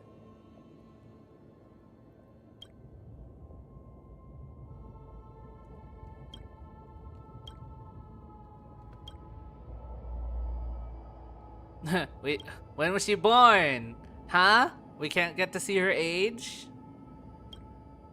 You pour the honey brew onto the gravestone, amber liquid seeping into the crevices of the inscriptions as if the heroes are drinking deep of the spilled tribute. To Virginia, Apollonius, Seneca, Labienus, and Saritra.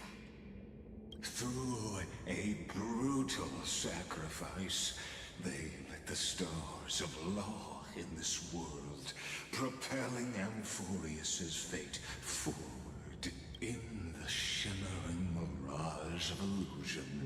They entrusted their dreams to ride among the stars to the hero yet to come. Oh, please. Oh, make me up anew.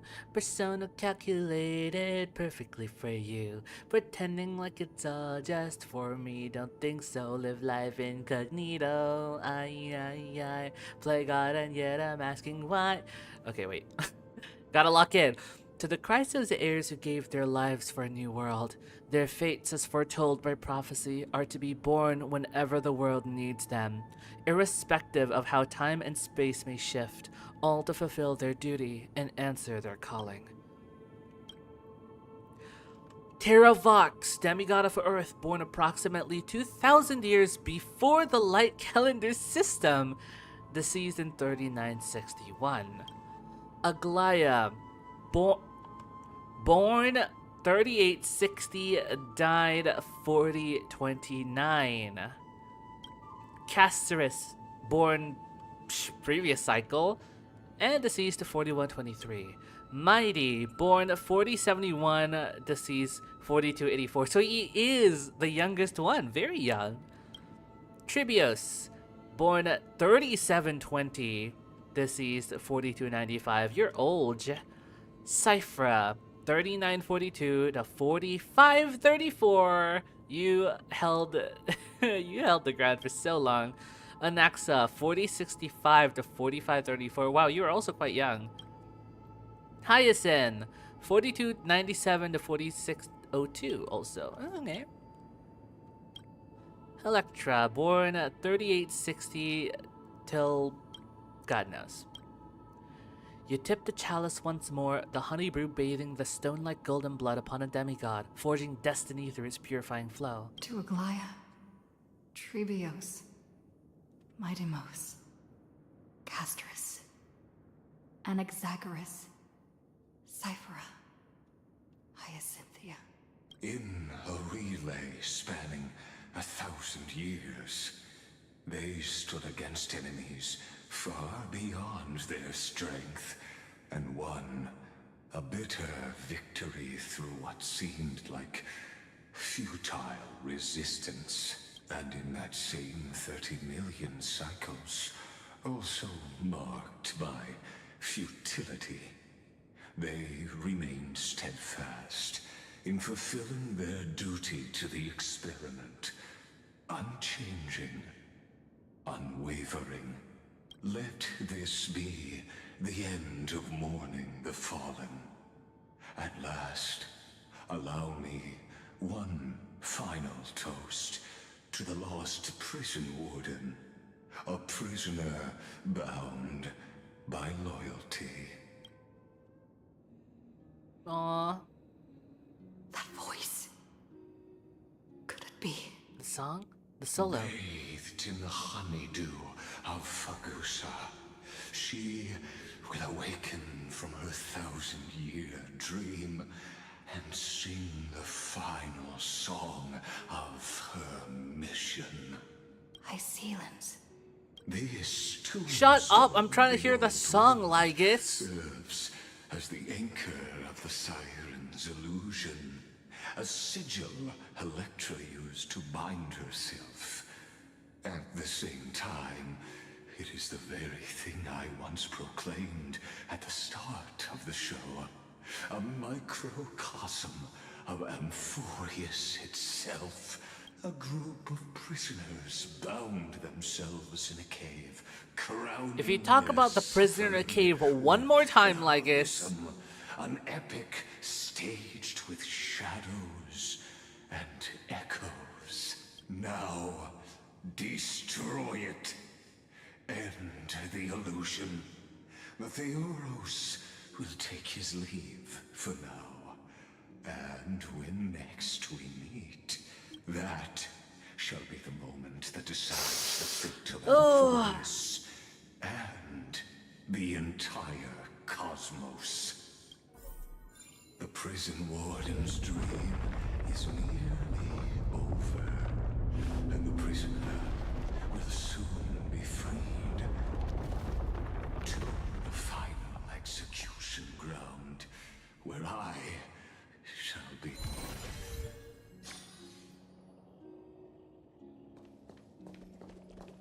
This world and I shall halt here until we meet again.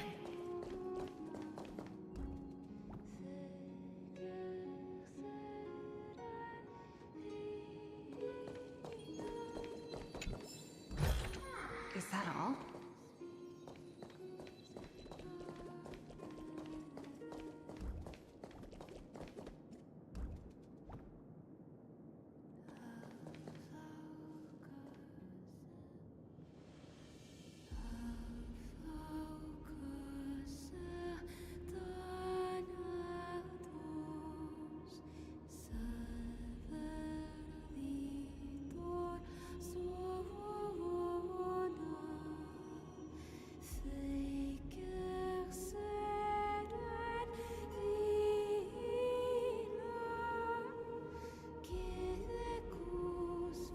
The last demigod.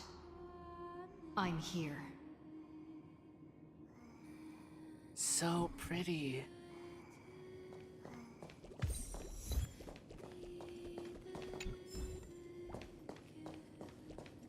Is a fixed camera?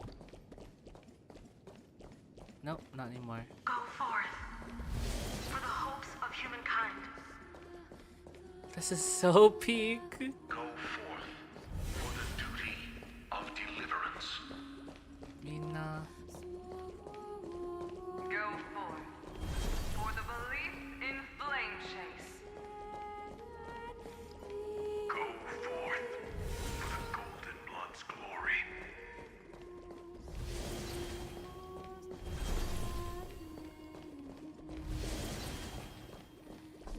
Go forth.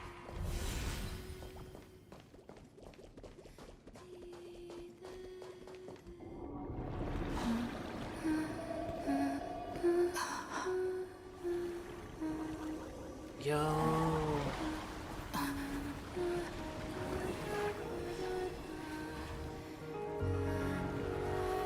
It's a very pretty song. Seems like my feast is over.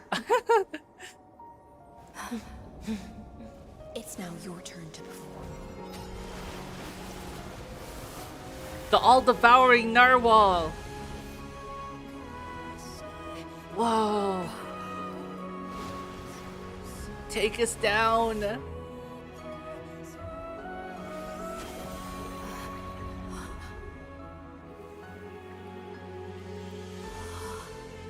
Oh shit. We're here.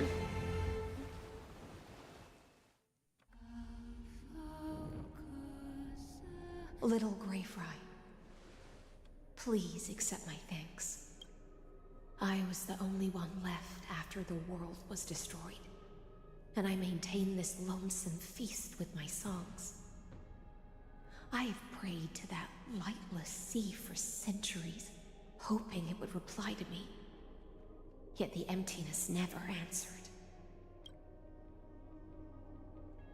Thankfully, you arrived as promised, and everyone's wait was not in vain.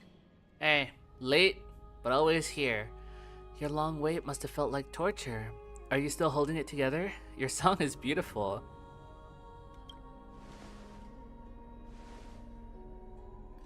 To see a single trace of light in the abyss of futility was already my greatest consolation. When compared to those who have been forgotten, I have no right to complain about my torment. Now, another goated character. You and I will walk towards the end of GG's this Emporius. The heroes have waited for this moment for far too long. Let us use our blades to testify our resolve.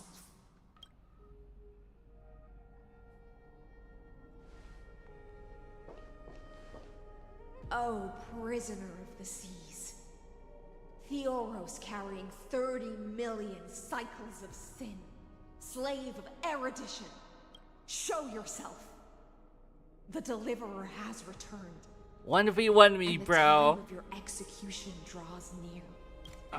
I see an awakened human who has mistakenly taken fallacies as truths and has returned to the cave to try to bring her friends into the sunlight she once bathed in.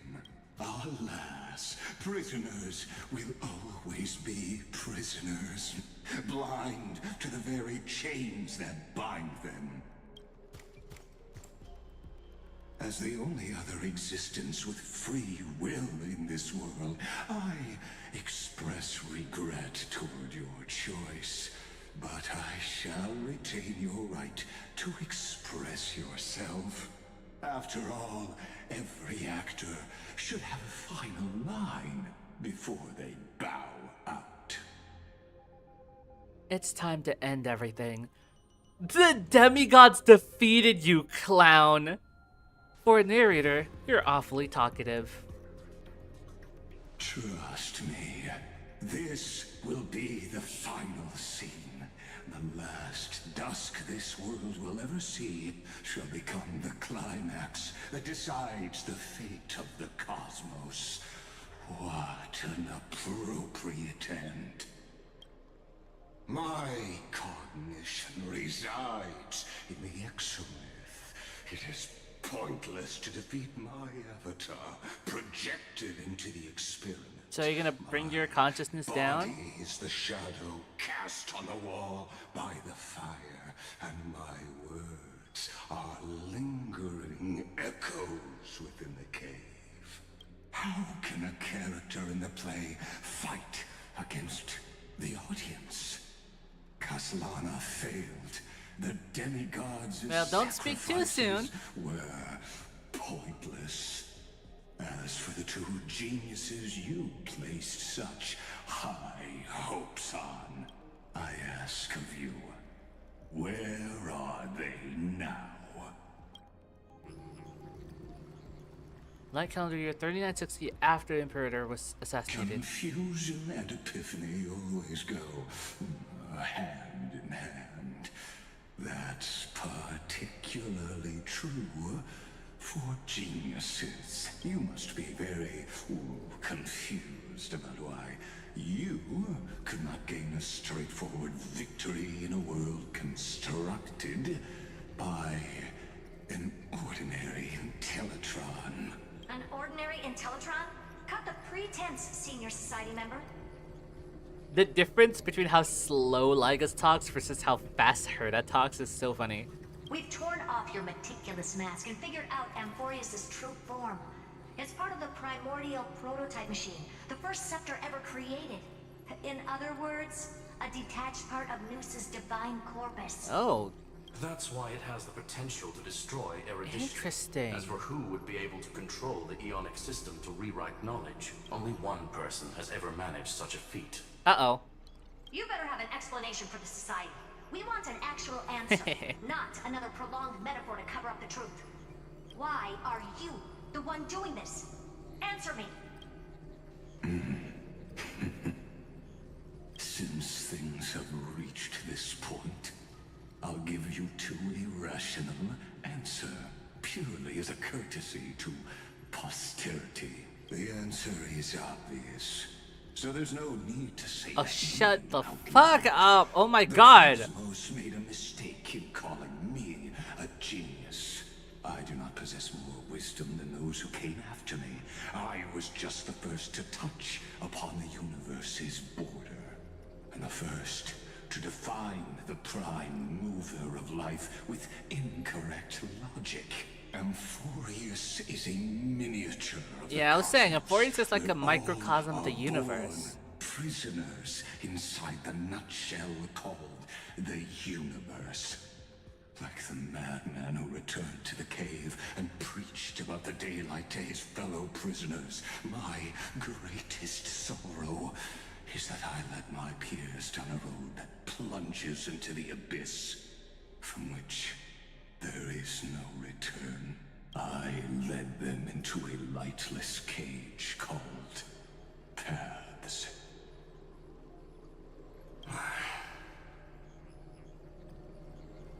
What you talking about? I created a mechanical guard that even I cannot control, and then they became an unparalleled nightmare through their endless extrapolations and evolutions. You're Oppenheimer! They bore the name of erudition, yet they tried to define the known and to seal off all possibilities. No new rules were ever born after their ascension, and humanity will forever be shackled within the cave known as eons.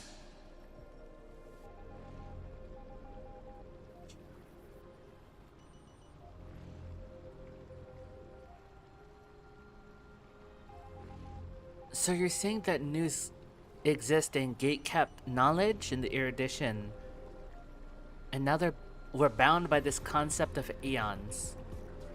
And this becomes our framework of understanding the universe. So you're trying to go back into what's it called? It's a little like having a postmodernist look.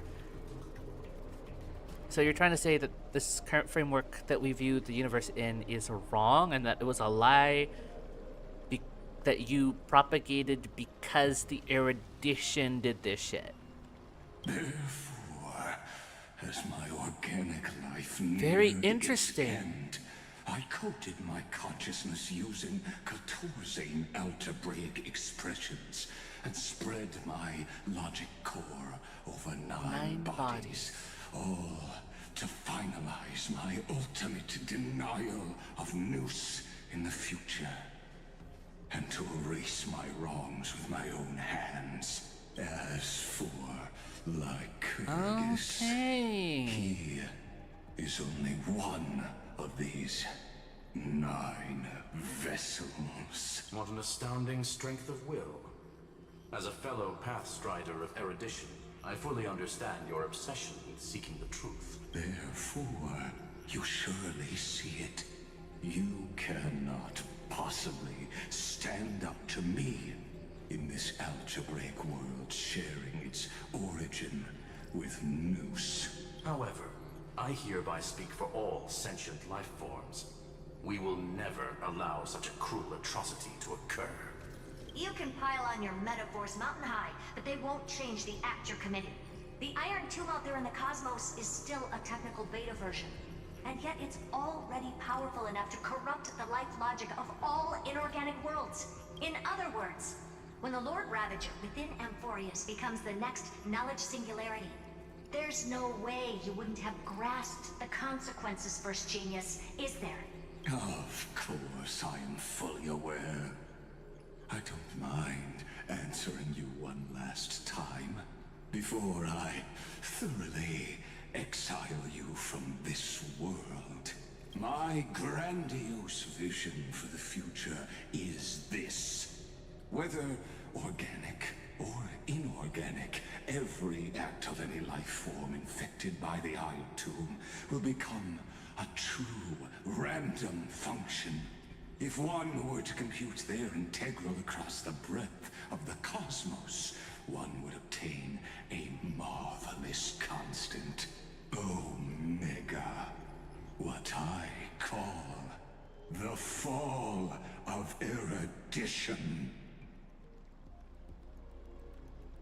Shit, he's part of the Omegaverse. Then, within the so you kicked them out. Nurtured by that constant, a new universe. But we can't fight this guy with just the two of us, right? We need some outside help. But if the geniuses are kicked out, then... Shackled by the erudition. As the first prisoner to awaken in the cave, I must lead the others who are blind back onto the right path and reach true sunlight. Sounding a little like Sunday right now. Understand me now? As Kozlana stated, destruction is not the process, but the outcome. It is revolution through complete annihilation. And the grand rebirth, after all has been reduced to ash. I'll never agree with your views. That's not a reason for you to toy with fate. Shut it, that's not what Feina believed at all. Disapproving nod. The Amphorians already answered long ago. Be it as tiny fish destined to be swallowed, or as a giant whale poised for a magnificent descent.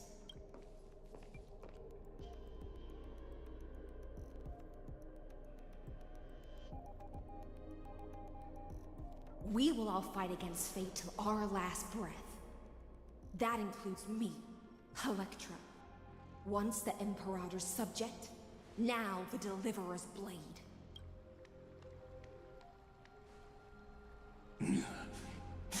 Oh, such noble chivalry. Admirable. I will also show my true self on this moment. Here we go. As a gesture of respect. And provide an insignificant academic suggestion. Thus speaks Genius Society Xander. That's the guy. Kuwabara, the Entelechy of the universe's alpha and what a twist! There's no need to rage against the truth. The value of any formula resides only in its answer. As for the process of solving it, no matter how elegant, violent, solemn, or humorous, it is all utterly meaningless. Oh, here we go! As the Theoros. Let's see your ugly ass.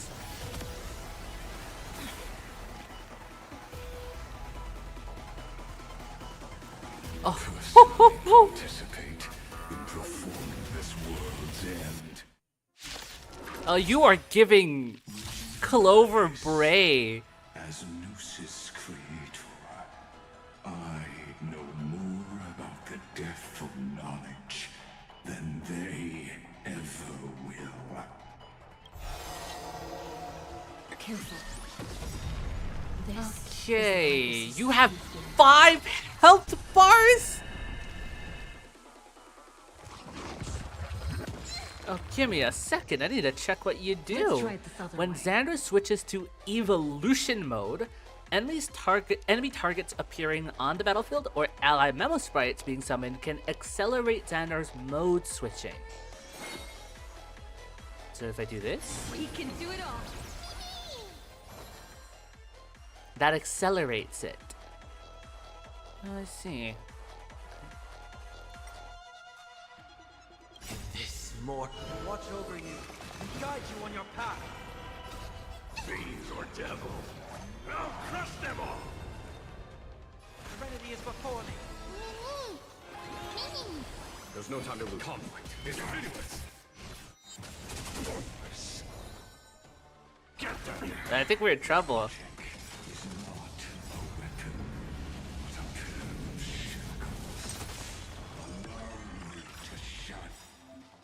The antinomy state will activate ultimates, however, using an ultimate during this will cost massive HP. I activated it before I read that. We can do anything. Whoops.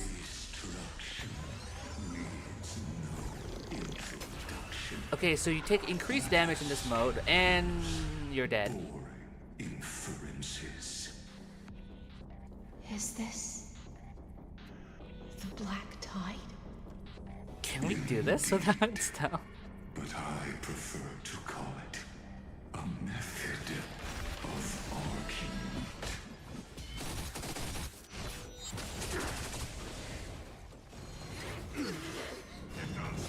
Is that it?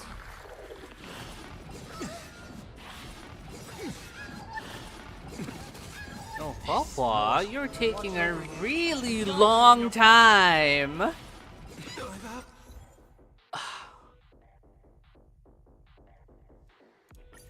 I don't think this will work.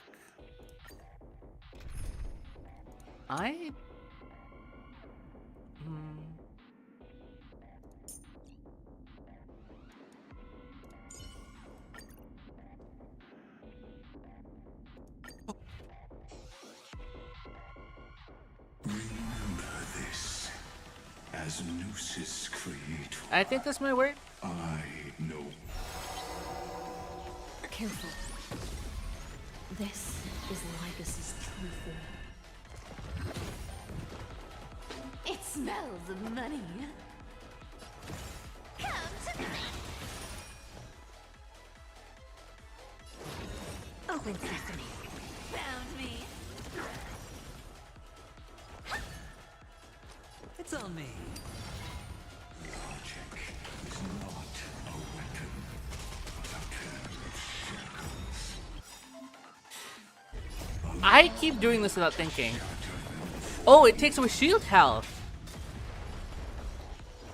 That's good to know. Destruction needs no introduction.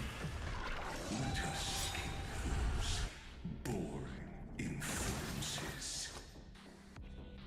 Is this the black tide? Indeed, but I prefer to call it a method of argument. The dice have been cast. Bust. Or maybe Maybe I'll I'll take take it it all. all. Watch your head. Solution. Multiple actions in a row? Fuck that. I don't have time for games. I don't have time for games. Time to twirl. Curiosity. Endless riddles. Nothing but a void. Time to twirl. Open sesame. Watch it crow. Watch your head. Alright, we're out of skill points though. You gotta start getting that up. Yours. Time to twirl. Extraordinary claims require extraordinary evidence. Erudition, destruction, or trailblaze. No, I prove that the Aventurine is working overtime, let me tell you. What are you looking at? Hedge your bets. No, we're still good. No dirty tricks.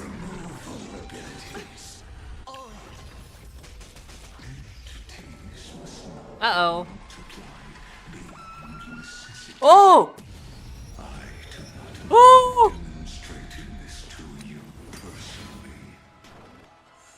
Hang in there. I'll do my best to repel the tsunami of the destruction. Curiosity. Endless riddles. Nothing but a void. Open sesame. Glimpse the unknown. Time to twirl. Watch your head. Our cute playset with enough Go. life become reality. Yes, I see it. Target the connector between Cypher, your damage. Destroy that spot. This big diamond! It's all yours. You can't run! Protocol warning. Wrong solution. Spend freely. Here we are. The Trojan horse enters. Come to me! Time to twirl! Found me! Watch your head. Final health bar.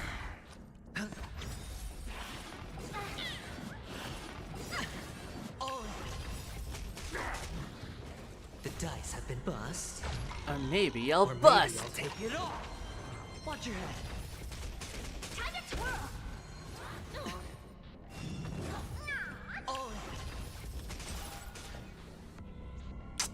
Don't have no skill points. That's fine. Curiosity, endless riddle. Nothing but a void. Solution. Expand your thinking. Watch it. Die! Time to twirl! Holy shit.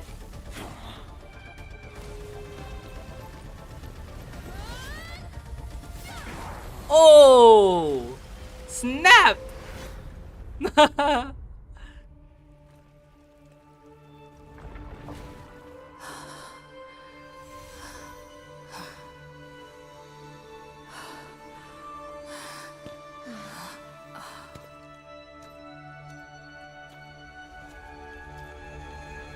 All is futile.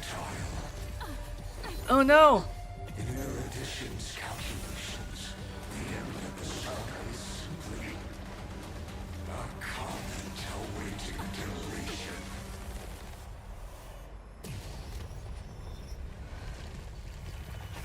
I don't like such a cold statement, okay? If numbers can decide the end of a story, Aww. can surely also pen a new beginning. Wait, it's from the trailer!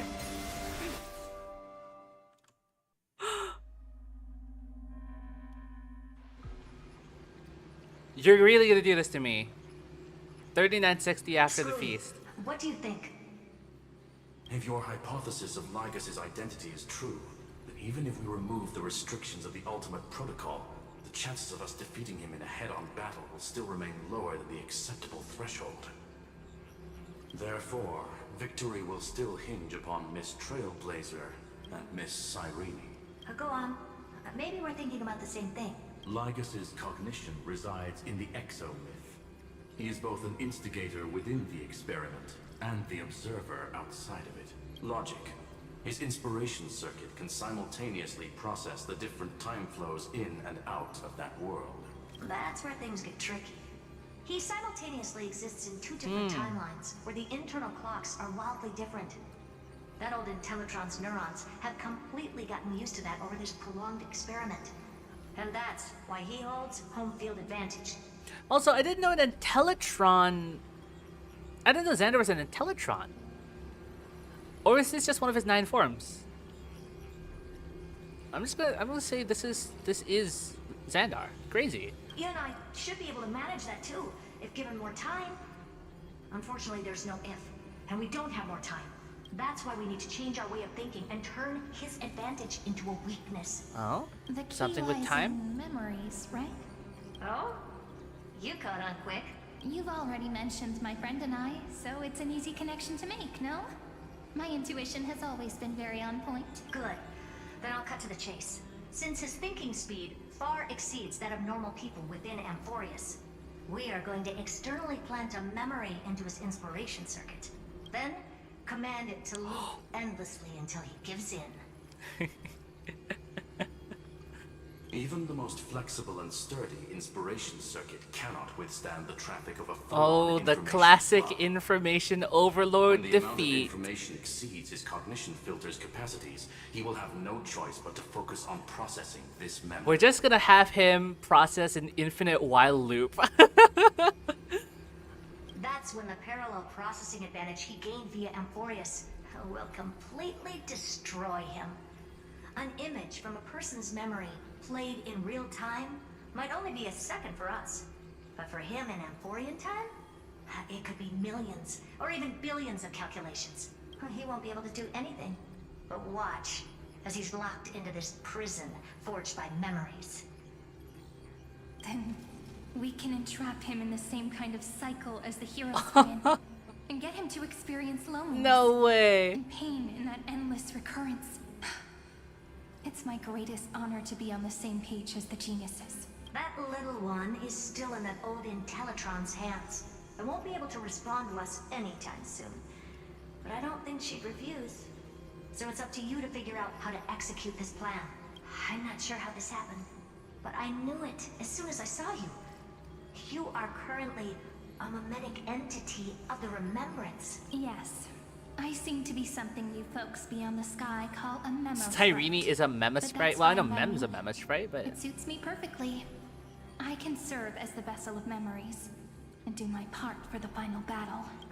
But before that, we have to tell you, the path characteristic you exhibit is very special. There's no way you're just a simple memo sprite. However, I'm sure about one thing. You are a mimetic entity born in Amphorius. Yet you only awakened with the little one's arrival and only matured as she embarked on the path of remembrance. That means your existence is completely attached to her memories. If there ever comes a day when she forgets or loses her last connection with Amphorius, then you must be prepared for the worst. You will disappear in the memory zone. oh joy. Gone, without even a It's always line of sunshine data and to rainbows with notify. Amphorius, isn't it? But that's already happened, hasn't it? No wonder I've always had a weird hunch.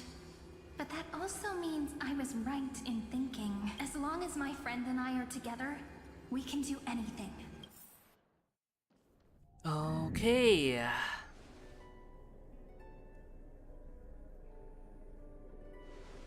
Long time no see, friend. Did you miss me while you were away?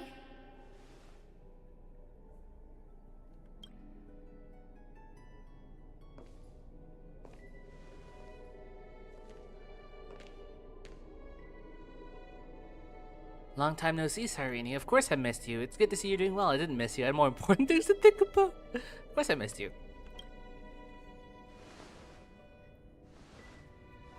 Same here. I've been waiting for you for 1,000 years. Like how everyone in Amphorius was also waiting for the Deliverer's return. You probably already knew about the genius's plans for that memory.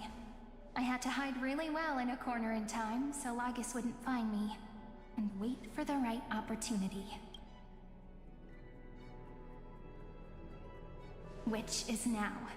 The moment when his manifestation in this world is destroyed, and his twin timelines are intersecting. I'm sorry for keeping this a secret from you all this time. I'll tell you the entire, unedited story of this millennium as an apology after this is all over. But for now, let's join hands and complete the final step with the power of the remembrance. Come, let's defeat Lygus together. I'm not sure what to do. It's up to you. Don't let your guard down. Be prepared for the worst. Let's defeat him once and for all. Yep. By the way, speaking of joining hands... Huh?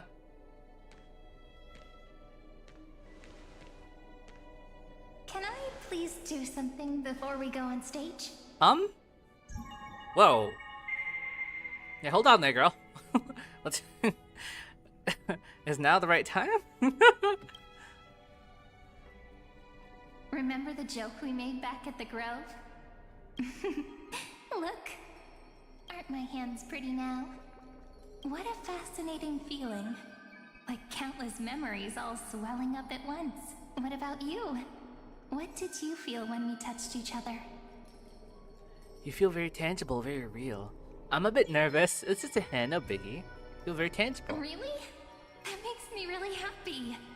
If memories can move people, then it must have been a happy memory, right? Now, please remember what you're feeling right now. Write it down in your heart and keep it there. Memories you want to treasure will never fade away, even if immersed in the long river of time.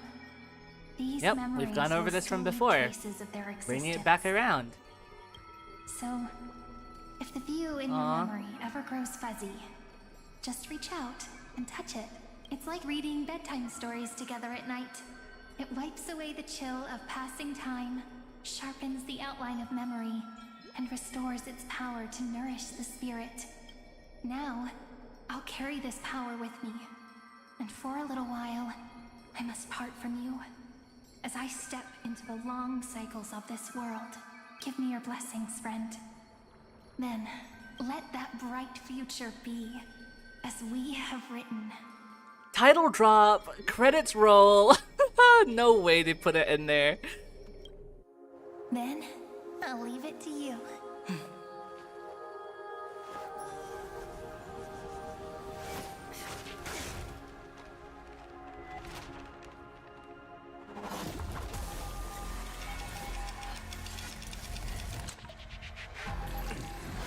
Uh-oh.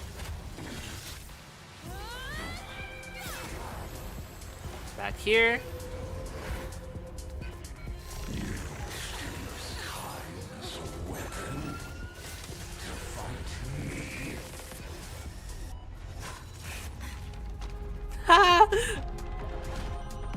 Keep looping, bitch! Keep looping!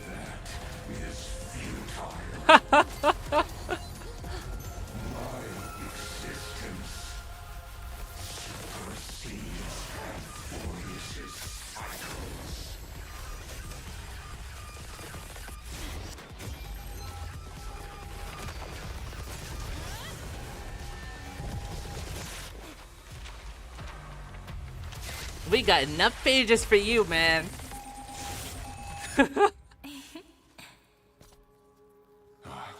All plays are like this. Once you're on the stage, it's hard to return to the audience. Welcome to our story. How does it feel?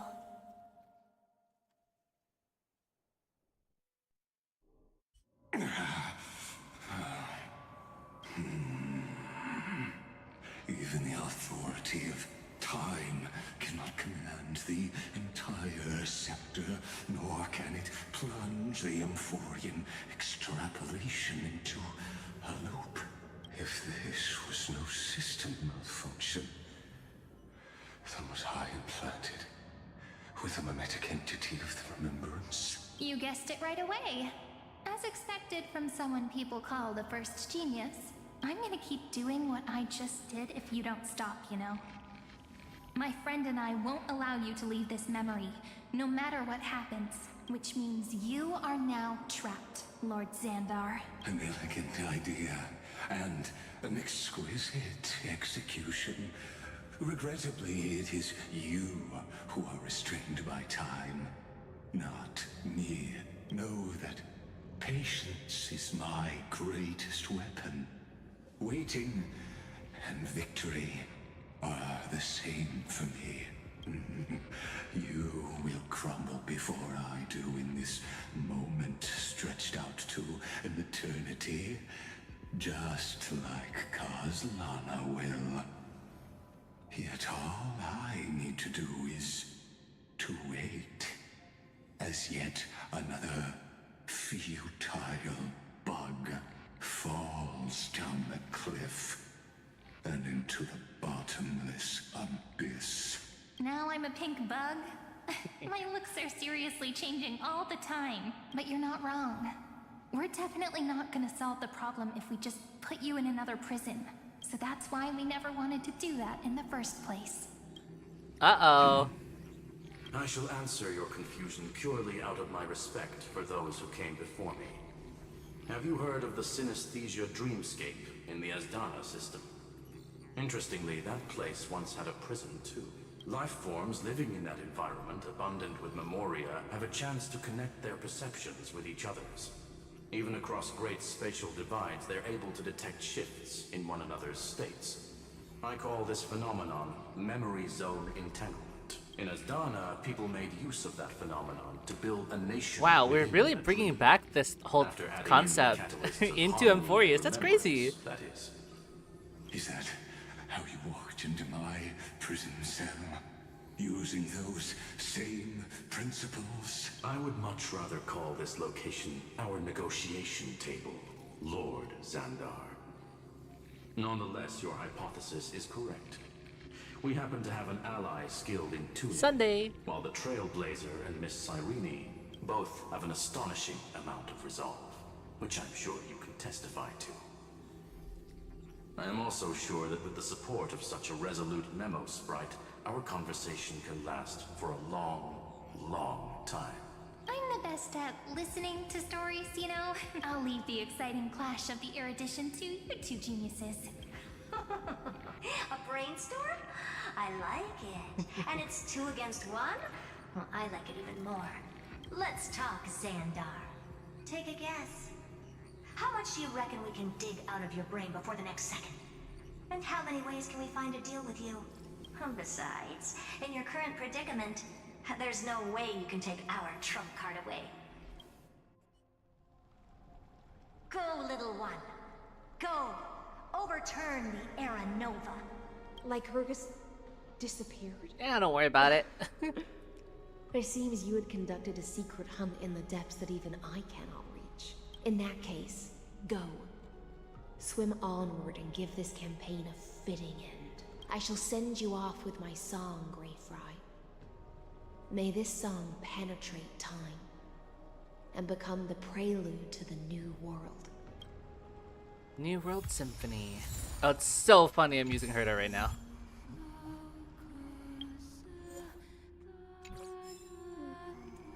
The song.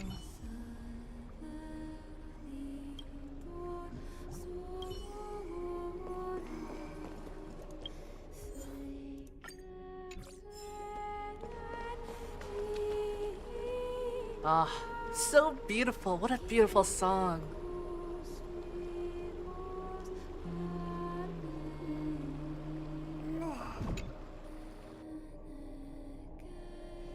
Let's end this.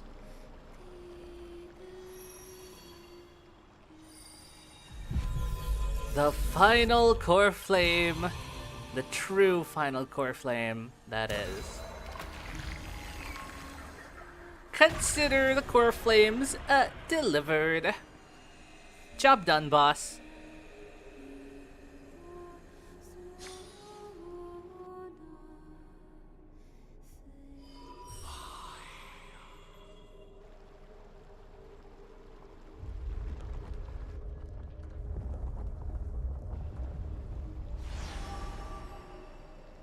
When will we see Finan again?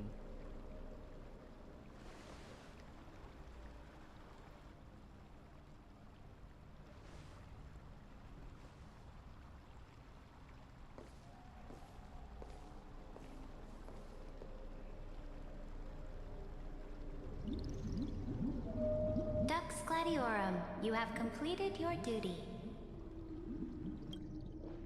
Oh. A new dawn is about to rise. Why not swim towards it?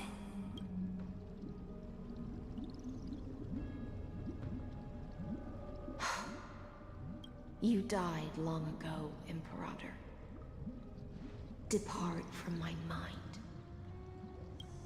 But your duty towards the Imperator did not die with me. That duty will bind you no more. You will be able to hold for yourself one grandiose feast after another in the endless days to come. So go. Go and swim towards that ocean beyond the sky with the Deliverer. Is this? A page out of that sidekick's book. I commanded her to gift this page to you when everything finally reaches the end. What's on this page? Memories. Lifelike memories. Mm-hmm. That sidekick found me after the bloody feast 1,000 years ago and showed me her diary. Oh. I saw within that notebook. The Sea of Stars. 3960 before the Fagusa campaign. Is this that deliverer's experience? It's truly immersive. Wait, all the way here? At this moment? People beyond the sky apparently utilize this power to seal past scenery into crystals they call light cones. Light cone mentioned. But I only know so much about the remembrance, so I can't completely replicate the past. But I'll do my best to talk about the missing parts. I'm all ears. Go on then. Do your best. But if your chatter gets too boring, or if I deem it offensive, then law will become forever beyond your reach. Got it. I'm sure you'll find this to your liking. After all, it's human nature to want to embark on a journey into the unknown. Yo, I pulled Ceredra, guys.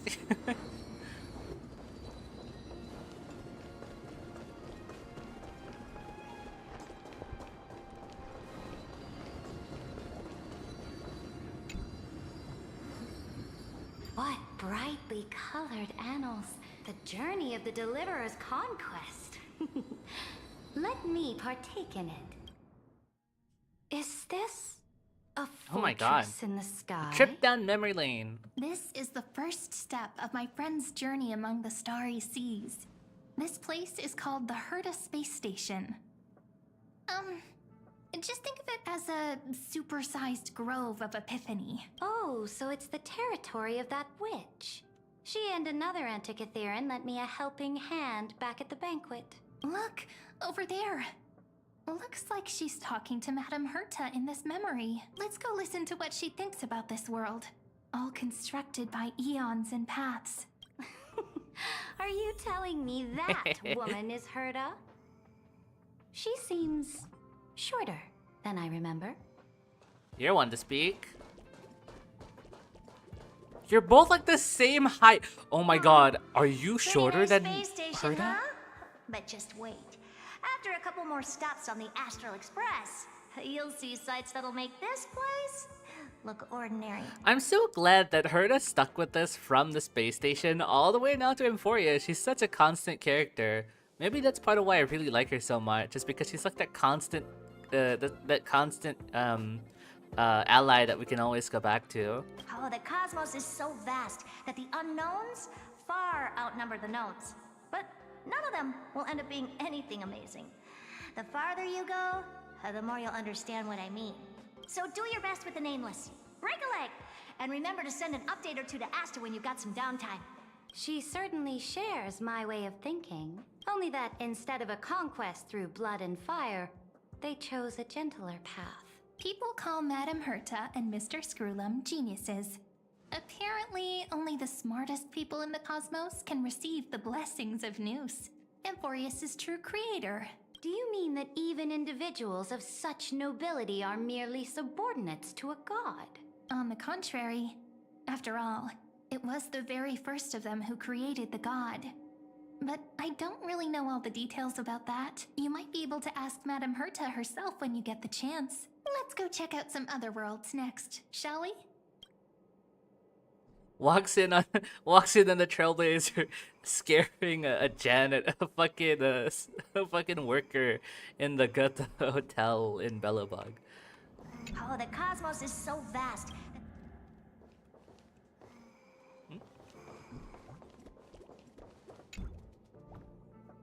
This next stop on the journey has a lot of similarities to Emphorius. A snow-covered land? Interesting. Oh, this zone. This star is named Eurillo 6. That name sounds so cold. Bellabog sounds better. The girl we see here holds a similar station to you, Imperator. She's the supreme guardian of this world. A leader who took up the mantle of government during a disaster. I did not expect the Empress of this world to be so young. Well, your appearance isn't much older. The object in the distance resembles Nikador. Is it a weapon? No, it's called... Right! The Geological Reconstruction Unit. Just Giorios' Titankin? Disappointing. It's all thanks to you that we survived the crisis. The collaboration with the IPC is both an opportunity and a challenge. Nonetheless, it's an important step in our journey back into the universe. This world was sealed beneath its sky just like Amphorius was. And they only managed to reconnect with the stars when the Nameless arrived. True. That IPC she spoke of, is it a more powerful organization? Yes. The IPC conquered many worlds through trade and opened up a vast territory that way. There are many such powerful alliances beyond Amphorius, and they all walk on roads different from the destruction. Coming back to the Supreme Guardian and her Belobog, didn't they find a peaceful way to enter the interstellar community? Well, it was Luca and the war dance thing. That was the whole thing. That cannot be true. That IPC would never have grown so big on trade alone. It may pretend to be a wealthy merchant with clean hands, but I am willing to bet that it grew fat on gory oppression and bloodshed. Yeah, no, pretty much. They did the whole merchant thing, but they also did the whole oppression thing.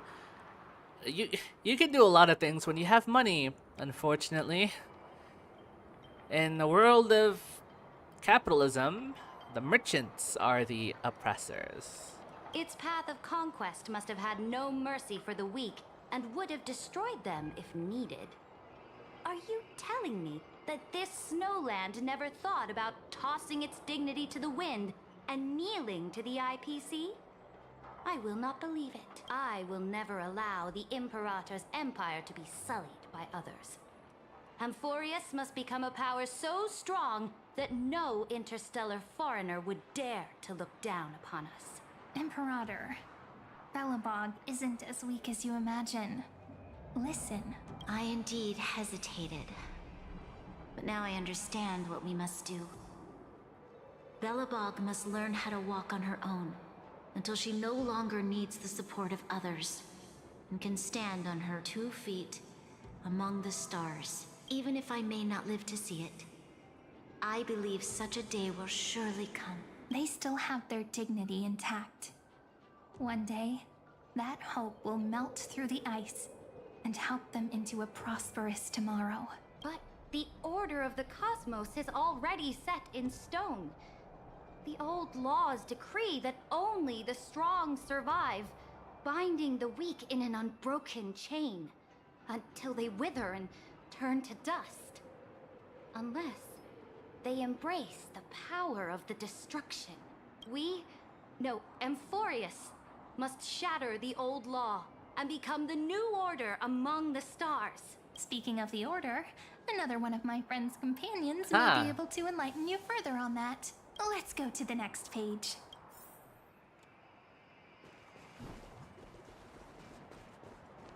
Marchimu, hello. Nice. This next world is a nation of dreams. We're skipping the Xianzhou Lofu, just as I had hoped. Let's fucking go. The first time I heard about that place, I didn't even know what to think. Such opulence does indeed evoke astonishment. When was this? When did Sunday... What? This world is called Penacony, an eternal city built upon a land of dreams. It's also my friend's previous stop, where they went through a risky but exciting adventure. Yeah, it was very risky, wasn't it? Tell me about it then. That man standing afar has wings on his head. I am truly curious. I wish to gaze upon the views of the Reverie Hotel one more time. I'll be just a traveler when I come back here again. And perhaps, through a traveler's eyes, even the things I once knew so well will feel strangely different. Penacony is a land of the harmony, where all dreams and hopes merge and combine. It believes in unrestrained freedom, and that's how it lost itself in shallow delights. Then, this young man before you chose to rewrite its laws, using the power of the Order. hoping to shape a dream-bound paradise of perfect happiness. Yet, the paradise of my dreams remains far away. Perhaps a brief journey with the Nameless can show me more possibilities in my search for paradise. As for what Penacony should look like, it'll be up to her. No. Up to their trailblazing now. Oh, it sounds like this ideal kingdom is no more. That's right. The people chose to wake up at the end. You can't see tomorrow when drowning in sweet dreams. This individual's law acknowledged only gods and constructs, leaving no space for humanity. And yet, the fact that he could accept defeat and resume his journey shows a rare self-awareness. Thunder's a complicated and clarity character. Of mind. You are also very self-aware, Imperator. Then you must know that the world promised by the destruction also has no place for humanity.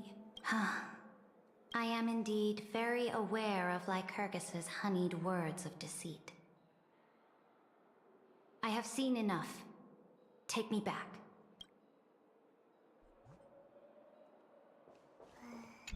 As for what Penacony... I hope that once Emphorius is all said and done, Sarita would be the the leader of Emphorius. She definitely fits that role more than Aglaya. As yeah. Because Aglaya doesn't need to take up the mantle anymore if all the Chrysos heirs are alive and well. This absolute wonder. Oh, it's like seeing the Earth from the outside for the first time, isn't it? Isn't it pretty? That's our Emphorius. Our world flows and meanders in this endless band of light. Though we were born from the designs of the gods and are not yet truly alive, the Chrysos heirs of Emphorius still chose to stand against fate and carved a legend no different from that of humankind. Will you really renounce the heroes in this world's previous 30 million cycles, Imperator? Including even yourself. Will you bow to brutal destiny and allow that puppet master named the destruction to have their wish? I know what you want to do, sidekick. You want to use that deliverer's memories to influence me and tilt the scales of law toward her and the two geniuses. You really saw right through me, Imperator. How can one rule an empire if one is incapable of understanding people's minds? I have decided on Law's final destination. However, before I move my next chess piece, before we go on, tell me this, sidekick. I love how she calls her sidekick. It's hilarious. Was there ever a memory of the ocean? Lushaka. The ocean. My cradle. My home. You shall complete your conquest in the ocean at the boundaries of this world. That's her prophecy. And eternally slumber in the I sound assume? of tides. You shall eternally slumber in the sound of tides. And complete your conquest in the ocean at the boundaries of this world. Our prophecies aligned as flawlessly as a sea snake circling upon itself. An elegant loop, like a joyful hymn, like the circulating ocean current, like our two fates, like Emphorius itself. 3960 at the end of the campaign against Fagusa. The trial is over. So tell me, who will own the divine authority of law? I won't give it to anyone. The rich laugh. What? I am the law. Why should I give my imperial crown to any other? Both the Deliverer and the Theoros came from beyond the sky. They have no right to interfere with the lands I conquered with my own two hands.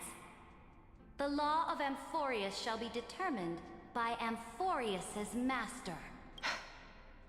What exactly did you see in the trial? Everything. I saw everything regarding the rules of this world's operation. I So saw she the laws of understands. extrapolation that Theoros spoke of. I saw the ultimate What is this protocol. magic? What is this ancient scripture? And it's a bunch of like lines of code. As long as I offer a sacrifice of equal weight, I can rewrite the laws of this world according to my will. I can turn good into evil, ugliness into beauty, and weakness into strength. Fate gave me a very fair deal. One rule change for the life of one demigod. Whoa. Okay. What are you planning to do? You can't guess. We can conquer the stars without relying on any power from beyond the sky. We just need to make some reasonable sacrifices. Your ambitions have already made so many people give up their lives for the law. And you're still not done?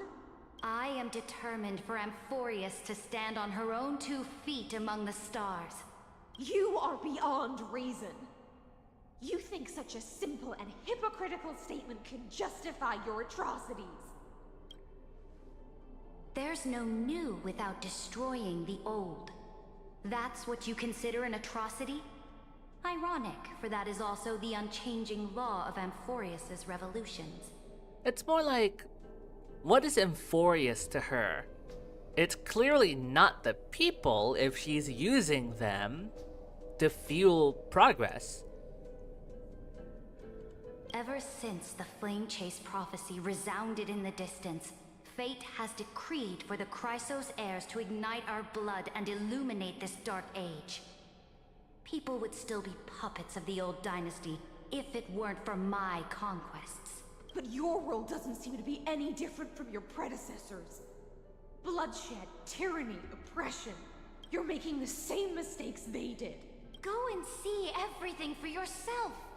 Go to any library I've built. Go listen to the rumors on every street corner. Go and witness how the Imperator crushed the old laws and forged new ones. Go and see what my conquests brought to this world. I cleansed the Chrysos War's filth and mended all the conflicts left by the Arabellica. I restored Akama's might and allowed mortals and Chrysos heirs to face each other as equals in the Council. I punished all sins and rewarded all achievements. I smashed Talantin's shackles, united humankind to save themselves, and started the Flame Chase era. That's what the Imperator has done in her glorious life. So now, hearken to my final words. History will eventually forget Ceridra. But it will never forget the Imperator's people or the Flame Chase era she began. Final words. Amphorius is about to be destroyed. There's no time left for pointless debates. There is only one law I want to overturn to aid the final battle of deliverance. So I will only offer the life of one demigod. Herself. In the name of the Imperator, I command you one last time, Electra. I quite like Ceridra because she's a very gray character in a sense that she's undoubtedly extremely beneficial. She helped us so much, but the way she went about it, you could say could have been better. But it's undoubted, like, you can't doubt that she produces results. Either sacrifice yourself for conquest, or pierce this tyrant's chest with your sword.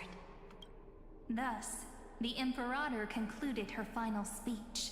At the end of her life, at the last moment before she stepped onto the altar, she gave her most loyal subject the choice to decide fate, just as she promised her compatriots before her very first campaign. My blood flows in you now. Heroic compatriots, follow me, and we'll seize fate's reins! the Imperator fell. Some say that the Dux Gladiorum turned traitor and killed her liege. Some say that she imprisoned the tyrant in a shallow pond of water, then left. Ooh, that's Which a little meant dark. the Imperator had to kill herself to rewrite the law. There are countless stories about her death. All we can be sure of is when the knight left the vortex, the Imperator was still mumbling about their past conquests together, the beginning and the end of her existence. Imperator, wait! How could someone of your status come to the front lines? Let me be the flag bearer! The troops defending the pass to the west of the grove. Have they surrendered? They ran as quickly as they could when they heard your name. The Golden Cocoon Pass is now in the First Legion's hands. Good. What about the Delosian militia? Dolos mentioned. The Third Legion set fire to the mountains and flattened everything west of the basin. They just need a few more days. That is enough. We cannot afford to miss an opportunity for victory. Lastly, how many Ladonian cannons are left? They are no more. The Second and Fourth Legions have destroyed them all. Very good. They now have no way out, no reinforcements, and no artillery support. We will be able to liberate the Grove of Epiphany in the blink of an eye. We will launch the final charge 1 quint after the curtain fall hour tomorrow. Remember, as long as the Alliance's flag still flies on my shoulders, you must keep moving forward. Take no prisoners among the enemy soldiers. All sages who resist are to be captured and tried according to martial law. And do not destroy any books. Now go! Notify the entire army. An ethical conqueror, are you? Understood. Those who are resolved to die, we salute you. Reporting in. The mountain dwellers are resisting fiercely, and the legendary Mountain Breaker has personally engaged in battle. Their formations are nigh impenetrable. Then cease our frontal assault. Send scouts to all legions and tell them to retreat into the Tritos Plains before the parting hour. What? Are you planning to surrender? It's a strategic change of plans. The seismic walking dragon is enough for that battlefield. Walking dragon? You mean that stupid beast, Terravox? What can they even do? Stupid? No. They are the wisest of all of Giorio's creations. Only they can perceive the currents of time. Let them deal with their earthly brethren.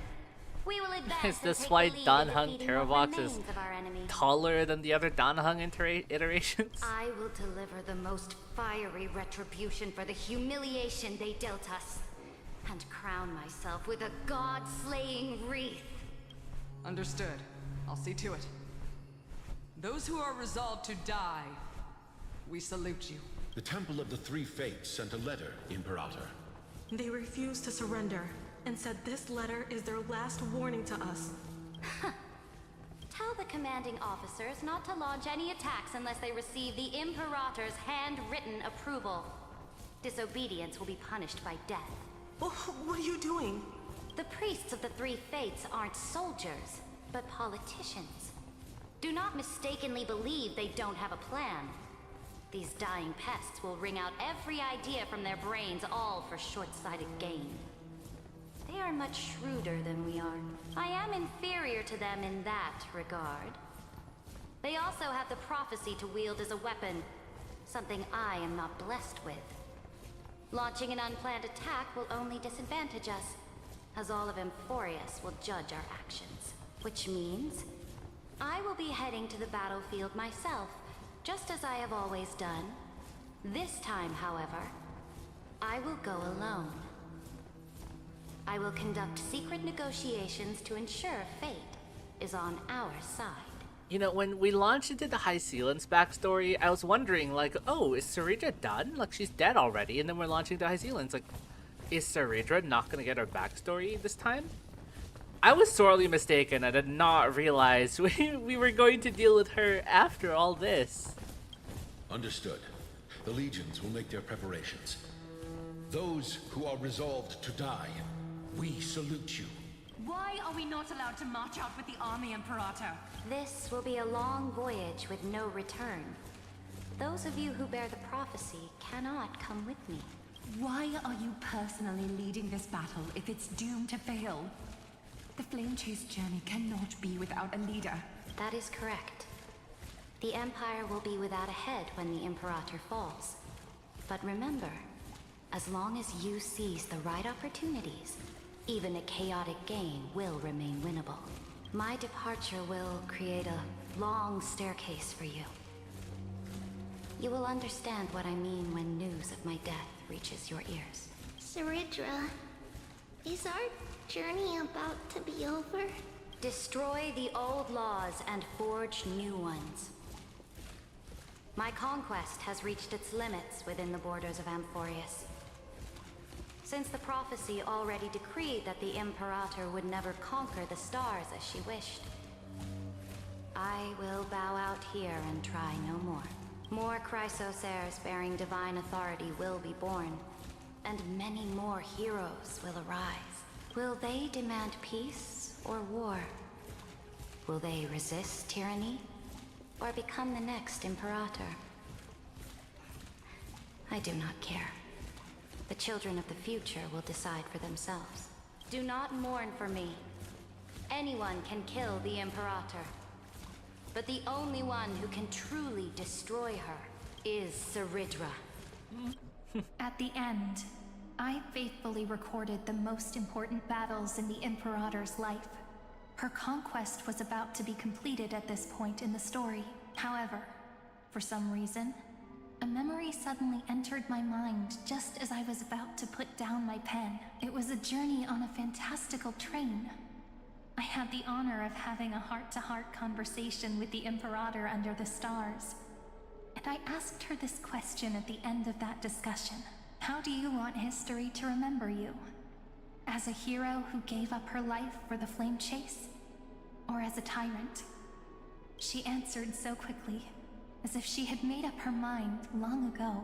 I would rather be forgotten than be defined. Very interesting outlook, Saridra. Wow. Would you rather be remembered as a hero or a tyrant? I'd rather be forgotten.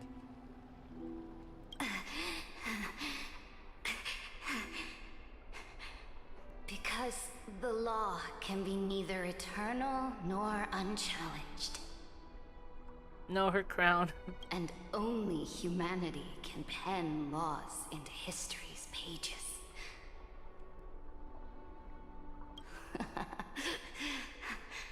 Now, I have shattered the greatest law of Amphorius. Because the law can be neither eternal nor unchallenged. The law can be challenged. The law is not eternal. And only humanity can pen those laws into history's pages. So the law is not something that can be defined, and she does not, and she is the law. As she says, she would rather not be defined. The game is nearing its end, Dux Gladiorum. Even though you killed the Imperator in the previous 30 million cycles, this time you finally found your own law. Then High Sealants, Electra. I will ask someone to deliver the prophecy's ocean at the boundaries of this world to you. Will you choose to swim into that ocean? I do not care. Do not care.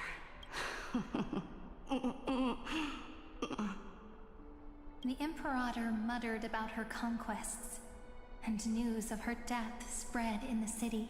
Hey, you gotta respect Saredra, man. She had a goal and she locked in. She did what she wanted to, and she went out being mostly satisfied. Yeah, gotta respect it. Not gonna lie. Freedom! Liberty! The tyrant is dead! Go! Shout this news in the streets! My people, my fellow elders, do not panic. Stand your ground. That usurper has paid for her ambition with her life. People once cheered for my ascension. And now they cheer for my fall. No matter. I am fond of applause.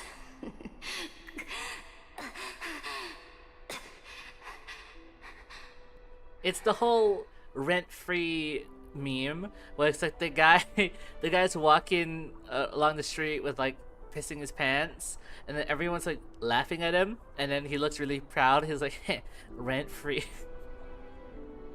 I don't know why it reminded me of that meme. No, but it's different for Saredra. It's not like she pissed her pants. It's more like she did something that no one wanted to do, but she felt like she had to do it to pave the way forward. She doesn't mind if the applause is for her downfall because, well, she did it. She did not tie her validation to what the people thought. I see the cosmos. Yeah, she only wanted to reach the cosmos, to the stars. That's the one regret. Reach. I will return in the next cycle. The stars will hear my I don't doubt that. Drums. Hear the great name of the Imperator. Hear Amphorius's Saredra. To this day, we do not know which rules That's the true, we don't Imperator know. overwrote at the cost Will we of her find life. out now? Perhaps the truth will only be revealed at the moment of checkmate. Just like every chess game she ever played, we only know her death inflamed Akama. On one side of the city, those who defended liberty toppled her statues to the ground. On the other side, her supporters put themselves between the masses and her monuments, declaring loudly that the Sovereign is still among the people. It is said that golden blood congealed into the same letters everywhere they fought. It was the name borne by Akama's first and final sovereign, the Imperator Saredra. But the one who bore that name did not see any of this. Her gaze was cast far away, and the sound of tides in her ears drowned out the people's cries. What was the Imperator thinking about in that prophesized ocean at the boundaries of this world? In that shallow puddle of stagnant water? Was she reminiscing about her past conquests? Or repenting for the millions killed for the flame chase? It was neither. The Imperator only saw how the surface of the water gleamed like that crude chessboard, dissected by light and shadow in the afternoon when her teacher played against her for the first time. Look at this chessboard. What do the pieces look like? They are strangely beautiful. Young Saredra. They look like the stars in the night sky ablaze.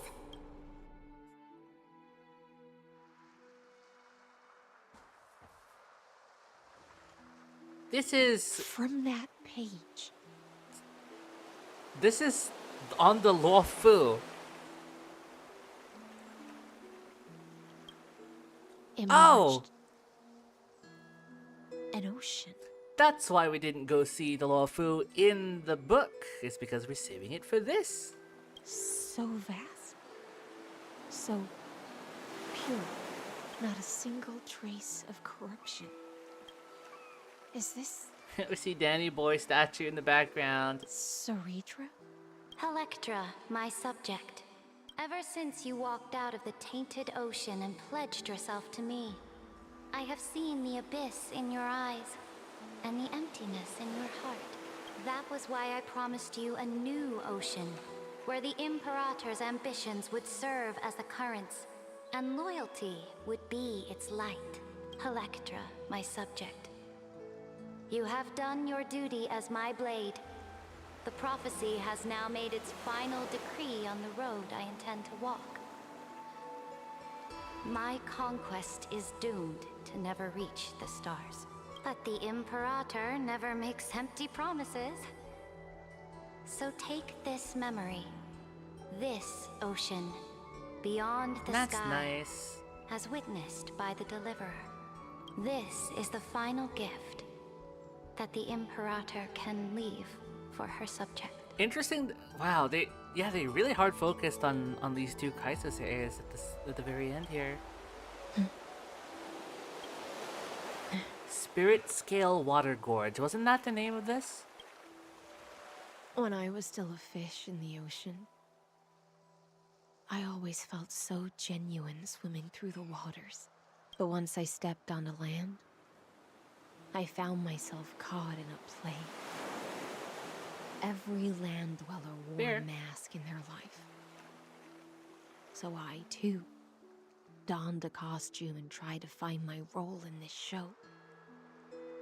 I became your blade in war and the violin strings at banquets. Do you still not get it?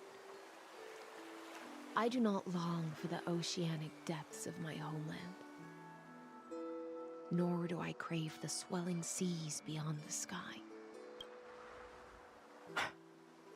Perhaps even I don't know what I want.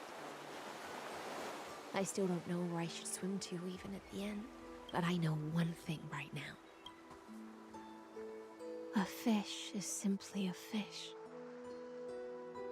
And she can never leave the ocean she's in. But whether under the ocean or on land, we two prisoners who can never escape this cave can still look outside the cave and see the stars. It's a very beautiful thing. Iseelands is a fish trapped in the ocean, never being able to leave the land. And Saridra is the being on the land who cannot leave to the stars.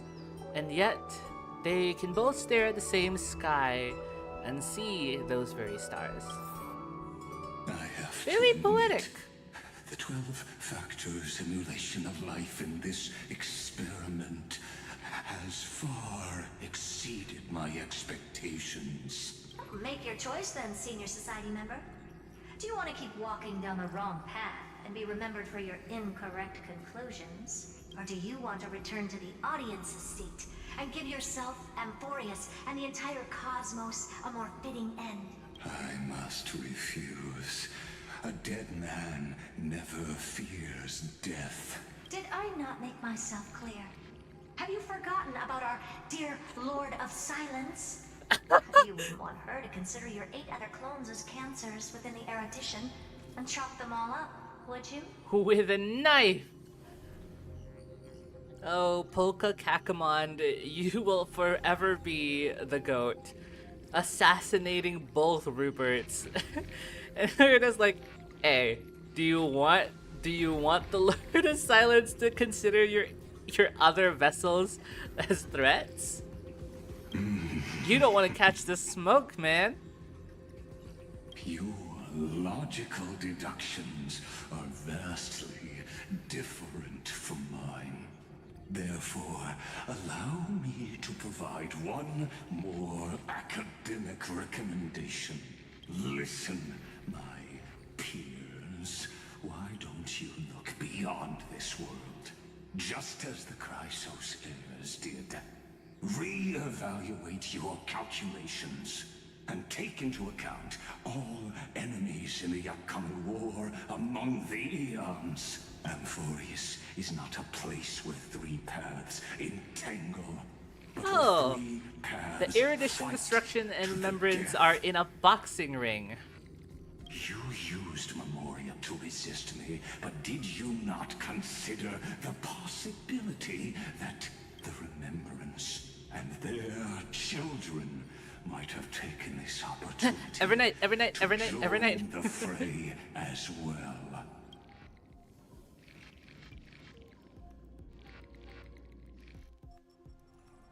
I told you! What did I say? I summoned her. I summoned her to the screen. I'm awake. I'm fucking awake right now. Oh. So this isn't just silence. It's the answer. What was the last thing she said to you before you parted the waters at the Scale Gorge waterscape? A tricky question, but one with a simple answer. If I'm not able to get her next patch, I can't imagine what I feel. She didn't say anything back then, right? Is this Dan Heng trying to question Evernight to see if she's really March? That's correct. And now I'm sure. You are not March 7th. There's no way she would remember that detail. God, her eyes are so pretty, and her parasol is so fucking cool. And she's aura farming with the way that she's just standing there. I'll only warn you once. Leave her body now. How impulsive. That's not like you at all. Why don't you calm down and think about another possibility?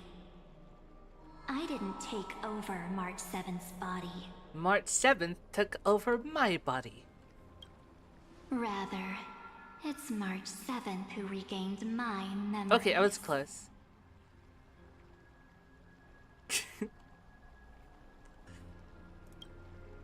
I'm just taking another screenshot. I'm just, just taking another screenshot for no reason whatsoever, mind you. This is not going anywhere. Surely not. Oh wow, okay, that was the cliffhanger. You just leave it like that. You're gonna leave it like that.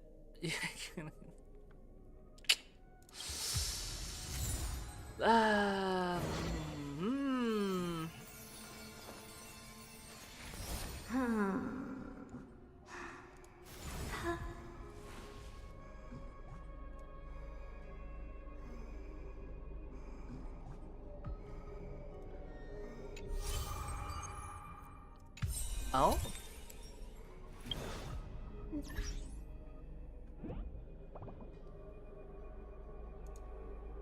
You have a VTuber model? What? Well, it's right here. Yes? Oh wait, no, yeah, resets have not coming on yet. Grab these. Whoa.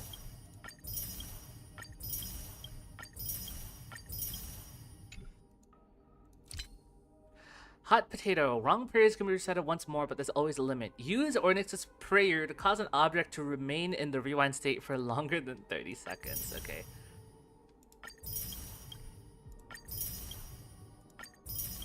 Alright. A lot of achievements.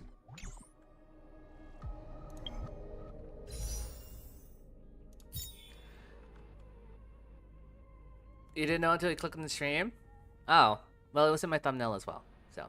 Yay! Yeah, so I do. Man, I want Saber to come home soon because I want to save for Evernight already. Come on. What are my details?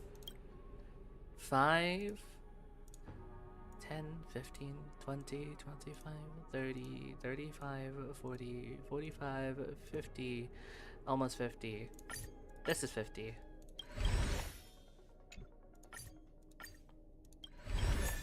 Oh, hello, Misha.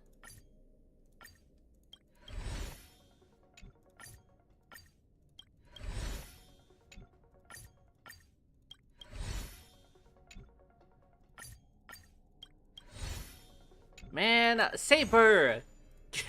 Saber!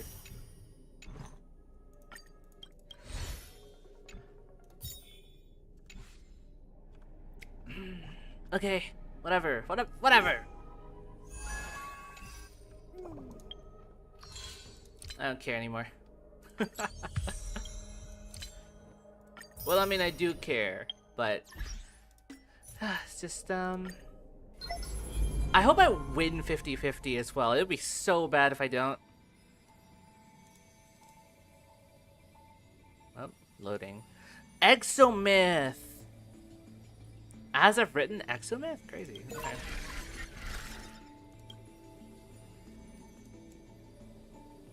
So this is the scepter specifically. The real identity of Lygus. The ultimate protocol. Oh. Yeah, Nikos, I've seen this already. Ceredra's name is Hubris, is crazy.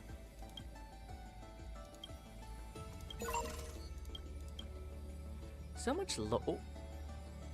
Oh!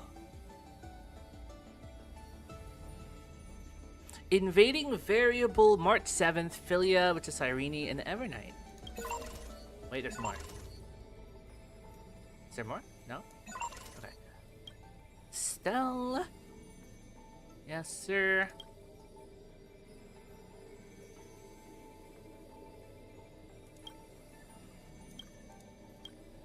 Scion of Permanence. So many to go through, but I'm not a low streamer.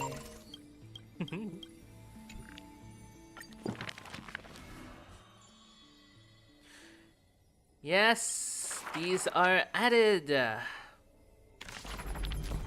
Oh, whoops. Mysterious foreign guest. Looking at you. Okay, is there anything I can add here? I'm so hot. A lot.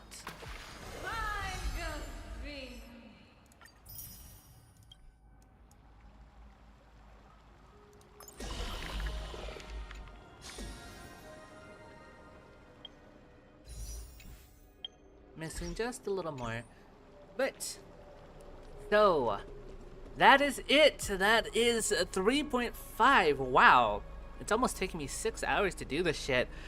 I thought this was a 5-hour quest, but turns out, combine this time 6 hours with my stream from yesterday being 2 hours, this is I took 8 hours to do this whole thing, which is crazy. Just add that to the number of hours Amphorius takes to complete. They are banging this out every 6 weeks. Who the hell? What kind of crack are the writers smoking, like, at this point? Oh, wow, I'm hungry. It is almost 3 a.m. at my time. Had I continued... because I streamed at 3 a.m. yesterday. Had I just continued the whole way through, I would have 8 hours. Wow. Yeah, that would have been bad. But man, I'm so excited to see the continuation of Amphorius. We got 2 more patches. 2 more? Yeah, 2 more patches. We're gonna finally figure out Evernight and the Danheng stuff for next patch, and then we'll probably close it off with Cyrene and the Fall of Iron Tomb, perhaps. Who knows? And then 3.8, I think we're going back to Penacony for something. I don't know. Yeah, maybe you continue Rapla's storyline. Who knows? Yeah, this was very enjoyable. I did not expect to like High Sealins and Ceredra as much as I do now, because when I first got into this, I did not care about anyone other than Evernight. And yet, they did a good job with characterizing these guys. I do think the pacing could be better, because every time they launched into a flashback, I could not take it. The small ones are fine, like explaining how Cyrene showed up to help us in here. But the ones where we got to High Zealand's backstory, it was like, oh, this was slow.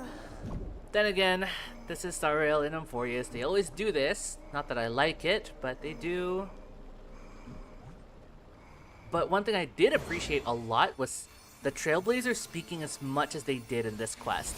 I am very glad that that change is here. I mean, we still have our little silent dialogue options, but for the most part, we have done away with a lot of the bracket thought thinking, and we actually just say shit out loud, voice actor and all. And as someone whose Stelle is my favorite character in the game, I welcome it. I honestly, I hope that they continue with this trend moving forward, because it helps. We are playing as the Trailblazer, so it helps me to immerse myself in the role of the Trailblazer when they are an actual character. It does not immerse me when I can self-insert onto the character. Traveler, for example, from Genshin, Hoyo seems like they didn't know what to do for them, so they kind of like half did self-insert and half did an actual character, and what happens is some weird like mix. I'm interested in seeing the Traveler as their own character, so I hate it whenever there's moments of self-inserts, because it's like, I don't want... It's literally my short about the difference between a Yume Joshi and a Hime Joshi. I don't want to become the main character and interact with all these people. I want the main character to do things with the other characters. Primarily, that is what I want. So, yeah. Yeah. So, anyway, thank you all for watching and sticking with me, and especially all the VOD watchers. Shout out to you. And I'll see you next time. Yeah. Bye-bye.